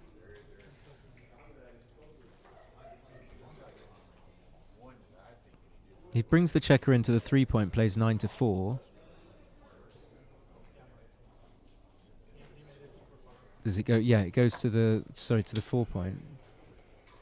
Okay, he does go for this because he's trying to get a closed board with 4-2-5-1.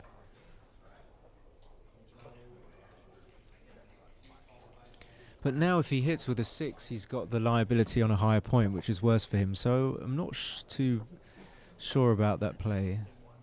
So the 5 probably has to lighten the block count.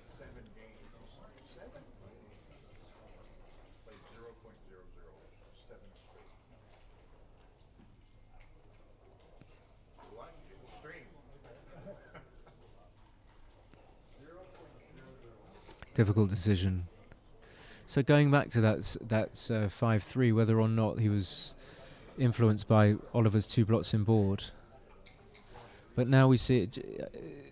I think even with those 2 blots, it's going to cost him. Oliver being able to hit and enter on a higher point in board is really not good for Hideaki.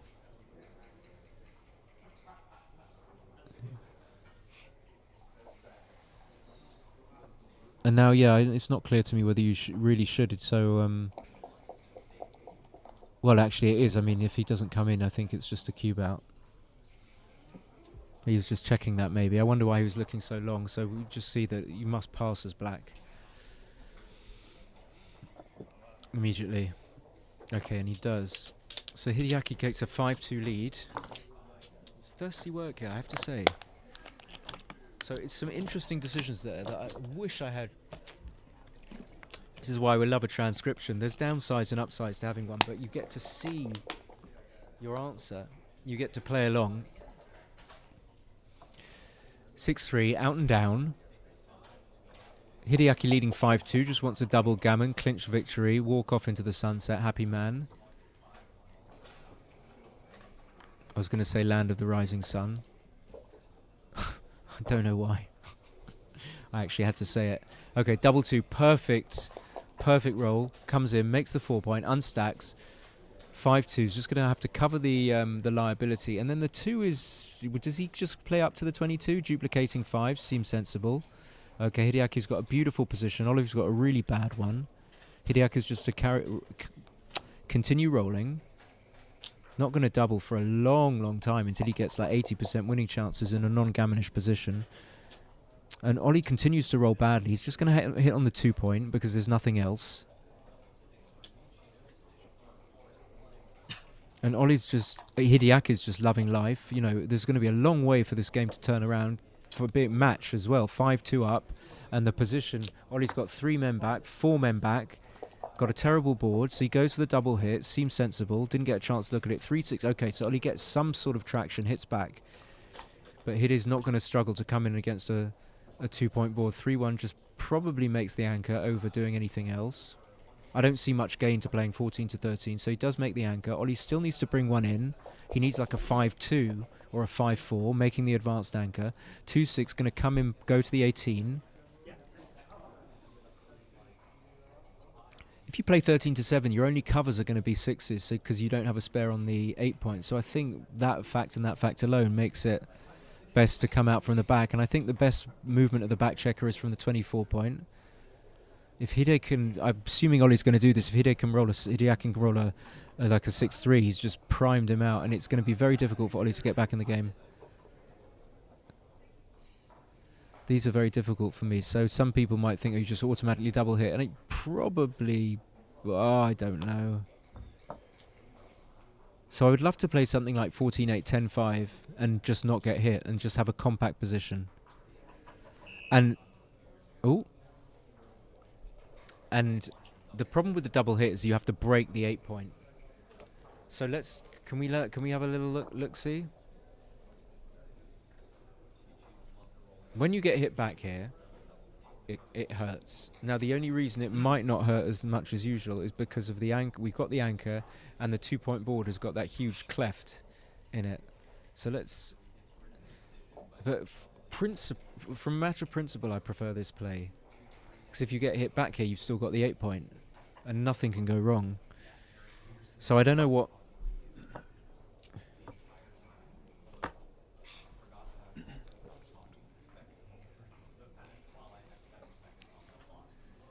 So he does go for the double hit. I can clearly understand either play. They're both very different, creating very different, based on very different ideas. So Oliver's just taking a little moment. He's down to 2 minutes 12. Hide's also down to 4 minutes. So 6-1 comes in.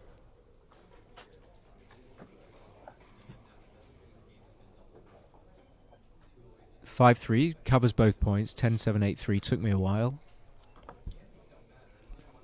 Okay, and this is just a fantastic position for Hideaki. If he's got a sense of how well he's playing, he'd just be very happy. Just gets another match over. Only how many matches more to go? 8, 9, 10, 11, 12. 5 more matches. Double 5, acceptable, I guess. But look how split the checkers of Ollie are, with the big gap in the home board and the 2 checkers on the 1-point. 6-4, just safe. And getting a nice builder there for the 5-point. Didn't get to look at the starting position long enough. Starting to see things in front of my eyes. Commentating so much. 5-3, okay. Could make the 5. Didn't see the hit. That's why I looked at the... But you get to escape a back checker. You can't turn this down. So that's a big hit, actually, for Ollie. And a fan. Wow. 5-2. Okay, 5-2, not so good, but gets to make the 10-point. Now, is this game going to turn around? 4-3. Okay, just comes out to the 18. What you do learn on commentary is like there's almost a clear distinction between the hard and the easy plays. So this is like an easy play, but then you get like the cube decision that Marc had, and I can't think of other examples that are just hard. And so this is a huge difference in decision difficulty, and usually most decisions are reasonably easy. So Ollie's just going to make the bar here over the 5-point because it gets to point on the checker. You can make the 5-point later, and maybe he will, being Oliver, roll a back-to-back 6-1, but that will prevent that from happening. So now Ollie's got these 2 blots that are going to struggle to, the blots on the 13-11 that are going to struggle to find a home. 6-1. I suppose he just has to safety.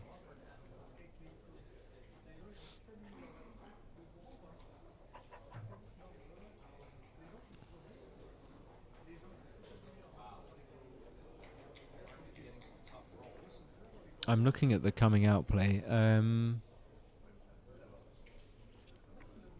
My instinct was to do this.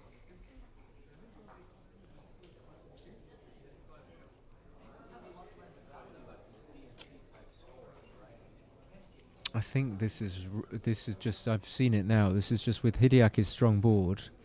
I think he's praying that Oliver does this. That even though you get freedom as Oliver, leaving a 5 and a 1 shot with a 3-point against a 3-point board is just too much. But he actually, oh no, he doesn't. He hits from the 5. This is a 6-2. There's a glare. Of course he's going to hit from the 20 point. I don't think he saw it initially.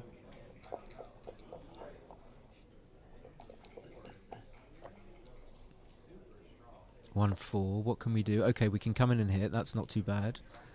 So again, Hideaki not going to have trouble coming in on a 2-point board. He comes in with a 3. He's going to escape from the 20 point, keeping the anchor.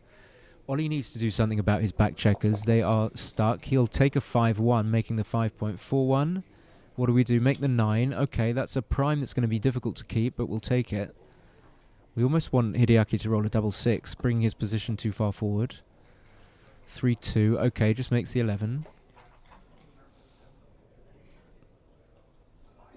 Looks right, giving yourself double 6, double 3 to make the 5 point. No thoughts of coming off the anchor. Okay, but he sees something extra, which I didn't see. Yeah, now he looks at that play. Well, he's taking it back. I'm wondering why wouldn't I just get the extra builder, but this was the play I saw first. Ollie needs a 4 pretty badly. Okay, I'll take a 6-2. He gets to make the 4 point at the cost of breaking the back of the prime, but that 10 point is not in contact with the 22 point anchor, so he doesn't mind doing that. That's going to make the 8 point. Again, Ollie, of course, needs a 4 badly. He gets double 4. My God. Now, I find these plays difficult, so I would love to fill in the gap, but it doesn't seem like you really need to. So you just come out, because you get such a gain from coming out. That's what you want to do with your checkers. 3-1 just plays most likely 11-8. I don't see how you can leave that checker there. It makes it easier for black to come home.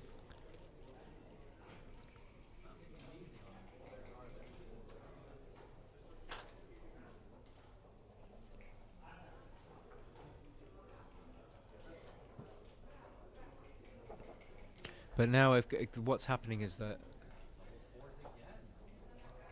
when he puts the position on the board, so of course the downside here is that you don't get to make the 5 point, which you really want to make. What if you get you're lucky enough to get like a 2-5? Now you don't have the 5 point. Okay, so he goes for this play.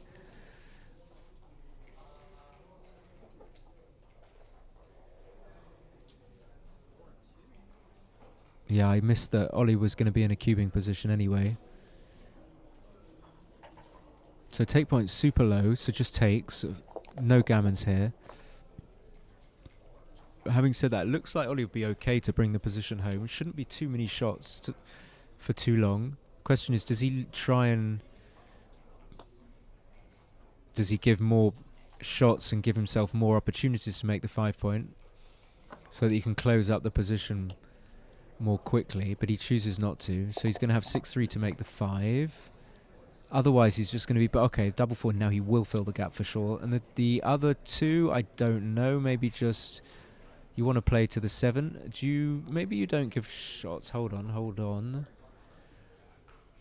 But then you leave that checker on the 16. What could happen here? Hideaki could make the 5, and then you don't get that checker safe on the 16 point.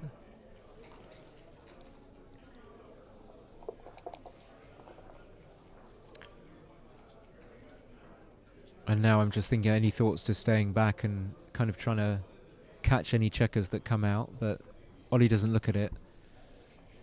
Hide will stay on his anchor. Oh, he can make the 6 point. Well, I didn't see that. Well, of course, that changes everything. A bit of fatigue is creeping in to the old Barjet brain. Well, it looks like you just do this. And what if Ollie rolls a 3-1? Is he going to just hit? Okay, double 2 just points. You can point from the 5 point and think about the other 2. This leaves a gap where you don't want it. I might be tempted to... Okay, he's running down on time. I'm tempted to do this so that if white comes in, you have fewer points to jump over, and that's what you want as black. So he saw it. This is going to leave a shot. I'm not sure which is the right 4 in my fatigue state.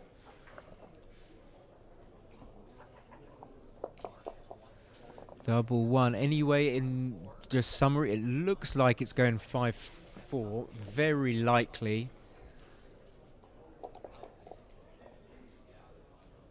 5-1, it's a shot. Oh my god.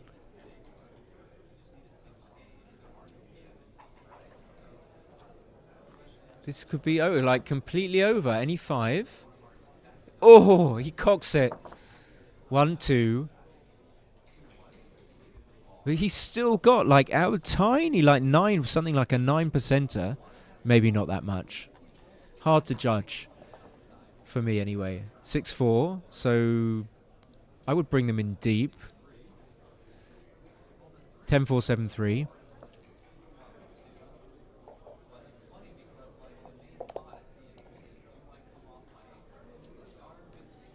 Okay, takes 2 off. Yeah, it looks pretty solid for Oliver. No, not many accidents. 6-2 takes 2 off.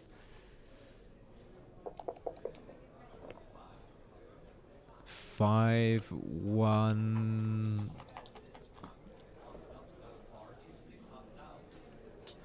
Yeah, I mean it's going to be difficult for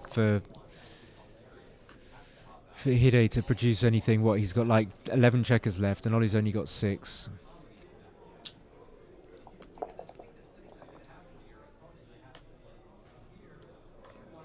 Yeah, it's pretty much over.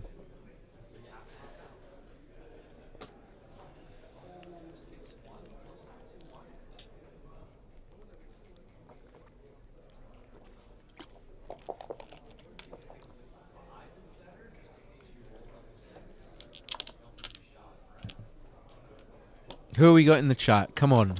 Let's have some chat interaction.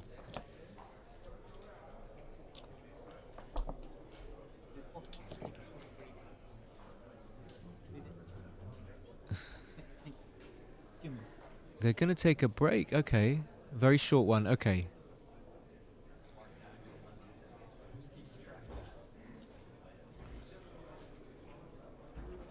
They're going to take a little break. If I had the results here that Bill brought over, I would just go through them again because I didn't get a chance to really assimilate them.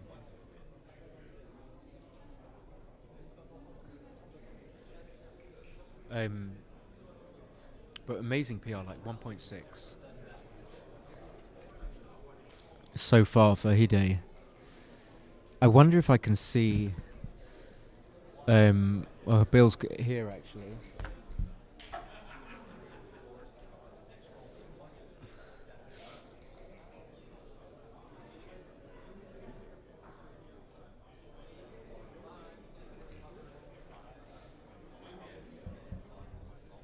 Here we go.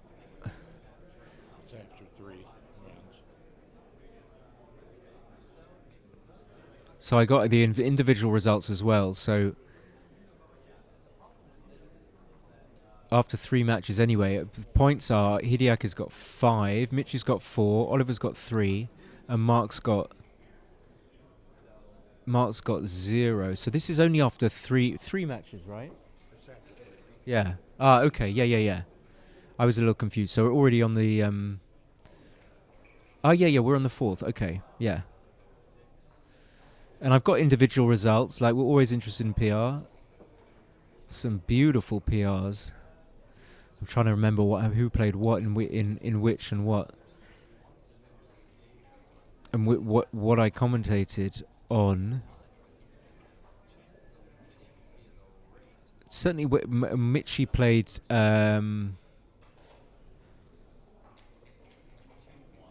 Oliver in the last match, and Michi got his PR down to 2.5 and Oliver's was 2.1, so Oliver won the PR point in that one.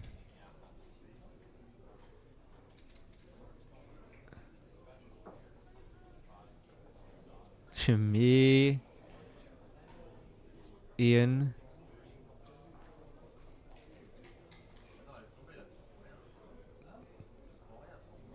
Just trying to manage my long sight, my terrible long sight.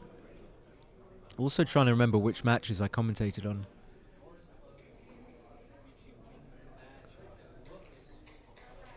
But I'm looking at the PR. I'm trying to see. There were just literally no PRs above even 2 or 3. I mean, there's one. Oliver played 4.65. That's pretty much it. Incredible. So I'm going to give Bill back his phone. We are at 2 away, 3 away from Hideaki's perspective. 3 away, 2 away. Tiring work, eh?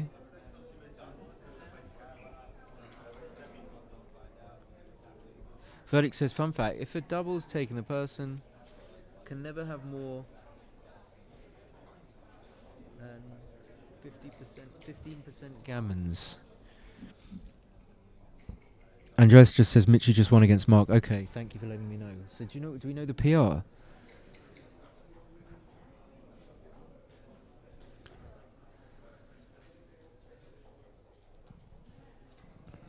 Yeah, a lot of decisions in this match, which I've struggled with personally. I'd be really interested to see the analysis. And like I said, when you don't get so Mitchie played 199. Wow. Okay, so Oliver's 3 away. He's got 63.7 seconds. 6-1. He's going to make the bar. Cubing anytime soon. What can Hide produce? Steve. 4-3 coming up with both. We know that play. Oliver wants a double 1, double 2. 6-5 will do. It's not the worst. It's probably in the top tier, as in the top 18 rolls. 5-2. Do we just run a weak run to the midpoint? Gets a checker safe. Problem is this makes the double 1, the double 2 super punishing. 3-1 as well. So maybe there's a value to getting. Hey, Alex. Maybe we just settle having to restack the midpoint, put that checker from the 5 point there. Then 3-1 isn't so bad. Double 2, double 1, not quite as bad. I think I would do this.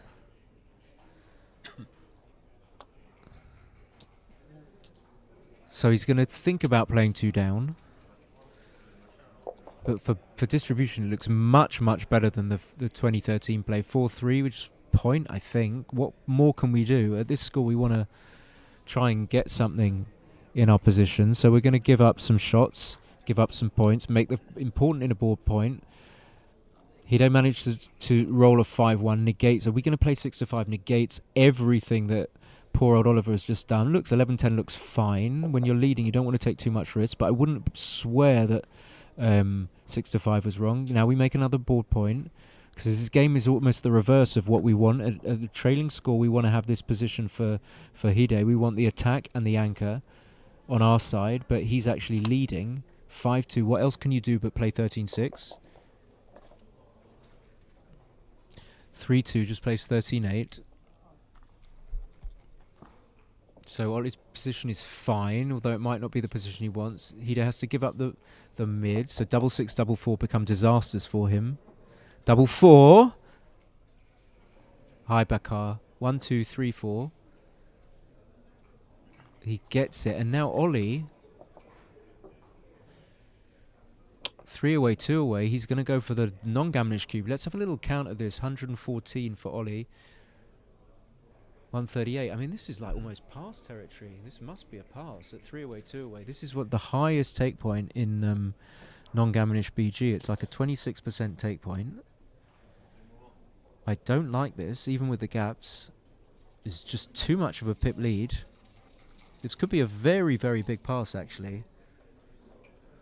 From double 4 to nowhere. From nowhere to double 4. It's 114. Let's count again. 9134. So we miscounted a little bit. We give ourselves 20 pips. It's still a lot. It's just too much.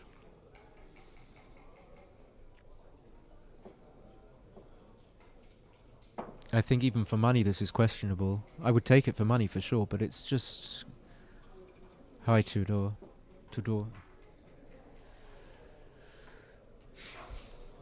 I mean, he's going to give it up, but, you know, it's also about how long you take and what you're thinking. But, you know, the decision is what matters for the record books, but he will give it up. Because really you don't want to be going to Crawford. You just have much better chances. You go to... Tevin thinks you can take. No, I don't think you can take this at all. Oh, wow, he takes. Okay, that's interesting. Double one, you just bring them down. All of them. If that was 20 pips at this score, I definitely wouldn't take.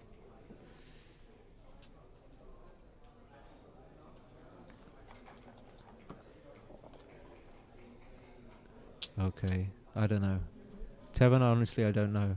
Double one, he doesn't fall into the trap of doing anything that's illogical. Just gets the checkers closer. He doesn't need to block the 11 point. Block sixes. Okay, so he plays 12-6, 3-2. Let's see. The gap is always a thing, but let's see what the gap can do for Hide. I mean, if he loses this game, he's going Crawford 5 down. Not a happy thing for to happen. So 12-3 with the 5-4. Hi, Amir. Okay, yeah, I kind of like that play. But, you know, we know that Hideaki is not going to run with such a race deficit. So you just put the checkers exactly where you want them in the board. 2-1, you know, make the 3, I think I would. Yeah, okay. Okay, wow, perfect double 4. Perfect double 4. I mean, the gap is obviously no longer really a liability. It's going to be so easy to clear it. So he just makes the 3 point, slots the 2. 4-3 comes in, makes the 1 point.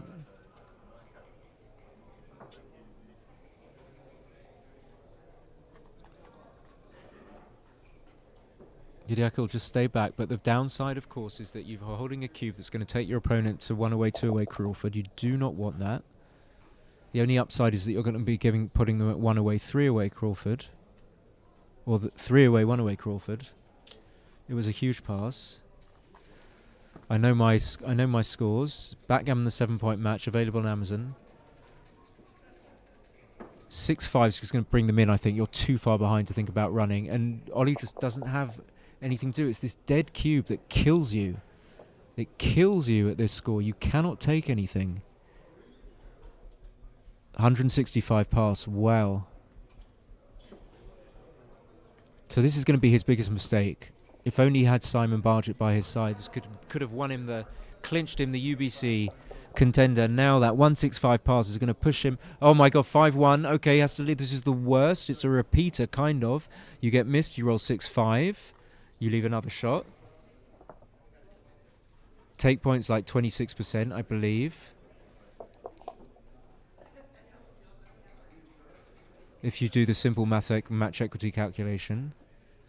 26.2, something like that. 26.1. Yeah, correct. He has 76%. Excellent, Amir. Top marks. Okay, so he's just like, bring this home. This is what should have happened. This is what is happening. This could even be a disgusting one. 2 off.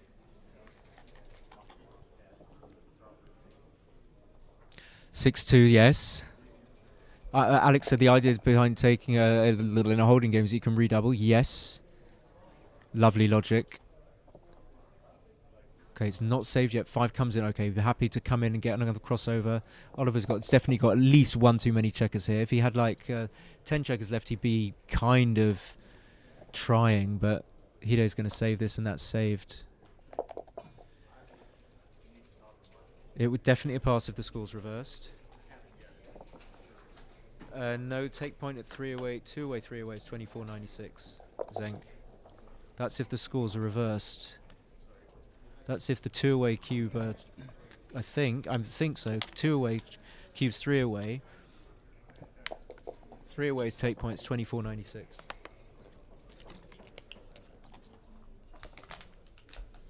But yeah, it would be a big pass if the score's reversed as well.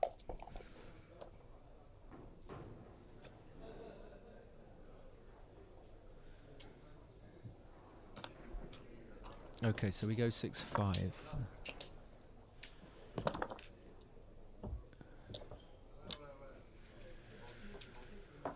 I don't have the. This is the downside. I don't have the PRs, so it makes it so much more exciting if you have a sense of what the PR is. Like, how close is Ollie going to be to winning 2 points here? It could be very close. We don't know, but the fact that he's 6-5 up makes winning the PR points so valuable, and it makes it so compelling to the viewer to know how likely it is to do that. Okay, so 2-1, beautiful, hitting off the point you most want to make. Bring your checker down to build. 2-1 missing. Okay, so every chance it doesn't look like you can create any kind of weakness. Okay, so you just come up. Maybe you could even play bar 24 or 13-11, playing super safe, but maybe that wouldn't be super safe. So that's going to make, okay, all we're looking for is a G. 4-2 is just to make the 4 point. I mean, you're not absolutely desperate to anchor anyway. Not with that structure. 2-1, yeah. I suppose you have to play 6-5. Bit ugly. I mean, can you play 13? Can you play 11-10? I don't know. Don't think so. 6-5, you just go to the mid. I mean, in some senses, you'd like to go to the 11, but you're not going to leave a direct shot to be able to do so. So you just go to the 13, I mean. 4-3, I mean, doesn't get to hit, but gets to make the anchor. 3's coming down. So the Gammon is still on the cards. If Ollie can't escape, Gammon is still on the cards. So Ollie needs like 5-4. Double 2's just going to make the 11, make the 9, I don't know what. Hideaki's still got chance of winning a G. 5-2, massive roll. He's just going to point on him, obviously. And this can really go south for Ollie. But the fact that Hide made he does fan. The fact that Hide made a 1.165 take error there suggests, I'm just catching up with myself, that Ollie's winning the PR, because 0.165 is like quite a big chunk of a 7-point match. That would stand in okay, he fans again. Okay, 6-4, 6-2. This is really closing in on a Gammon. 5-3 is going to play 2 down. Unfortunately, we can't get any extra builders, but we can get some builders for the 7 point, I guess. 3-1 now makes the 7. Double 1 now makes the 7. 1-6 comes in and out. Just trying to escape.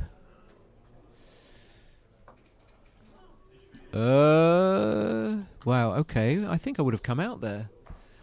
4-1 just has to play 10-5.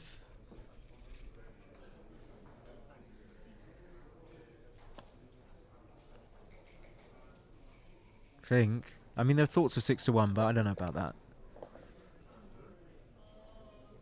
See, I think I would have come out. What about you guys? Double 3, that just makes the 10 and play 6-3. You can't leave it. Oh, no, you can leave a shot. Yeah, for sure. You can think about it.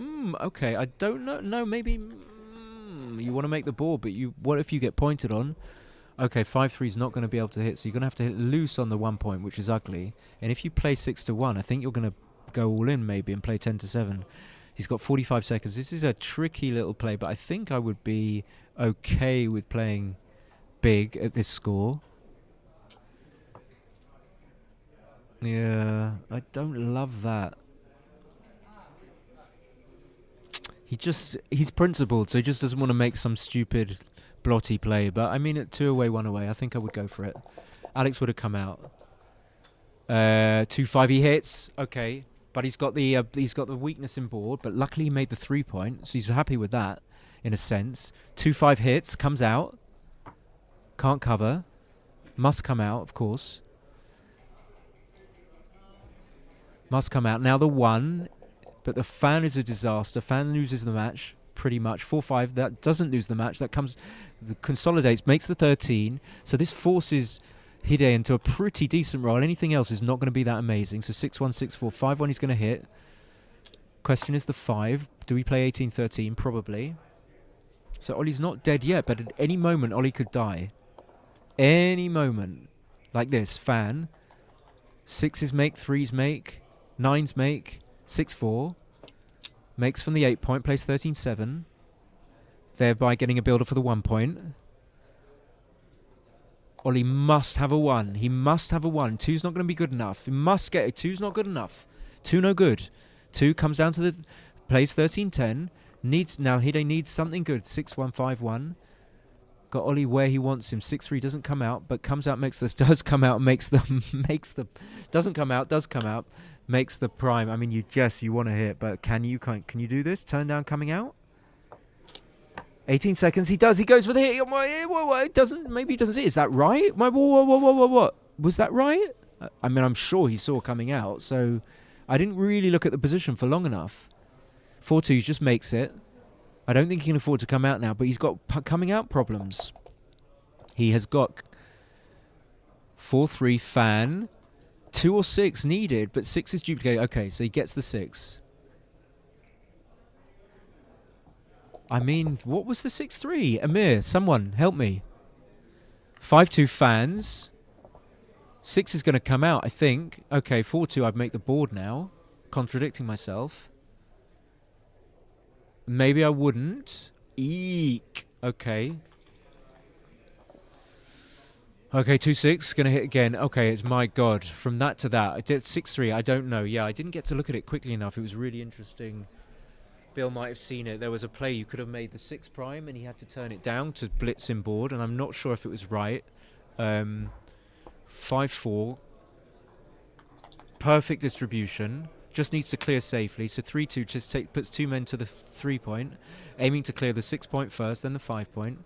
Wants to roll something above a 2, really. Both numbers above a 2, but okay. Maybe I would give some thought to playing 6-5, 6-4. 4-3. But is this going to be enough? I mean, Hideaki is getting decisions which will counteract the downside of him making that huge 3-away, 2-away cube blunder. 5-3. Okay, clearing safely. It's looking like it's all over for the match for sure. PR. Okay. Now, Ollie's going to get some gammon saving, but it's not going to be enough to save the gammon, but he will get some gammon saving decisions because he's not Jin to lose the gammon yet. Okay, yeah. I mean, I can totally see the hit. I just didn't get enough time to see whether it was whether it was right. But this match it's just a question of PR. All we have on the table is now PR. Is Oliver going to be losing 1 or 2 points? And I would say I don't know. 5-3. Can this be saved? I mean, come on, this would be ridiculous. Double 4. Boom. No. Probably needs to get a crossover, I would say, of some kind.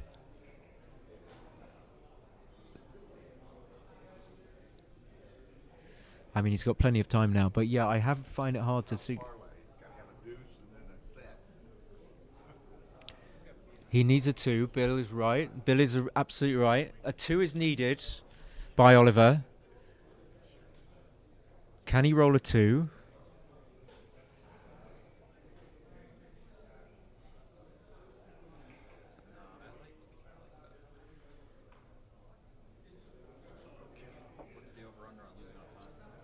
Can he roll a 2? Can he roll? Can he roll a 2-1? Okay, well, what does that give you? Double 4? Nothing else?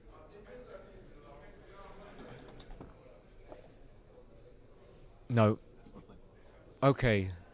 If anyone was transcribing, that just hotted up right at the end there, but I still don't know. We don't know. If anyone has them or not. If not, then I'm going to go take a break because my throat is about to fall off. Okay, see you guys in a bit.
You don't use the score sheet.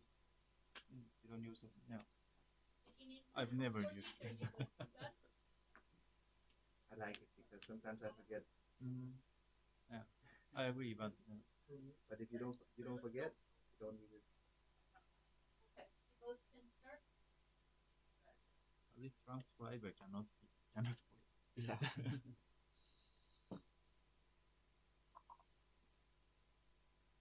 Too much.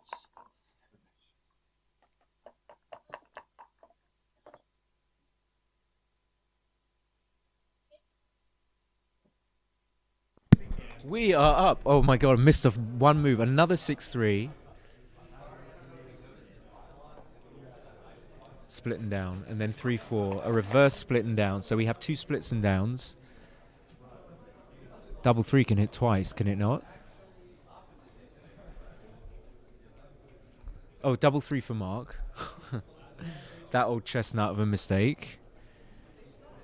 You can see I'm a little bit fatigued. Okay, that's a great roll though. Just making the 18 and making the 10.42. You just like to make the 4 point, lock it in. This is a match I have not had it's the first time I've commentated Hideaki and Marc. That's lovely. So Marc is looking just a point on that checker on the 4 point, obviously, and clean out the position almost. If he can do that and have that 18 point anchor, he's winning in every respect. I mean, in some sense, he's winning this game now. 4-1's going to make the 9. There's no safe play anyway, so you might as well. It blocks that checker on the 21 point in nicely. And Hide, for his part, wants to hit that checker on the bit. He doesn't, so he's just going to make the 21 and the 9. Marc will get that checker on the 13 point safe. He likely won't do anything about the checkers on the 18, but that's going to be an impediment in his position. He'll play 13, 9, 6, 3. And now Hide's trouble is that he's got those 2 checkers on the 21 point are primed.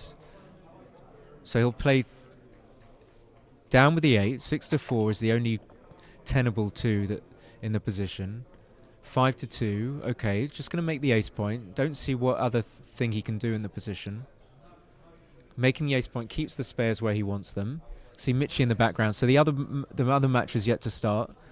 I think because Ollie's coming back from somewhere. So he does make the ace point, 6-5. You just have to make the 3 point, I think. There are lots of plays. You could slot both points. You could do this. You could do that. But he does make the 3 point, locking in on a permanent asset. Can't get the words out quickly enough. Marc will hit with a 2 for sure. He'll certainly hit with a 5-2. And with this, usually you would go double falcon, but since he can go around the corner and his opponent doesn't have the 20 point anchor, he's not leaving a direct shot. But still, I would have given some thought to playing 18, 16, 18, 11. Anyway, 5-1, entering number, return hits. Bingo, 5-1. Do we not just clean up? We can play bar 20. Can we not? We can play bar 20, 11-10. That looks like my play. Bar 20, 11-10, cleaning up, leaving only 3s, 2s, and 1s. Okay, this is too much, I think. This leaves too many blots. And we've got a worse board. And I don't think you like to hit loose when your board is worse than your opponent's, just as a general rule.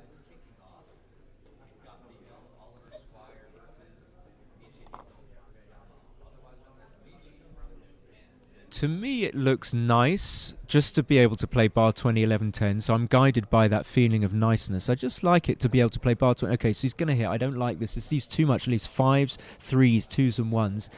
Any hit is really fatal for Marc. So he double hits, and this is just going to be some sort of, unless Marc can roll a 5, just a humongous pass. It's just too good. Will it give me a moment to, yes. Just going to grab.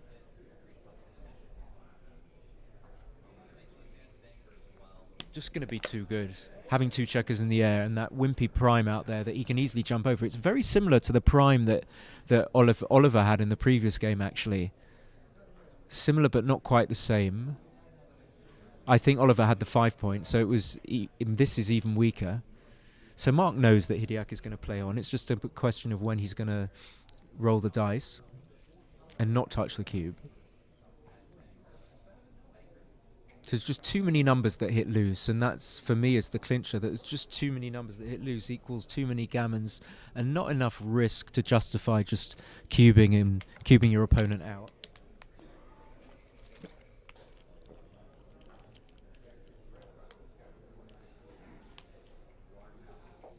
So another thing I noticed, like double 4, which would be a disaster number. So what we got here from Emir, that was really like 6-4 was right to 6-3 was right to hit by. What was the 6-3, Emir? Okay, he cubes. That's a surprise. Too good, yes. Verdict thinks it's too good. I thought it was too good. Thank you for the analysis, Amir. Please keep it coming. If I missed, if that's from a previous match, sorry. 6-3. I'm a bit lost with the 6-3. Okay, so 5-4 split, 5-3 hitting. Double 4 hits, makes a 4-point. Boom.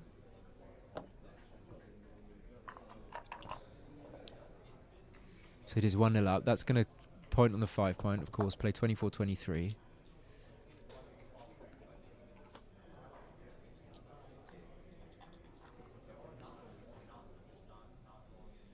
Double 1. Yeah, as much as we'd like to make the 21-point, I think, well, certainly having 3 of our opponents' checkers back instead of 2 clinches it in favour of making the 5-point. Double 5 is pretty good, all things considered. I think you're just going to have to, because you want to come out with a checker on the 18-point. Maybe you can come out and make the 3-point. I don't know. It's not a play that I usually make. I just like to come out all the way.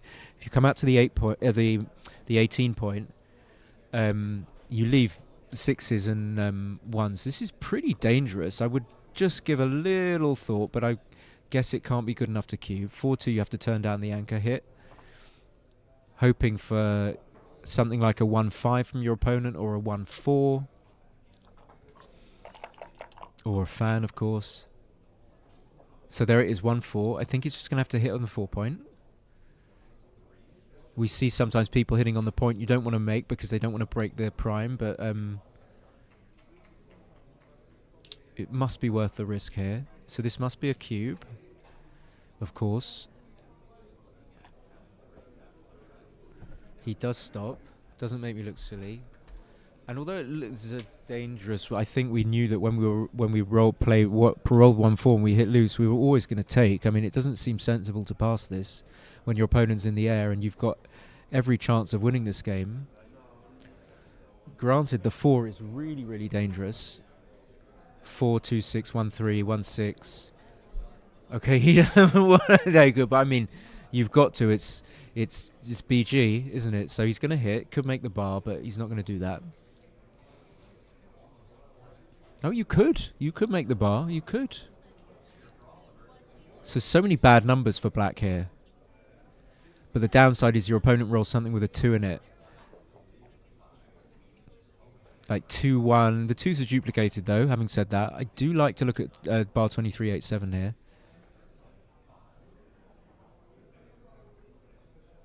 The point is, if you do this, even if you do get hit back, your opponent comes in, rolls a 2-6, 2-5, 1-6, you're not doing too badly.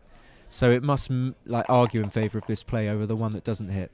And when it does cut, like this is the 2-6, so how badly are you doing? Yeah. You've certainly lost a bit of tempo, for sure, over the bar 2387 plate. 3-6 is a fan.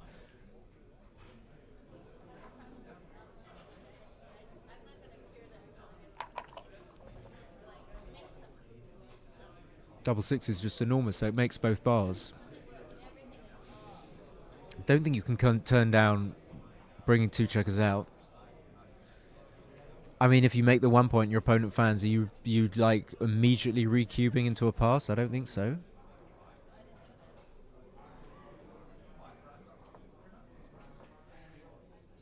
Ooh, I wouldn't do a hybrid play. I mean,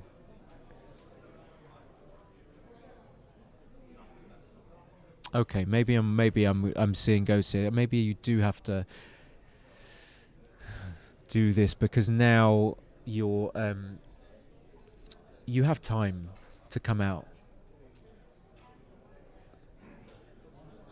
So irrespective of whether or not this will be a recube after a fan, that's going to be a difficult decision actually. I don't think it will be a pass, but irrespective of that, but so I don't know why he's. I mean, I do know why, but so I don't think you could ever play 1 to the 1-point and then do anything else but cover the 1-point. But he has made the 1-point and double 1. So what's the cube action here? Well, obviously it can't be too good. It's nowhere near.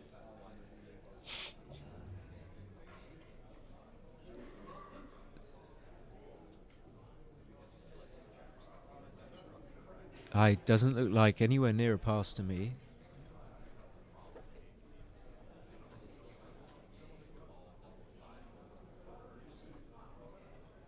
Only thing that can impact this is the score. Maybe it does take a lot of the take equity out for Hideaki, as in he doesn't get that much compensation from taking a 4 cube when he's already 1-0 up. Okay, he just passes. Yeah, maybe it was maybe it was just a stone cold pass, but I got confused over the double 6 and so many winning chances for Hideaki there, even after the fan. But so anyway, we have 2-1. Marc wins though, managed to get out of that game somehow. Winning, we have a 3.41, splitting down. 5-2. I'll try and keep my. I know I'm moving away from the mic, so the 5-2. He splits and comes down. 4-3. Well, you can do a lot of things here. I'm still tempted just to make the boring old 5-point. So maybe it was people are kind of big in favour of the pass. So it probably was a pass. 4-1. I think you have to double hit. You got enough there to make it worth your while.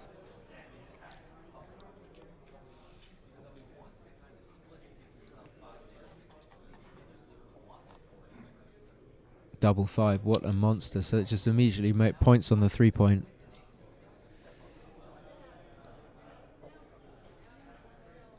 Dice Man USA says monster take. I don't know if he's just saying that. 3-1 you have to split. This is a cube, very strong cube. I mean, even this is like this score as well. Can someone tell me what it was?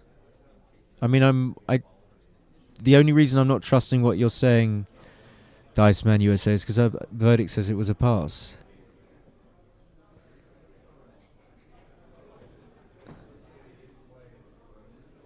So this looks very threatening to me, looking as a humble observer, being 5 away as Marc, so leading. I don't think I would pass, but so okay, 1 back for the bargee. So was the double 6 right? I mean, I don't know why. Yeah. Okay. It's difficult because you got to balance. Simon. Hi, Simon.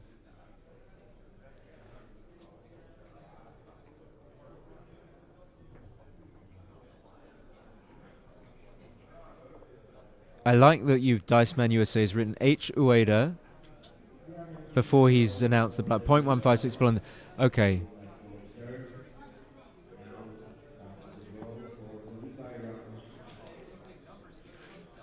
So he rolls the pointing number. The only downside, of course, is that it preserves the checker on the 4, but they can come in, but he doesn't come in. So now 1s, 9s are going to hit loose. Massive rolls. 6-4, not so good. Do you just bring 2 down? What do you do? I mean, you don't really want to play 20-10 because then you only get 1 builder. I don't know, but I'm tempted to play 2 down. Someone tells you it's a blunder to play 2 down. You're not going to play 2 down.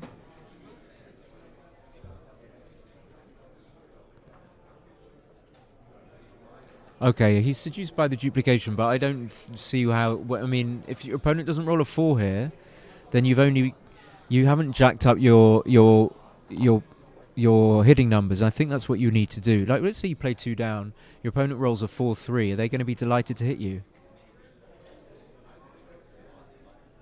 The 6-6 was as I told you. I mean, come on. Dice Man, I need you to be watching the streams all the time. So yeah, I would have made both 18 and 7 with the double 6. Wow. 6-4, I don't know why he did this. But it could be right with this. 1, bang. Okay, massive, enormous punishment, making the 4-point. And now Marc's kind of in the same position as Hideaki, holding a 2 cube leading 2-1. It's similar to holding a 2 cube leading 1-0. Similar, but not quite the same. 6-3 foul. Oh, dear. Oh, dear. Like, this is, like, got shades of too good in it, but we're leading and holding a 2 cube. Maybe we just have to... Oh, my God.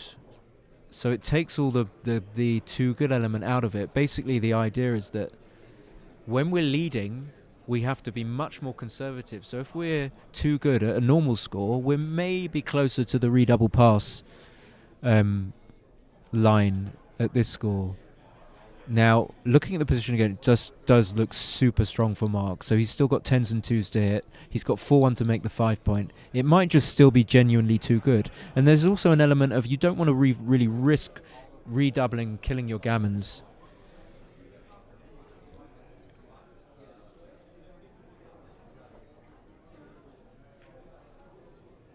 Basically, Dice Man USA has made my day. I can quit commentary with my tail, whatever it's called. I'm quitting BG with those two. This is a very difficult decision, but I'm just seeing how strong it is for Marc. But then I'm seeing he's still got the open 5 and the open 2 point. What if he rolls? What if Marc rolls 5-4? Like, that's dangerous for him. He just rolls 5-4. What does he do? Plays 2 down, leaving 5-2, 5-3, 2-1, 2-2 as return shots.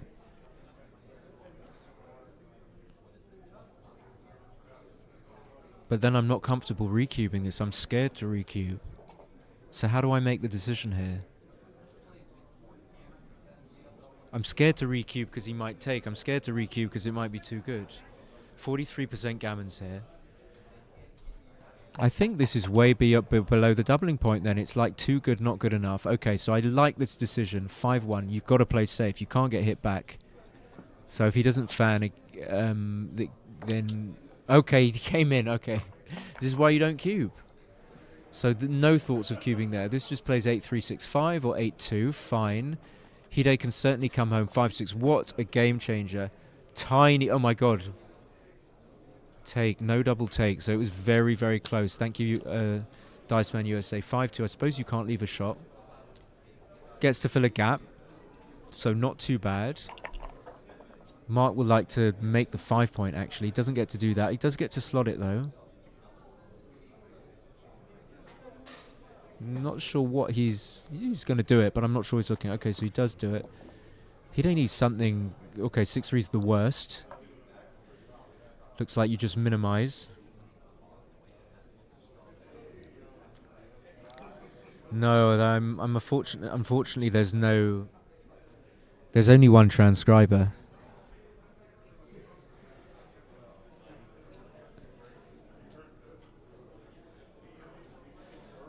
So it looks like you just do this. You get to clear the point. It looks like he's up in the race. There's other things like you can play 2 down, but that leaves a double shot.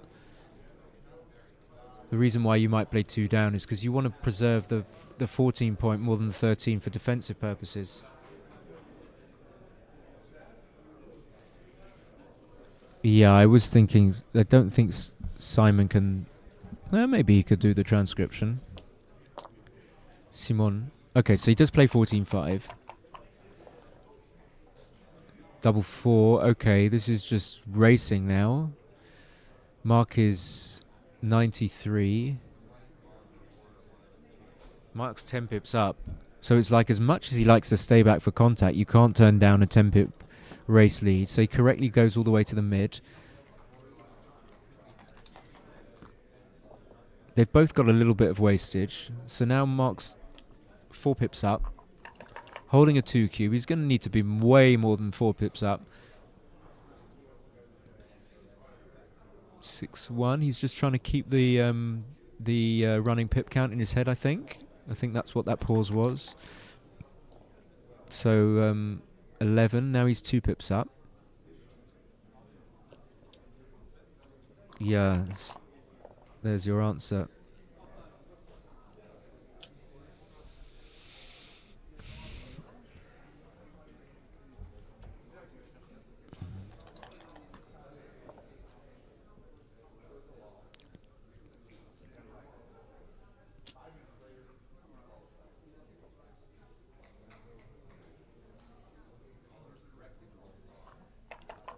Okay, like the positions are almost symmetrical, kind of.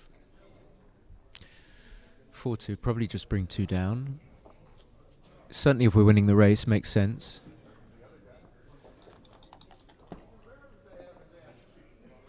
Six, 5, 2 down. Okay, fine. Either way.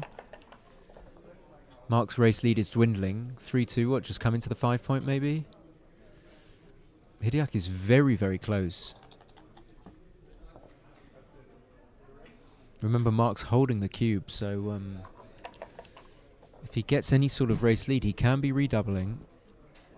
As long as it's like 76, 77%. Is Marc still living in Portugal? I don't have his address on me. I think so, yeah.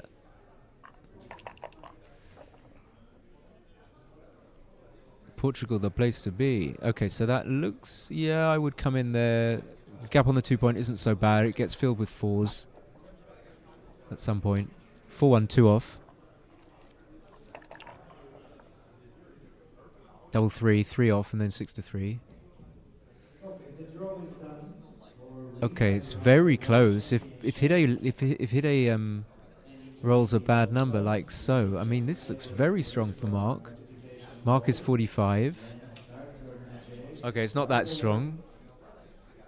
Marc's only 4 pips up, and he's got a gap on the 2-point, so at this score, probably not enough.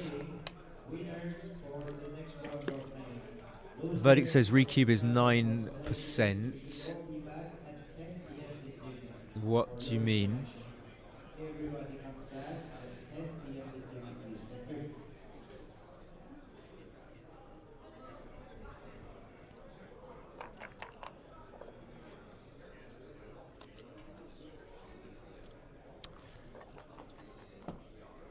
Thank you. $39.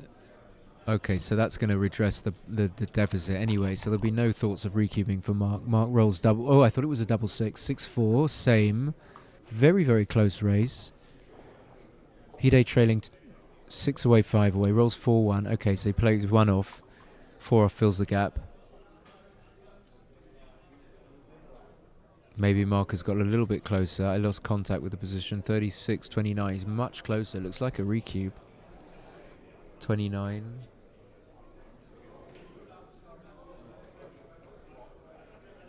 Wait, am I miscounting? Yeah, I am. 29-34. Okay, so is this actually a recube?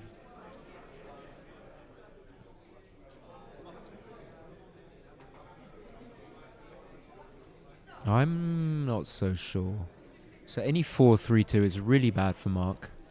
Any 4-3-2, like 4-1, 4-2. 4-2 particularly bad. Well, 4-2 is bad, not particularly bad. Okay. Got to be an easy take.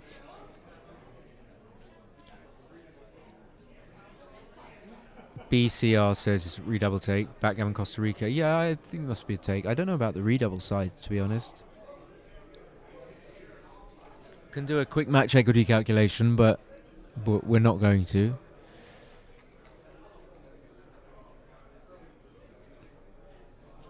Hide passes, scores like the score becomes 4-1. That's 29. Oh, redraw. The initial round, it will be by round also. So in championship, we are playing for 11 points.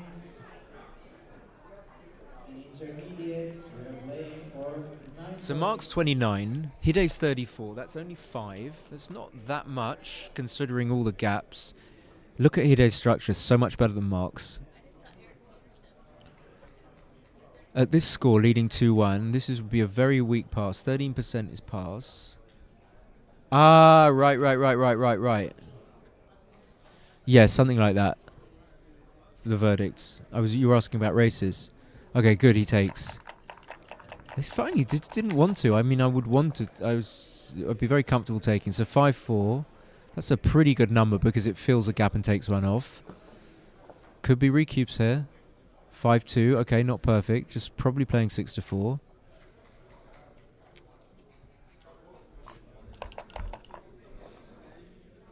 Six 5 is massive. Okay, so you're certainly happy you recubes. After that, double 4. We are looking for one last Whoa. Okay. Can that be good enough? If there are any takers, we are selling the last rebuy stock 3-2. in intermediate. Okay, so this is like last roll position where, yeah, even though you're leading, you can think about just cubing if you're a slight favorite. And I certainly would think about it. And maybe I would just redouble. Okay, so you don't want to roll a 4.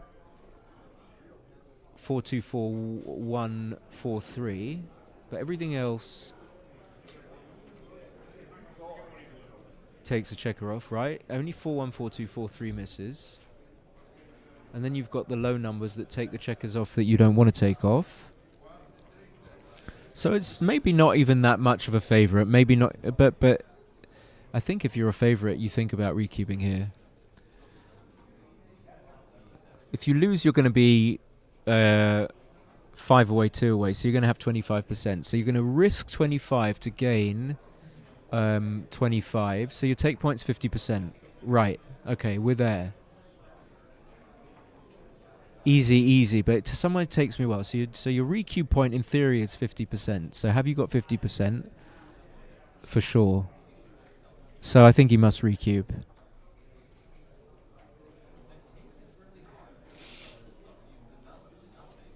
So it's not like it's a very quick snap thing. Oh, he's got 50%. But I'm just, it's not. That's a bit of bravado, of course. I'm not 100% sure. Let's have a look.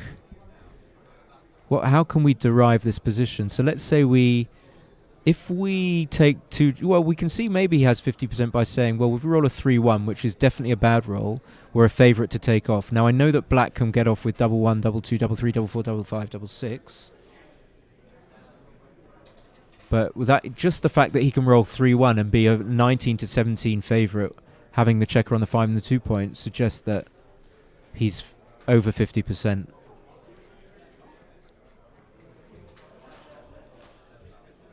Zeng, what does the 38 mean?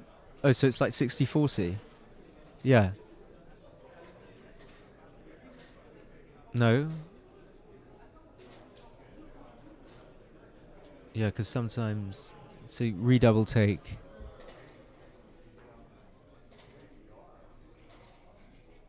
And the good news about this is my work is going to be done for match 5.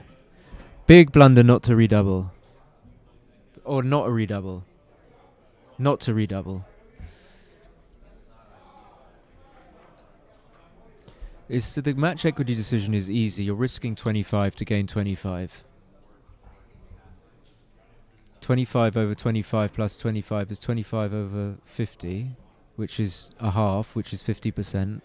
So your doubling point starts at 50%, and it's a dead cube because it's going to 8. Now, if it was a 2 cube, don't think it would be. Well, of course, Marc's going to take. He's going to take his time. Why not?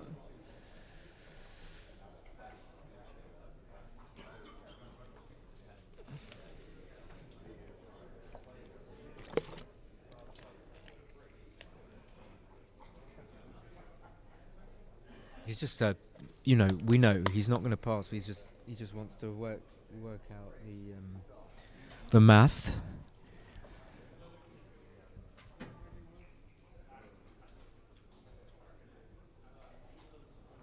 What is it? So 60-40. I mean, it's a pretty big, sizable favourite to be 60-40. It looks like a 60-40 to me. 6-5. Oh my God. There it is. Death. Immediate death. Hide sits up in his seat, praying. He wants this not to... Oh! And that's it. Okay, so we have no idea about the PR. Diceman USA has a small idea. Diceman USA, you can buy... feel free to... send me. I don't think you're fully transcribing, but if you are, you can send it to me on Messenger.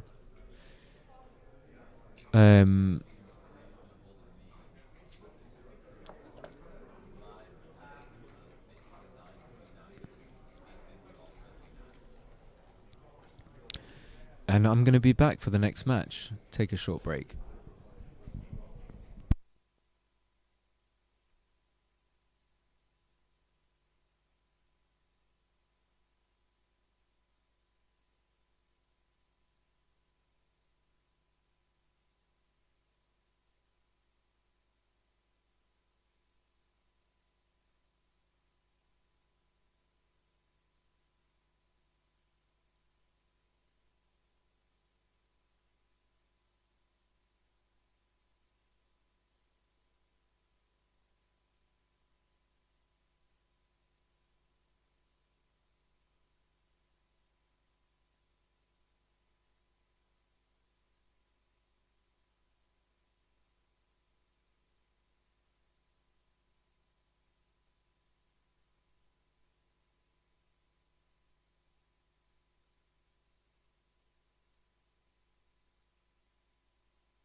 Round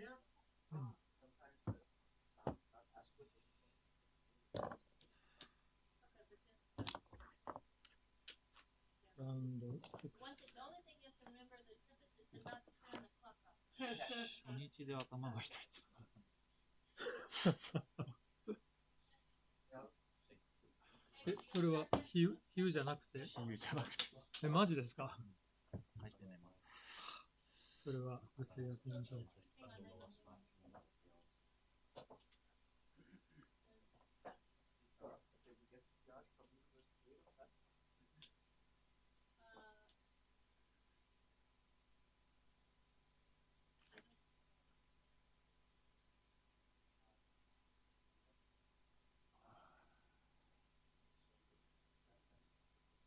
still don't have it.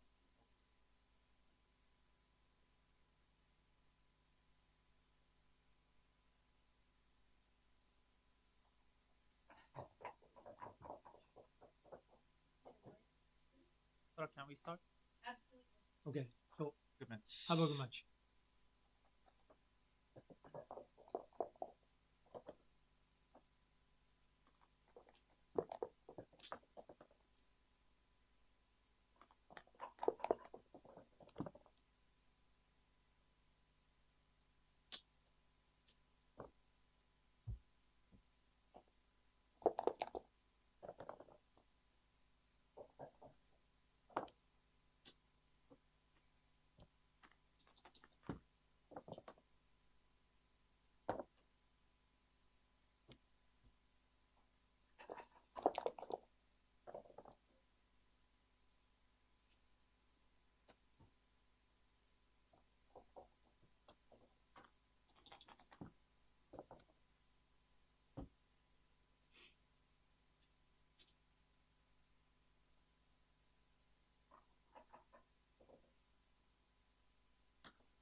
Okay, hi.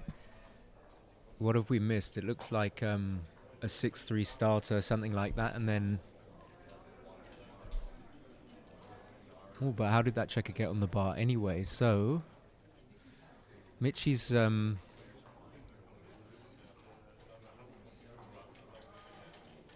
to piece together whether he's played all of it or not. So Marc didn't win... I'm here. What? Marc didn't win a point. So 6-5-2. Okay, right. Okay, so my play FWIW is 13-8-6-4. Just because I can unstack the heavy 13 point. I'm not sure why that wouldn't be the the standard. You give yourself enough covers to make the 4-point if you need them.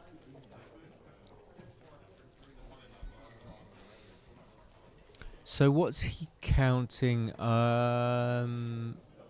He's counting the shots that hit on the 11-point that don't hit the checker on the 21-point.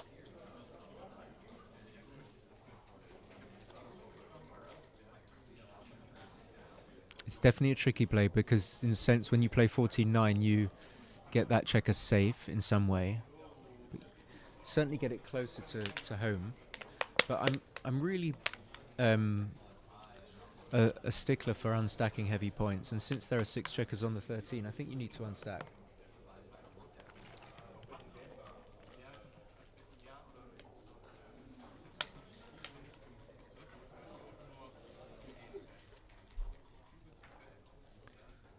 Now, if you choose another 2, it's possible, but then you'd be outstacking. But anyway, he goes for 6-4.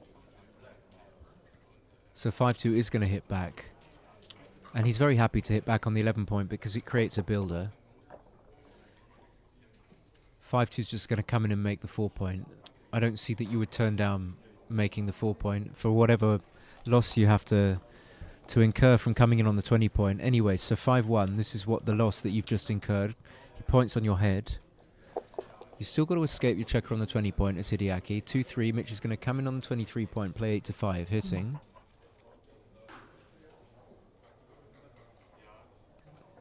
No, he's not going to do this. Oh, he is. I wonder. Well, anyway, Hideaki's going to hit and play 20-18.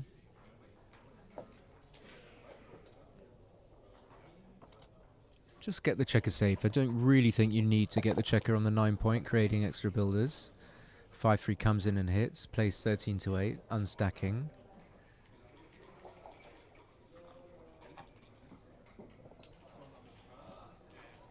So still 0-0, 3-6.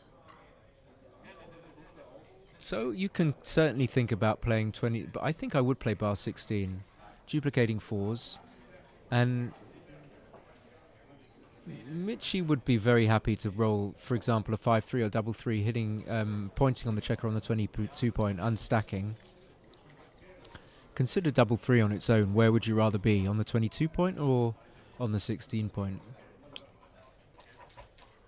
So he does go to the 16, leaving 4s and nothing else.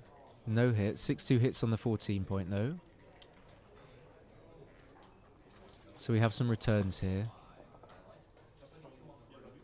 This doesn't return hit at all. This is a bad number, so he has to come in, play 8-4, leaving the checker on the 16-point vulnerable to 5s and 4s, and this definitely looks cubable.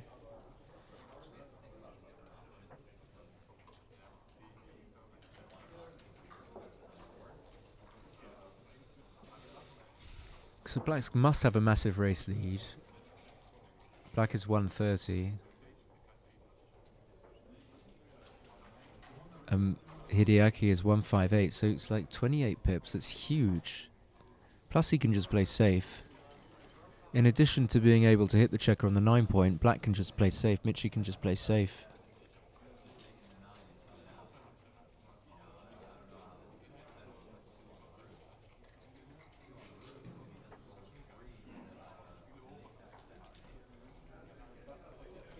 Most rolls play fine, you know, like 6-5, 6-2. 6-3 leaves a shot though.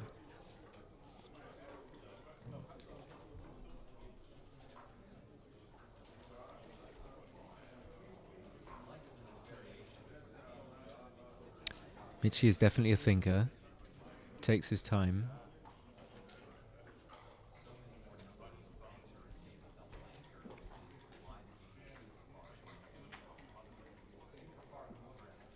Just so many decent numbers. Double 3, 2-1 is okay. Double 4 is it's going to hit twice, or you can hit and then make the 5-point actually.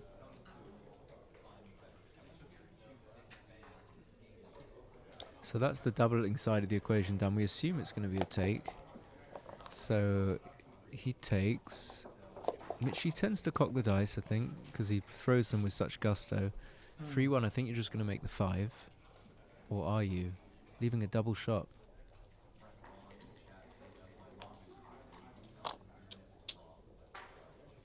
Okay, he does. That's what I think I would have done.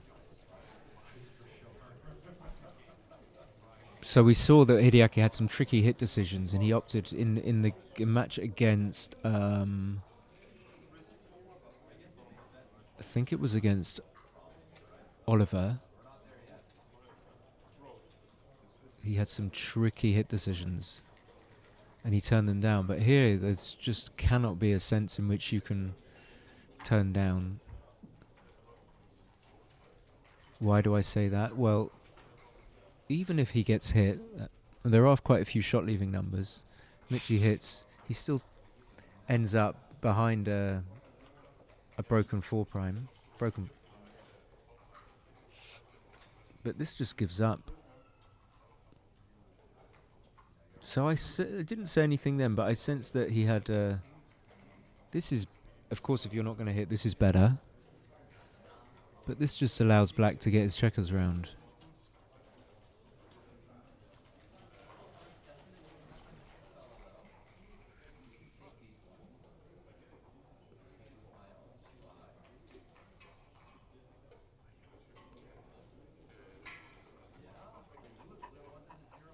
There's no score impact. I mean, he doesn't need to... Mackenzie said this is a crucial match. I haven't been updated after the third match. I had the results that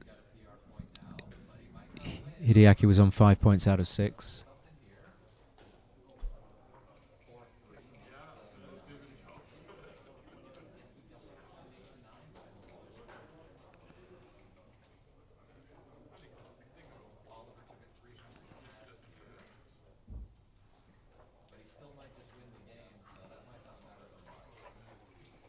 Certainly it's very difficult when you have to hit or think about hitting and it leaves such a disjointed position. I mean, he can even play 2 down.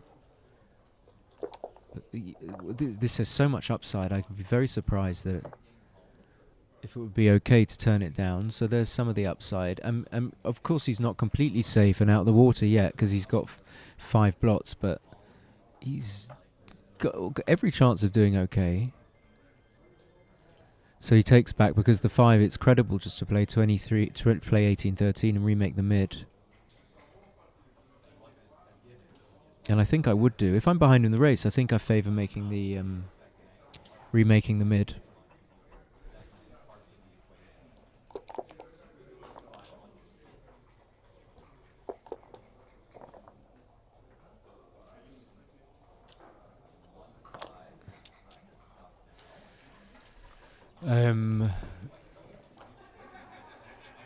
What do we have?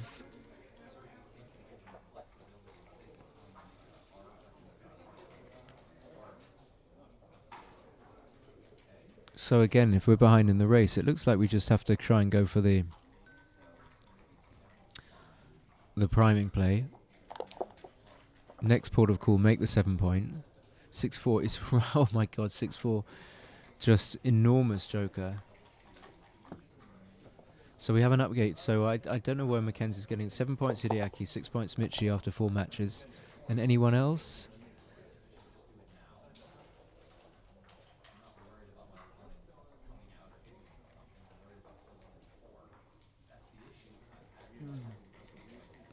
The one you don't want to play 14-13 because it gives you some bad numbers.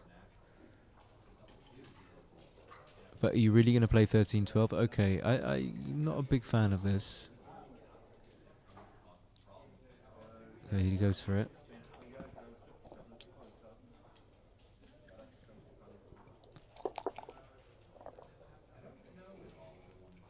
Another fan, so he's going to switch.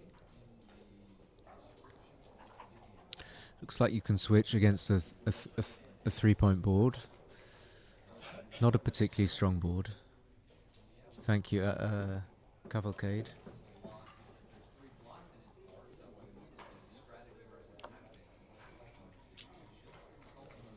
So even when you switch, you've got a reasonable chance of putting the position back together if your opponent rolls a 6.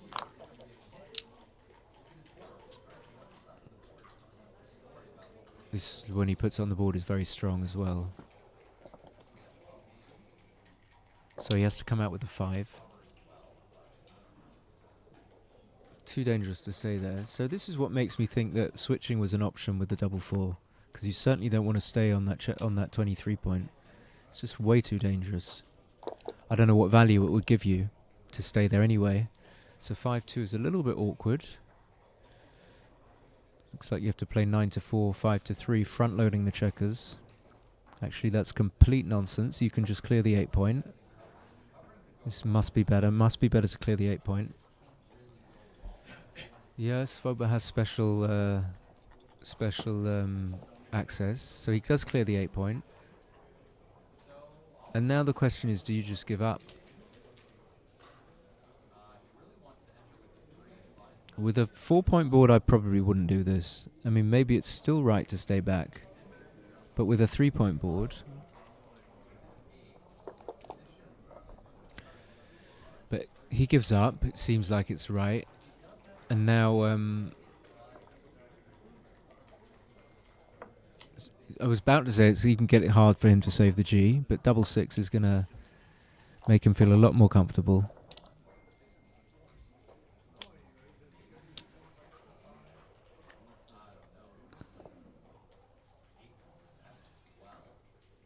So fine, this is pretty easy. He's just going to...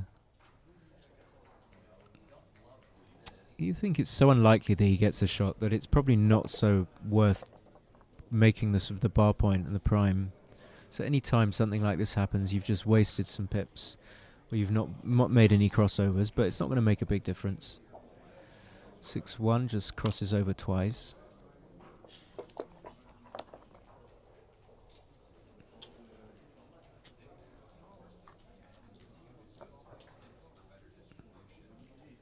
So it's looking just like a 2-0. And there's been lots of 2-0s. I think it must be the most common score in a 7 point match. 1, 2, 3, 4. Nice.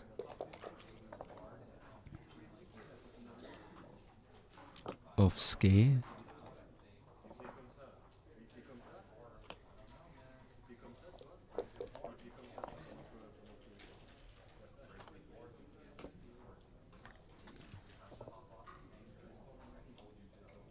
Okay, so it's still going. I mean, it's, you know, it's always... Double 3 is not going to do anything to change this. The inevitability of the 2-0 lead.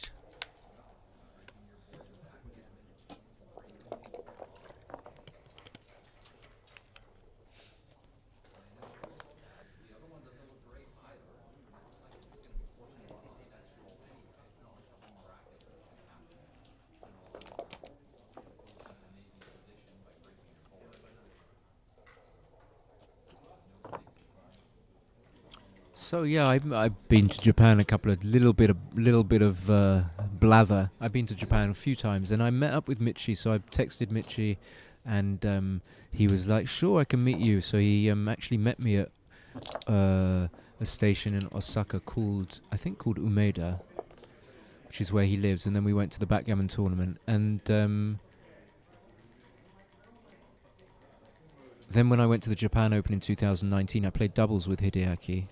And we got to the final, but Hideaki was still in the tournament, so I had to play alone, and then I lost in the final by myself. But I think only a 7 point match, it might not have made a difference, I mean, whether or not he was playing with me. So 4-3 hits twice, 3-6 gets to come in with 1, so Michi's like got this kind of split position, which might or might not bear fruit. 4-1 is definitely going to cover, giving himself the opportunity to allow Hideaki to fan, which happens, but having those checkers in that, like just having 2 spares, a spare on the 8 and 1 on the 6 point, isn't going to be enough to certainly at this score to give Michi any type of attack. I mean, how's the game going to develop? Most of the time, Michi will have to hit, and it's not a very strong hit for Michi when there's no backup. So we have to wait to improve, and then the question is, do you hit? He does go for it immediately, carries on the blitz. The problem, with, as I said, with the last position, any 3 destroys the Mitch's tempo, but double 2 also does the same. Just comes in immediately, makes the 4 point. 5-3 is going to have to make the 3 point and bring a 5 down. There's no other way you can play this.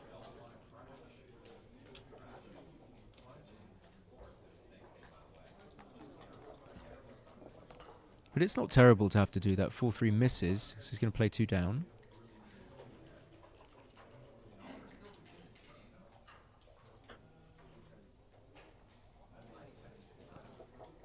I would give no thought to playing a 4 any other place than...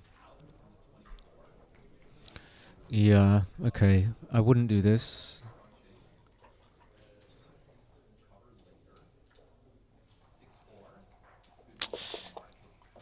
I was trying to think about why I wouldn't do this. It's hard to... I think it had something to do with the 2 blots. I couldn't quite finish the thought process.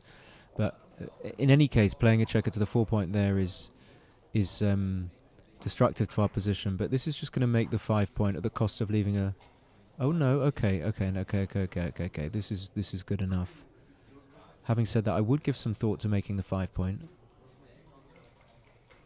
Okay. You can still make the 5 point later with this configuration. 6-2 just escapes all the way from the 22 point, like that. Only double 6 is going to hit. No, that's not true. Double 3 will hit as well. 6-2 makes the 2 point. So Hideaki's got a weakish board. Michi's got a much stronger board. 5-1's just going to have to get that checker safe. Again, double 6 and double 3 are going to hit the checker on the 14 point. But we can't really... Oh, 5-3 just makes the 3. Michi now has a 4-3 and a 6-1 to hit that checker on the outside. He also has some numbers that... Some are duplicated that get that checker on the 14 point safe. That will play to the 10 point, and then you might have to... What else can you do? I guess you play that and then you play 7-4. So now 6-3 becomes an enormous joker for Hideaki. Double 6, so he eventually rolls it. It's just going to be a pass. Pretty much any of the time, so he's just going to come round.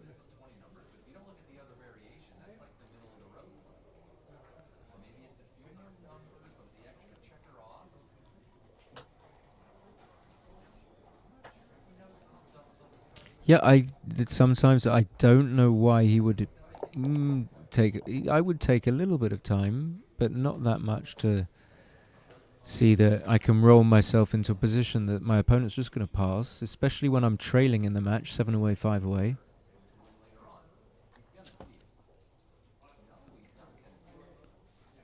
So I'm interested to see. I don't know Hideaki's thought process. I don't have a good read on him. The only thing I was thinking before he touched the cube was that he was just checking it wasn't too good, because I don't see this is anywhere near a take.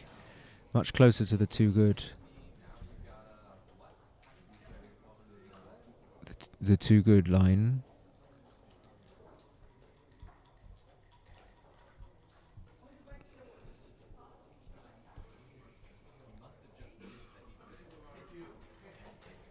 Well, okay, I counted the race. The race is quite close.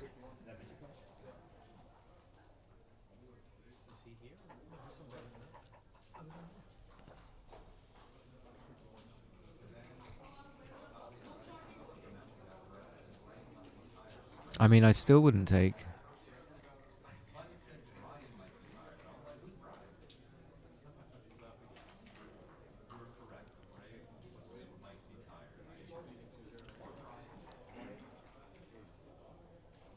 It's 93-98.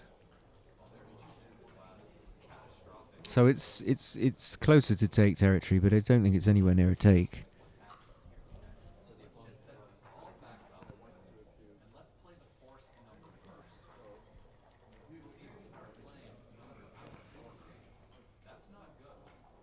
So of course consider that the one side gets to roll first, and one side can just make the bar, and then no 6s are escaping apart from 4-6. And you're in a position where you need to escape. Plus, you can just get attacked. Okay, I don't think this is a take. Someone can check that. Especially at this score, 4-3 makes the 5. Like, he needs to escape. If he escapes, it makes the pass look silly. Okay, the pass is silly. Stupid pass. So 3-1.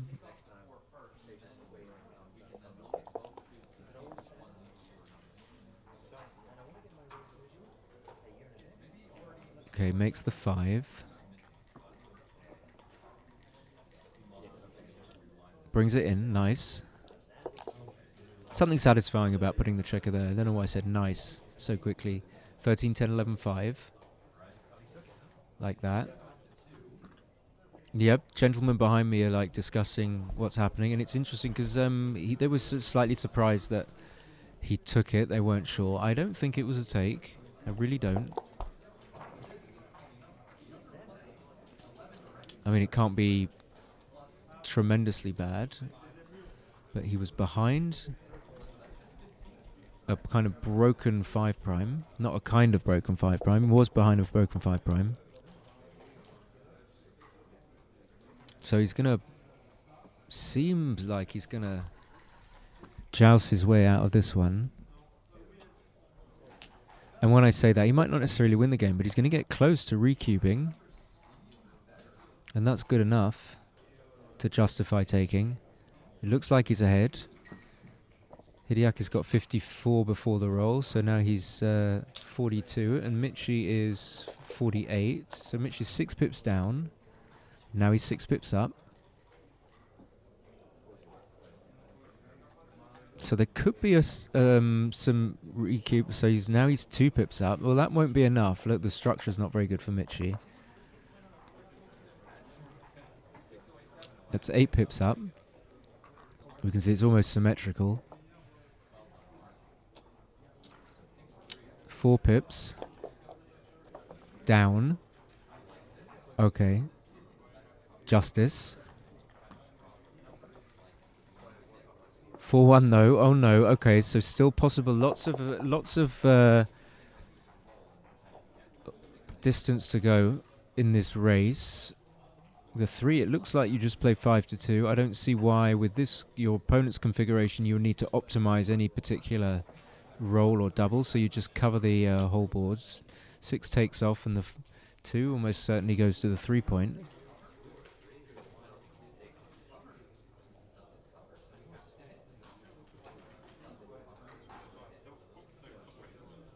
Interesting that I just don't know why you would consider anything but 5-3. So I'm not sure what he's thinking. I'm not saying he's not there. It might be thinking something, but I don't know what it is there. 5-4 is a big roll, so Hideaki needs something big, or he's going to be an underdog. 6-1 maybe puts him close-ish to an underdog. Maybe, I don't know. 2-1 no. Oh, 2-1 disaster. Terrible. 3-2, too good. So only whatever it is, 4 or 5 rolls, I can't think at the moment. 4-3. Just needs double 1. Only 2-1, of course. So, wow, okay. So he almost sneaked his way out of that, but Hideaki just wins, goes 2-all. Wow. Michi took that cube, was too good to double. Pass. Oh my God, I thought it was a pass. I was saying, you can't hear me because I'm, yeah. I'm just turning to my, well, no, almost too good. I'm just turning to, that is a real shock actually, that not because of the result, that Michi took that can that really be, wow. Wow, you know, there was just no way for him to win. Yes, the race was close, 5 pips, but there was no way for him to win, you know. So anyway, we've got to move on, but that's going to hurt. 2-4. I like to come up in these situations, but I'm not sure. If we only have 3 builders on us, then we can come up possibly, but if we only have... if we have 4 builders on us, it becomes more dangerous. I'm just trying to make my volume... It feels like when I was talking the last game, my volume was a little bit low. It's hard to... I don't have any monitor here to know how loud I sound, but maybe someone can just tell me in the chat, because I hate it when I can't be heard. So 2-4 comes in, hits. 6-5 makes the bar. Perfect.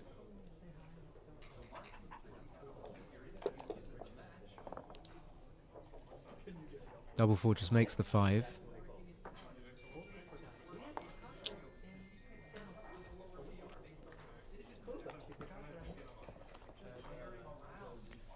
Okay, so he hits back, like putting himself back in like a one step away, as they say, from a cube. I mean, Michi needs the 5-4, the 5. He doesn't get it. 3-4 is going to be hitting loose.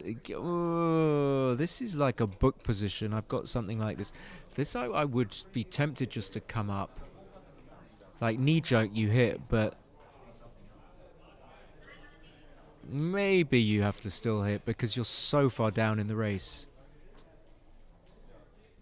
And also a factor is you have 3 checkers back, so you get hit back, you get 4 checkers back.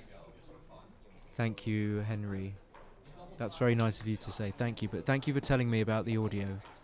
Just don't want it to be too low. 4-1, he's delighted to make the anchor. That just completely does it does exactly what he needs to get to a cube. Exactly what he needs. If Michi rolls bad, that's bad. 22-16, 10-5. You could make the 2 points. It's a 10-5. Yeah, maybe you have to make the 2 point. So this must be a double take coming up.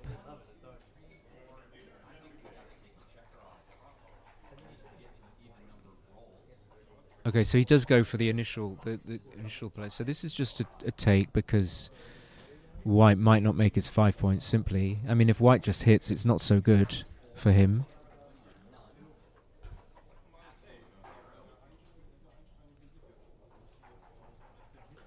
But Michi will crunch it and think about it.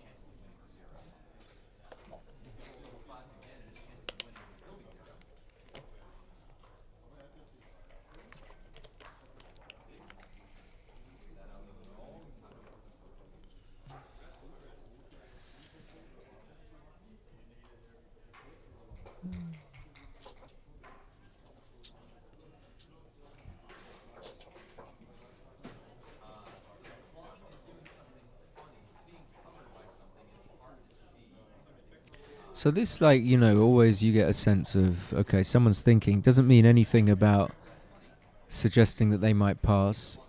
When sometimes they're thinking and it does suggest they might pass. I would say this is the former. I don't think Michi's ever going to pass this. He's just processing the position. This is what he does. I think this would be an insane pass. At this score particularly. I mean, it's kind of active, but not really. In fact, what am I talking about? It's not at all. It's just it behaves a bit like 7 away, 7 away. You don't get any special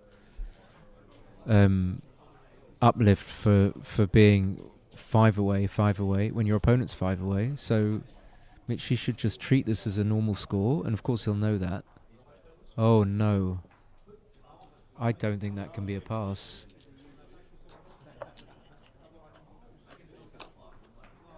I really don't think that can be.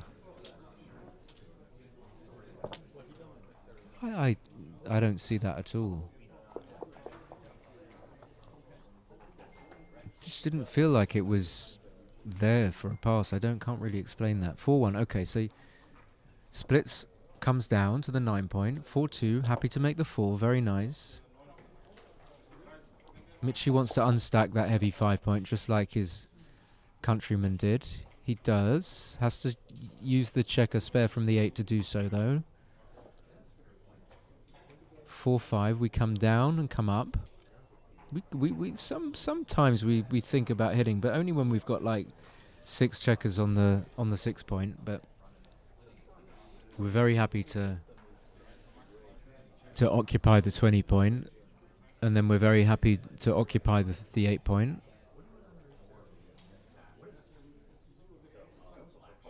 And this duplicates 4-3 perfectly. 4-3 will be good on the other side of the board. It will make the 20 points, so he'll have a dilemma. So he does do that. Nice. Michi will love a 4-3 though, speaking of. So 5-1, he just hits loose, comes down. Hitting loose with the same board strength as your opponent is perfectly normal, valid. And you might even hit with a slightly better board strength if the options are alternative options aren't so good. Anyway, he gets hit back. The 2 is not clear to me. In some sense, you want to come up to the 22, so give yourself an ability to hit the checker on the 16 with a direct shot with a 6 next go. Playing 13-11 is usually very strong in its own right because it gives you that very nice builder for the 5 point. So it's a difficult choice. 6-1, looks like you just have to come in and come out, come in, and that's it. That's all I'll say. I think you still come out though. 9-3. Okay. So this is close to something. 4 away, 5 away. In the other match, we have Sean Garber saying Oliver winning 4-1, Marc winning the PL 5-7. Okay, okay. So we had no cube, but that 4-1's going to change things. This is definitely going to be a cube, and it's similar to the last position. I don't think Michi's going to pass this. Is this a pass, though? Much stronger score element here, being 4 away, 5 away. It was a 75 pass. Okay. Thank you. Very good pass from Michi.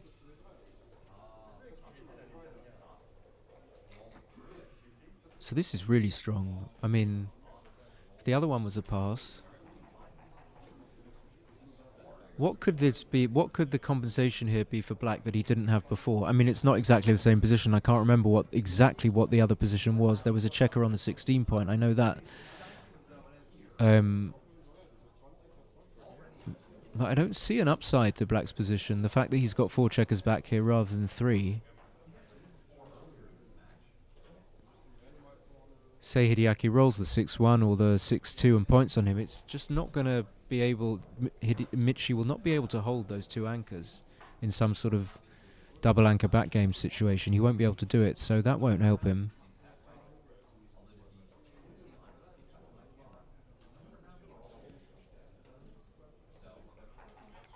But it's not as simple. I mean, Michi's got the 4 point. I really don't know. Let's have a gander.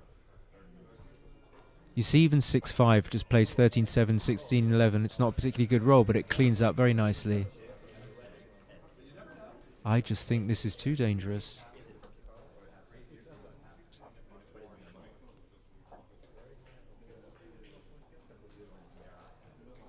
Well, I know I was wrong about the previous cube decision, but for me this is a much more passish than the other one. But not only because of the score, because of the relative weakness of, I mean, the fact that, okay, they've got the same board, but Michi's got 4 checkers behind that board, and in a sense, Michi would need some sort of board compensation to sort of justify the fact that he's got 4 checkers back. If Hideaki wants to attack, which he'll be very happy to do, to win the gammon on the 2 cube, then the 2 point board isn't going to stand Michi in good stead. Okay. Thank you. Thank you for Cavalcade putting the position, so it is an easy take. In fact, it's an easier take than it is a double. And Mitch is correct. 3-2, massive roll. Not what you want to see.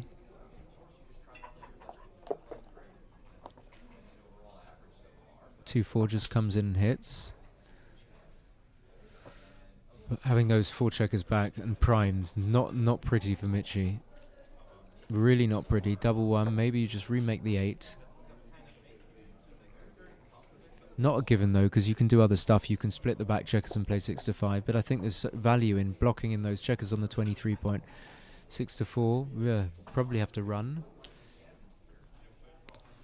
So that 6-4 is a good roll for Michi, and maybe this is why this sort of positions are a take, because if Michi runs with that, gets that 6-4 and gets missed, his position is acceptable. 2-1's just going to split with the 1, I think.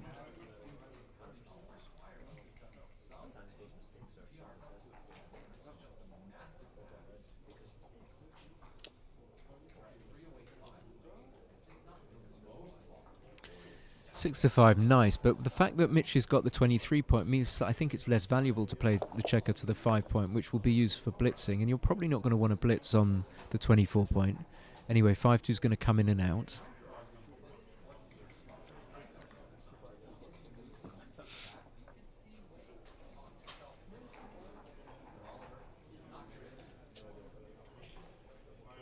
(11-8), 24-22.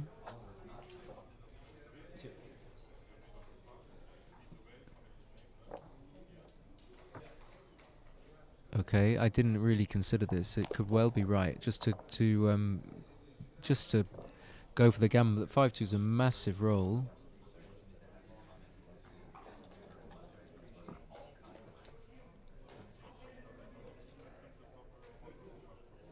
Double 3 looks a little bit awkward. Do you not want to come up to the 20 point? I think you do.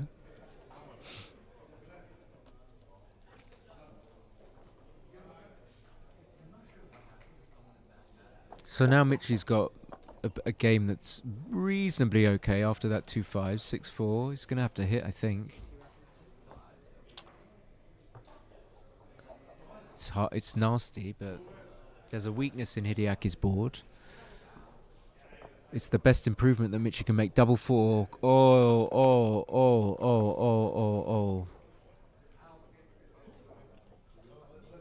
You kind of, I think I would look at 18-14, but he hasn't. I don't think he's considered it really. Okay, so this leaves, and this leaves a 3-6.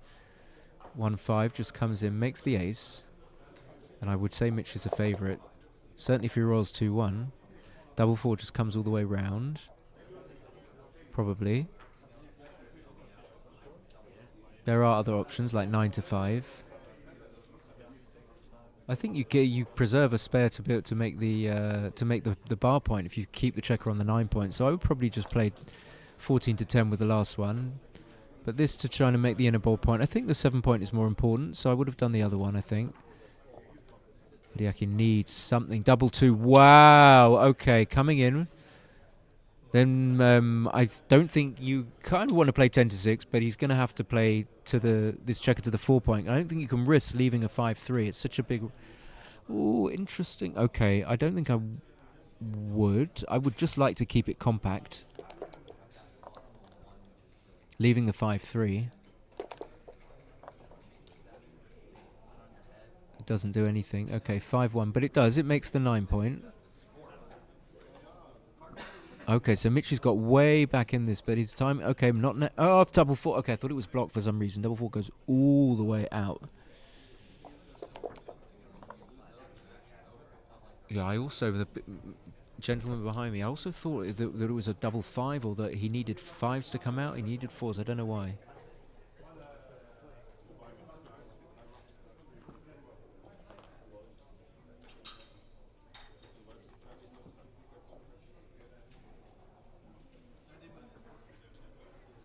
Okay, so what can you do here? 10-5 and then you bring one down. I don't think you really want to play safe.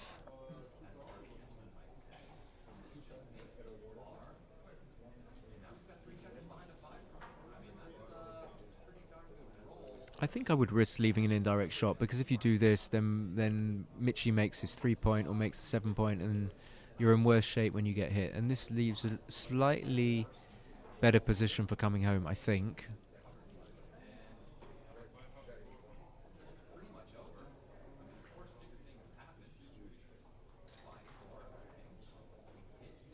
Okay, that makes sense. Cavalcade, yeah. You had the yeah, but it's still a massive pass.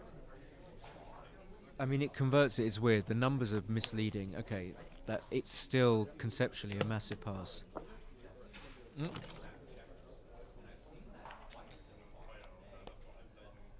So it was a pass, because then you've written so not close to too good, just a clear double. Doesn't matter. Anyway, we'll find out in the end. 3-1. So there we go. We get to make the 7 point, which is good. We get a landing spot, but then it's going to be difficult to clear those back points.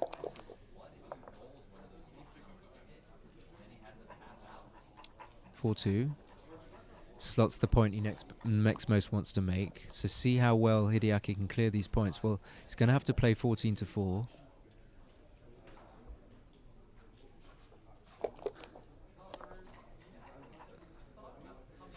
Double 3. Well, just we have Bill's coming with me the results after 5 rounds. So we've got 1 more to play. Wow, looking at the PRs, exceptional. So on points, Hideaki's got 7 and Michi's got 7. I think I knew that. Hideaki's PR is 2.09. Michi's is just a tad behind, 2.25. Marc is 2.77, and Oliver's is 3.37. I don't know if we know what analysis level this is on, whether it's on plus or. That's UBC. Yeah. Oh wow, these PRs are certainly very, very, very good. So 7.751. So Michi and Hideaki are tying for 7 points, and then Marc is kind of just been having very bad luck. Won no matches, only on 1 point.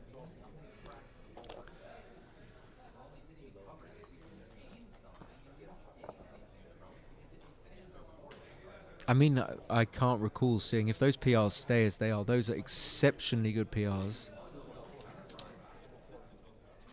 So that does that, takes 1 off. Gets to come in, he's going to stay there. I think he should. Just for the 6-5, okay, but he doesn't. Can see that Hide's tired. You know that feeling. I mean, the way to go is just to you need a little bit of a rest between matches. That's the way to keep the energy up. Hide looks really tired.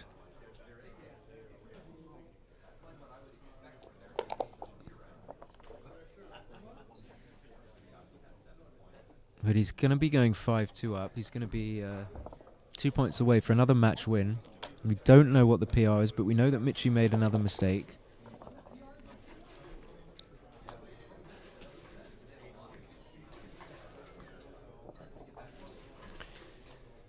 Yeah, Bill came around with the Excel spreadsheet on his phone. I didn't get a chance to see. We got all the results, all the PRs for the first 5 matches.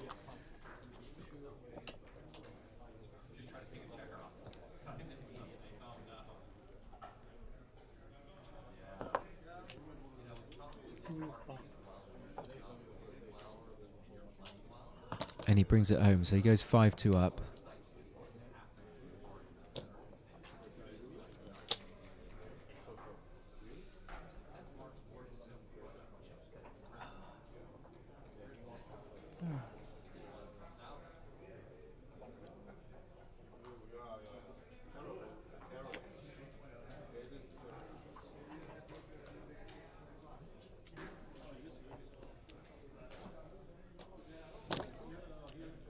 Yeah, the guys are a little tired. Okay.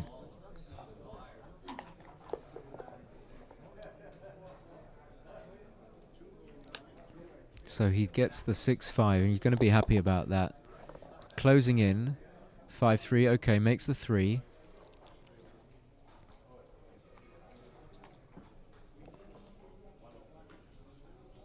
Okay, and the last one, I think it's close whether you come down. I have a preference for coming out. There are only 5 checkers there, so okay, he immediately goes for 2 there. I think it's a close between the 4th one coming out or down. 6-3. Presumably after a big double 6 by your opponent, you don't want to split. I'm not sure about this though. There is value to coming out from the 24 point. Immediately confusing. Maybe I'll try and remember this position. It's a reference position. But this is the play I think that I make. That could be falling into a trap. This makes sense from a race perspective, not wanting to split. 3-2 makes the better point, makes the 5 point, even though it doesn't make best use of the spares.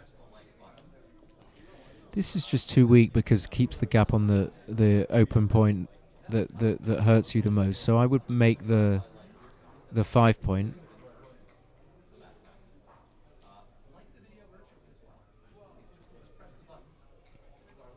Don't love this.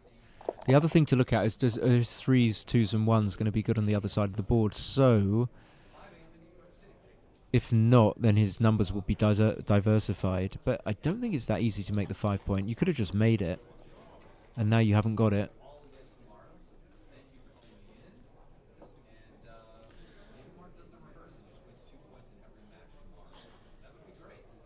So only thing you can do really, play 8 to 4, 24, 23.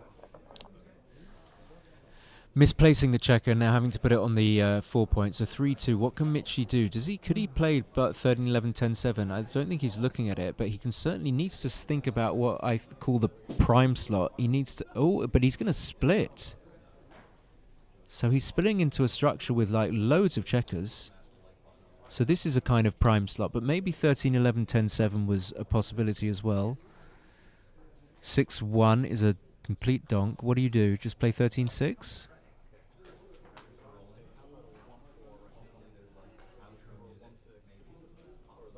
And Michi just doubles. I mean, I'm aware of the score, but this surprises me. This is a very, very easy take.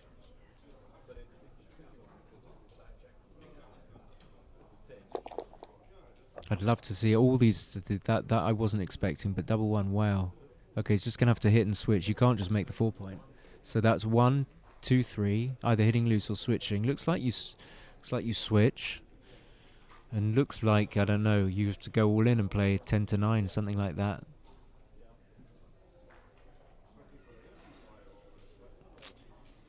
But you know, when you're trailing 5 away, 2 away, and you roll a double 1 like that, you don't mind so much going all in. If you get hit back and you lose a gammon, no big deal. And this is huge for Michi, of course. Double 2, and he gets to put a checker on the 20 point should he want to.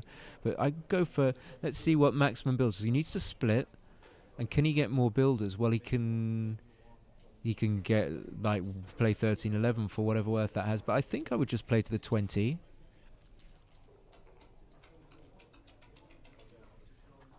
I don't know. That was hard. The last double 2 didn't do anything on the other side of the board. 1-4, he'll take a 1 any day of the week. So numbers for Michi whereby he's going to have to hit loose, which won't be that good for him. I think he's going to turn down making the bar for hitting loose when your opponent's got a weak 2 point board. So he does that. He needs a 1. He must have a 1. He hasn't got it. So 7s, 9s, 11s and 12s all cover. 7s, 9s, 11s, 12s. 4-2 just brings 1 into the 6 point. You can do fancy stuff like play 13, 11, 5, 1, giving yourself, well, triple coverage. So he plays the 4.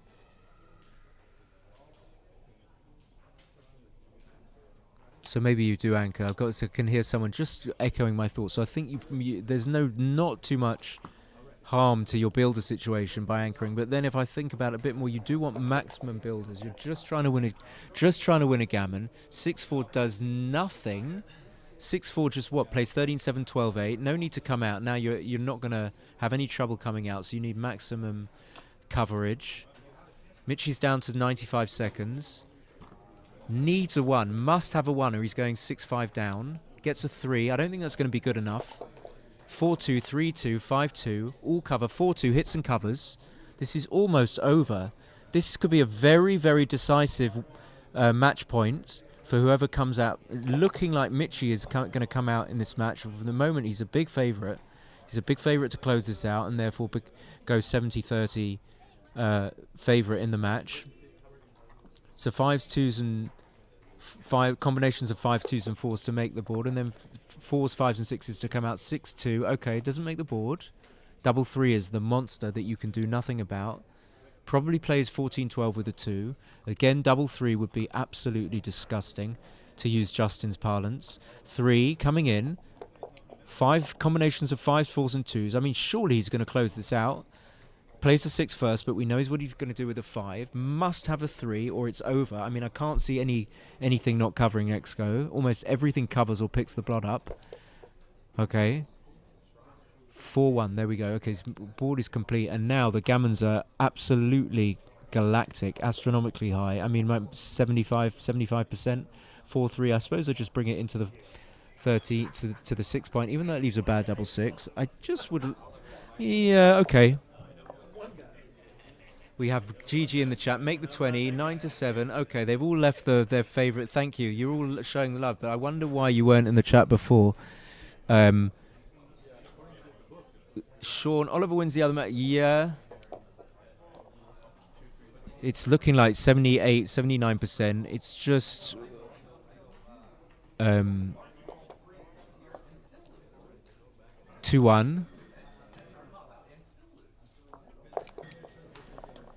Takes one off.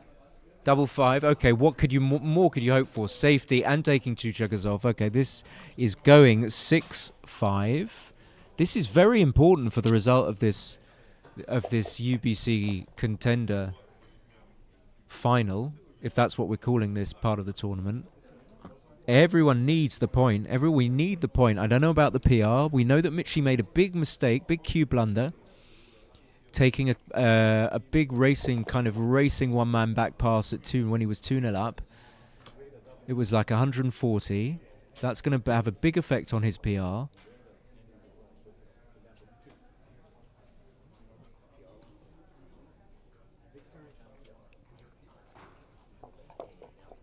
Jake wants to know when we can download. I think it was pretty soon. Anyone happen to be transcribing in the... You could transcribe the chat. How about that as an idea? I want the chat fully transcribed in manuscript, sort of old manuscript, by Tuesday 4 o'clock, please. Okay, so he just gets it. Michi's 6-5. Crawford. There's the there's the Crawford sign there. It says Crawford.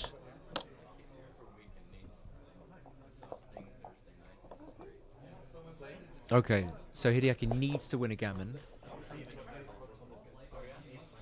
4-1. Just going to slot. I hate doing this, but you have to at this score.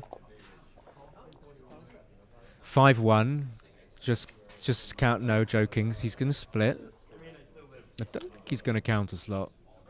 I had a little look at it. Double 2. Okay, 9-5, 6-4 twice. Nice.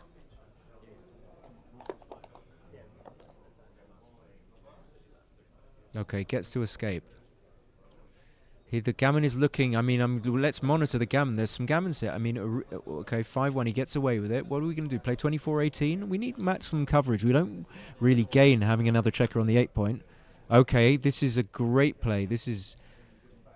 It definitely, I mean, it might not be right, but it's definitely worth considering. I didn't really see it. You can transcribe the chat with ChatGPT. Yes, that's probably right. Well, you can transcribe it with ChatGPT. I can't. So that hits and comes out to the 16 point. I think that was a good play. At least it was something. 4-3 comes in and hits. There's that other checker dangling. It can Michi come in. He needs to come in. He needs to safety that checker on the 14 point. He's going to be in trouble. He doesn't come in.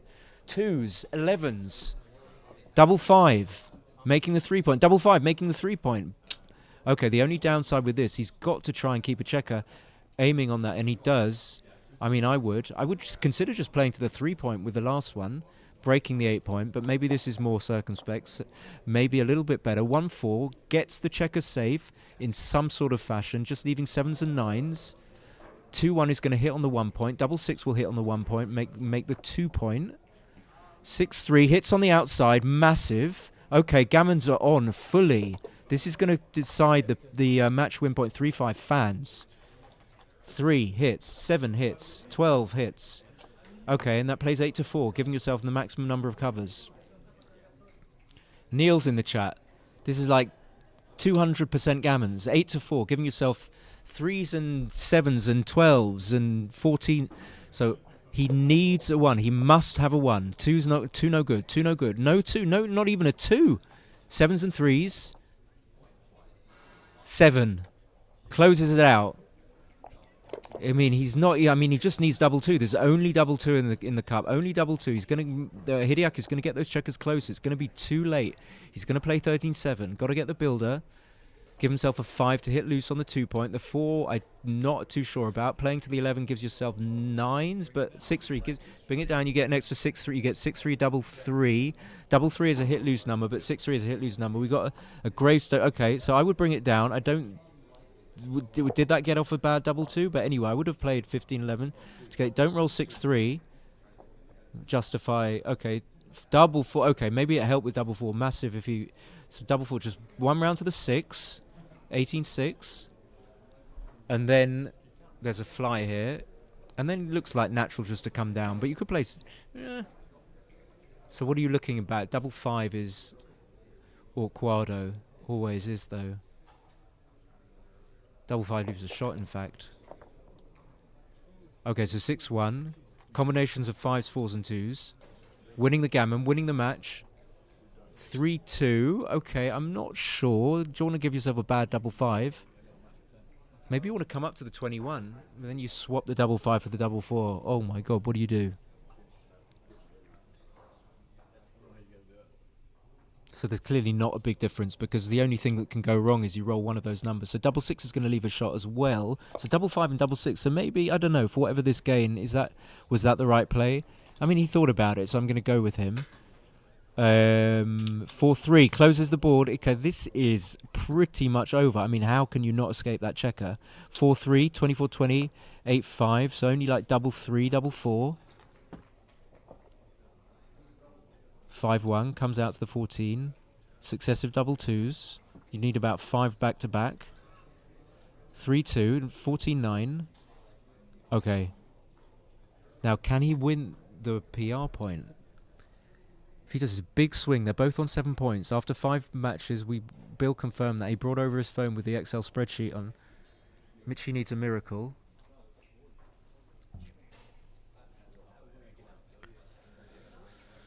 Gammons are like 99%.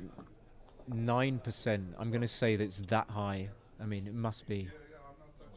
98. Fans. The only hope is he rolls a big double. No, he's going to clear. I think he should clear. Just saying.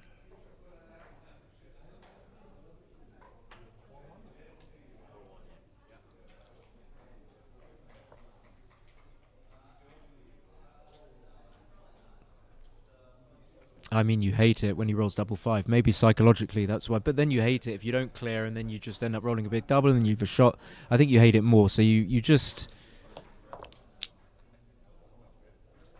Because the 2-1, taking one off playing 2-1 looks a bit dodgy. When you roll a 1 next time...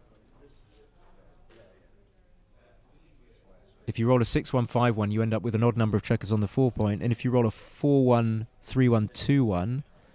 then you end up with an odd number of checkers on the 4 point as well, right? Okay, this is obviously not a big difference, but I'm interested. I wonder what's technically correct. So Michi comes in. I mean, surely that must be helpful for Hideaki. Gammon's are sky high. The 2 is like... could end up... Okay, but he comes in. And saving the G from here. Okay, so the 4-1, then when we see that... This is the position, and Michi has certainly more than 1% gammon saves here. Maybe 2. Okay, that's over. Could be a difference of more than... Yeah, it could be a difference of 0.0000. But one is right, one is wrong. And I don't know if this... How can this not be Jin? He hasn't resigned.